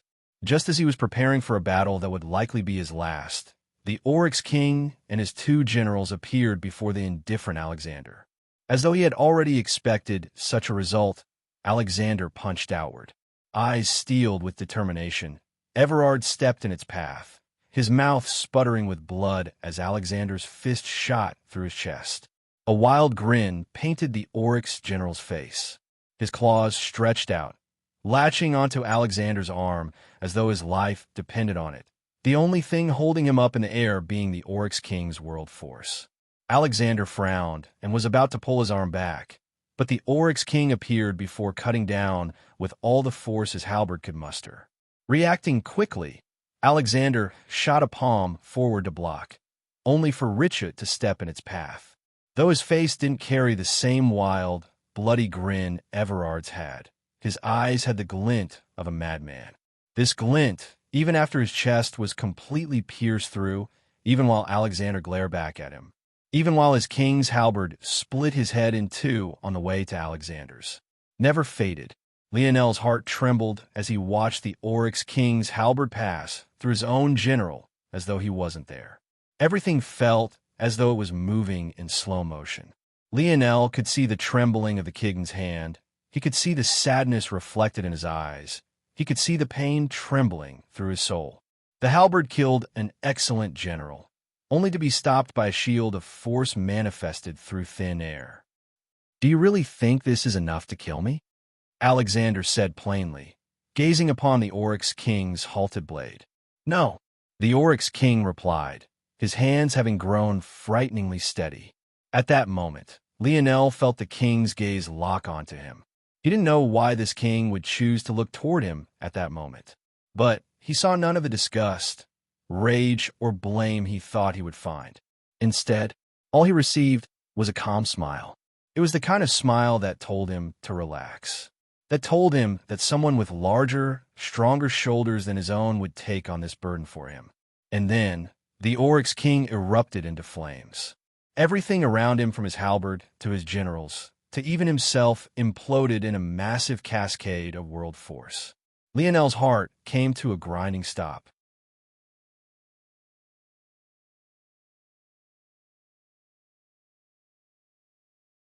Chapter 778. The fire reflected in Lionel's irises. He didn't know what was happening. He didn't know why, or even how the Oryx King sacrificed himself. He didn't know if this was an ability of world force, if it was a lineage factor, or even if this was the Oryx King's original ability being fueled to a new level by his world force. Even with all his intellect, even with all his senses, he just couldn't understand. But maybe that was the way things were meant to be. When those at the top took on the greatest burden for themselves, wasn't it all to allow those beneath them to live on in ignorance? The flames, despite never touching the city below, seemed to engulf it whole. Whether it was the heat or the moment, it was all ubiquitous. This was likely a moment they would never forget. And yet, maybe the greatest irony was that they had treated this man as an enemy just moments ago. It was yet another bittersweet moment. But it was one filled with an underlying respect that pounded through their hearts. Maybe, though, life wasn't filled with such fairy tales. Sometimes, even when the greatest sacrifice is made, even when all the tears are shed and all the hearts were broken, it still isn't enough. As the fires even Lionel didn't dare casually touch began to die down, the image of a singular man still standing in the air became clearer and clearer. By the time the flames faded away completely and they saw what remained, a horror could only grip their minds. There, Alexander stood. His skin was burnt black, flaking off to reveal bloodied, mangled flesh beneath. Both of his arms were nowhere to be seen, and his once handsome features had all been burnt away to the point that one could make out bits and pieces of his skull. At that moment, the manic laughter appeared once again. As the rain sizzled and boiled, coming into contact with the supposed king, this laughter only grew. "Kill me. I am the apex." Alexander's voice boomed, the projection of his voice tearing a cyclone into the thick, black, cumulonimbus clouds coating the sky. Arcs of lightning flashed and thunder boomed. It looked like a hellish descent coming to reap all of their lives. "No!" Lionel suddenly roared, his body flickering. But when he appeared again, he had traveled less than half the distance he had wanted to. Completely out of his range, Alexander had shot down from the skies, his armless body looking like an arrow through the rain as he appeared amidst the army. His mouth opened wide, skin flaking and falling from his skull even as he bit down. At that moment, from across the battlefield, Gertrude smiled. Even from so far away, Lionel could see it clearly. She knew Alexander was too fast for her to react to. She didn't even have time to raise her weapon. Her final thoughts were quite simple, really. If she was going to die anyway, wouldn't it be nice to see his face one last time?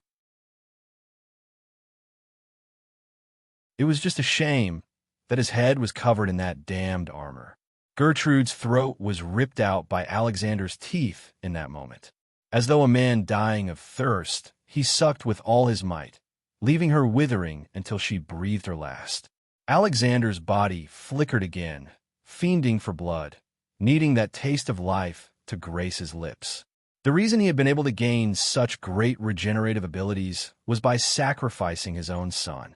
After having gone so far and with the unification of this world right at his fingertips, how could he die now? Lionel saw red, his body driving itself forward. Even if he couldn't use spatial force anymore, he still had his speed, he still had something. Unfortunately, without spatial force, he plummeted from the skies, crashing into the buildings below. Lionel allowed his divine armor to sink into his skin, bursting with whatever light elemental force he could muster. But by the time he managed to leap over another building, he could only watch as Alexander surged toward Rollin. Lionel felt as though his heart was being ripped out. These last 2 years couldn't have been any realer to him. He could still hear every one of Roland's laughs. He could still feel every time he patted his shoulder. He could still taste every meal they had had together. Thinking of how he could possibly explain his death to Elise, or if he would even ever get a chance to, tore him up from the inside out. However, Lionel didn't see Roland die. Somehow, what he saw instead shook him even more. Just when Roland's throat was about to be torn out much like Gertrude before him, Goggles kicked him out of the way, appearing before Alexander with a dagger wrapped by both hands and plunging down with all the strength he had. "Goggles!" Roland roared. "Shut up!" Goggles' shout hid the trembling in his voice. "I won't let this bastard be the reason my goddess cries." Lionel's world completely lost color. All the times Goggles had gone on a convoluted rant played in his mind in a flash. And yet, this time, he hardly got to finish a single sentence before the rest was filled the gurgling sounds of blood. Goggles' eyes dimmed as his throat was ripped apart by a shining row of white teeth. Lionel plowed his way forward, his ears ringing with an eerie high-pitched, monotonous sound. He couldn't see straight or think straight. Everything he had left was poured into running as fast as he could, as though it didn't matter that Alexander had already regrown his limbs. Alexander's laughter rang through the skies, a familiar silver tablet rising out of his body and exuding an endless pressure. Lionel appeared before him, but could hardly swing his spear before a dome of force blocked him completely. Lionel wildly swung his spear at the dome, but none of what he did seemed to matter in the slightest. "You know," Alexander laughed, his mouth bloodied with the flesh of Lionel's lieutenants, "I once had a subject just as disobedient as you."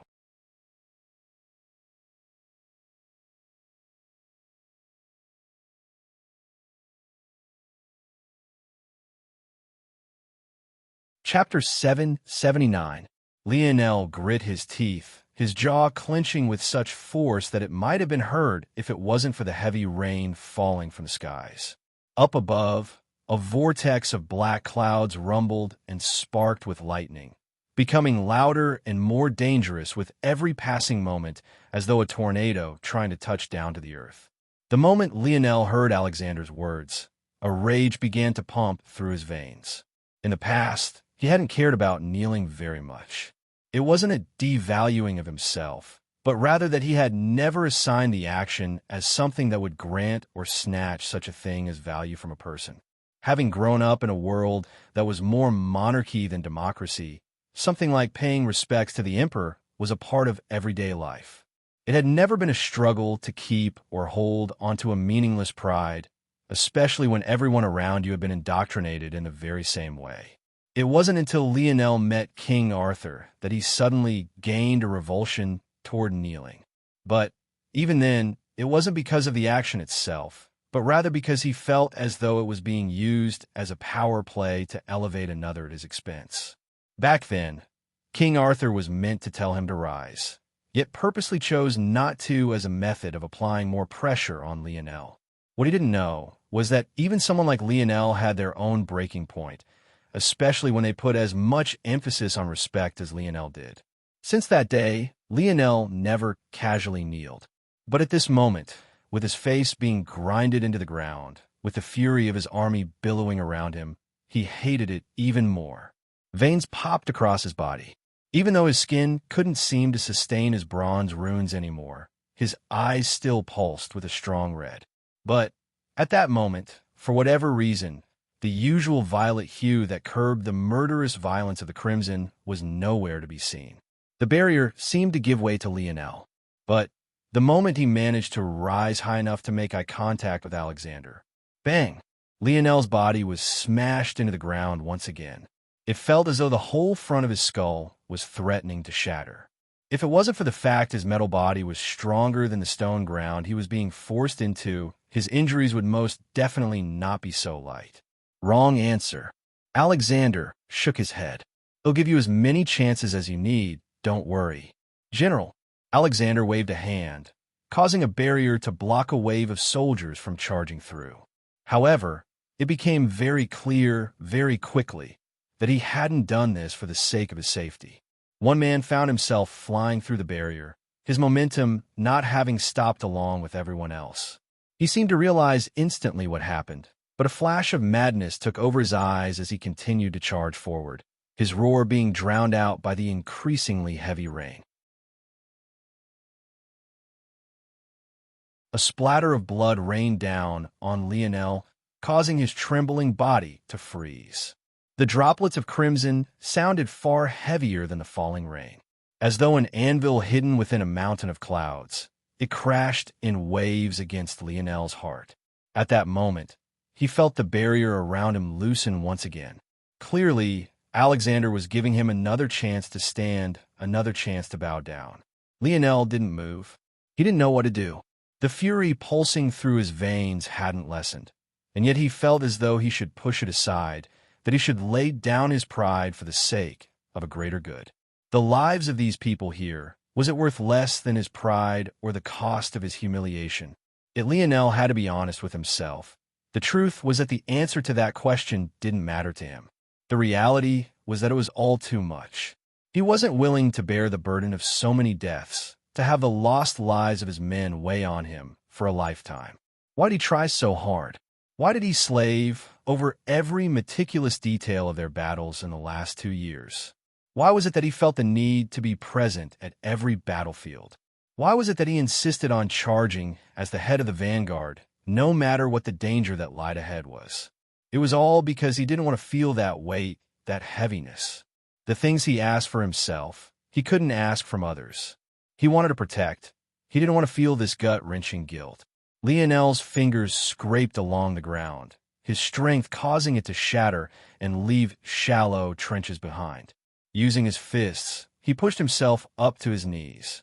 His hair hung over his face, dirted by the mud and grime of the ground. It didn't seem to hold the same metallic sheen it always had anymore. His face, partially hidden by his hair, was covered in a mixture of blood and dirt, his eyes having returned to their usual pale green. Yet, at this moment, it appeared to be far more gray than anything else. His breathing was shallow and weak, his rib cage threatening to shatter into pieces with every gasp he took. If it meant not having to carry this burden, what was his pride worth? If he felt even his life wasn't as valuable as theirs, why would the cost of his humiliation be any higher? He was just a bit luckier than they were. That was all. Lionel began to lower his head to the ground, his entire army having fallen into complete silence. Their eyes turned red, watching Lionel's back arch. They knew that for others, it might take hundreds, even thousands of them dying before they broke. However, for Lionel, the single death of a warrior whose face was forgettable was enough for him. "King, don't." Roland gathered up all the strength he had left, his throat still being clamped down by Alexander, to finally squeeze out these words. "You're tuning into the Romance Rendezvous YouTube channel. We're so grateful for your support, and don't forget to subscribe to join us on this incredible journey through captivating stories. Your generosity through donations truly makes a world of difference, as it's the primary source of revenue that allows me to expand and enhance this channel for you. Thank you from the bottom of my heart for being a part of this adventure.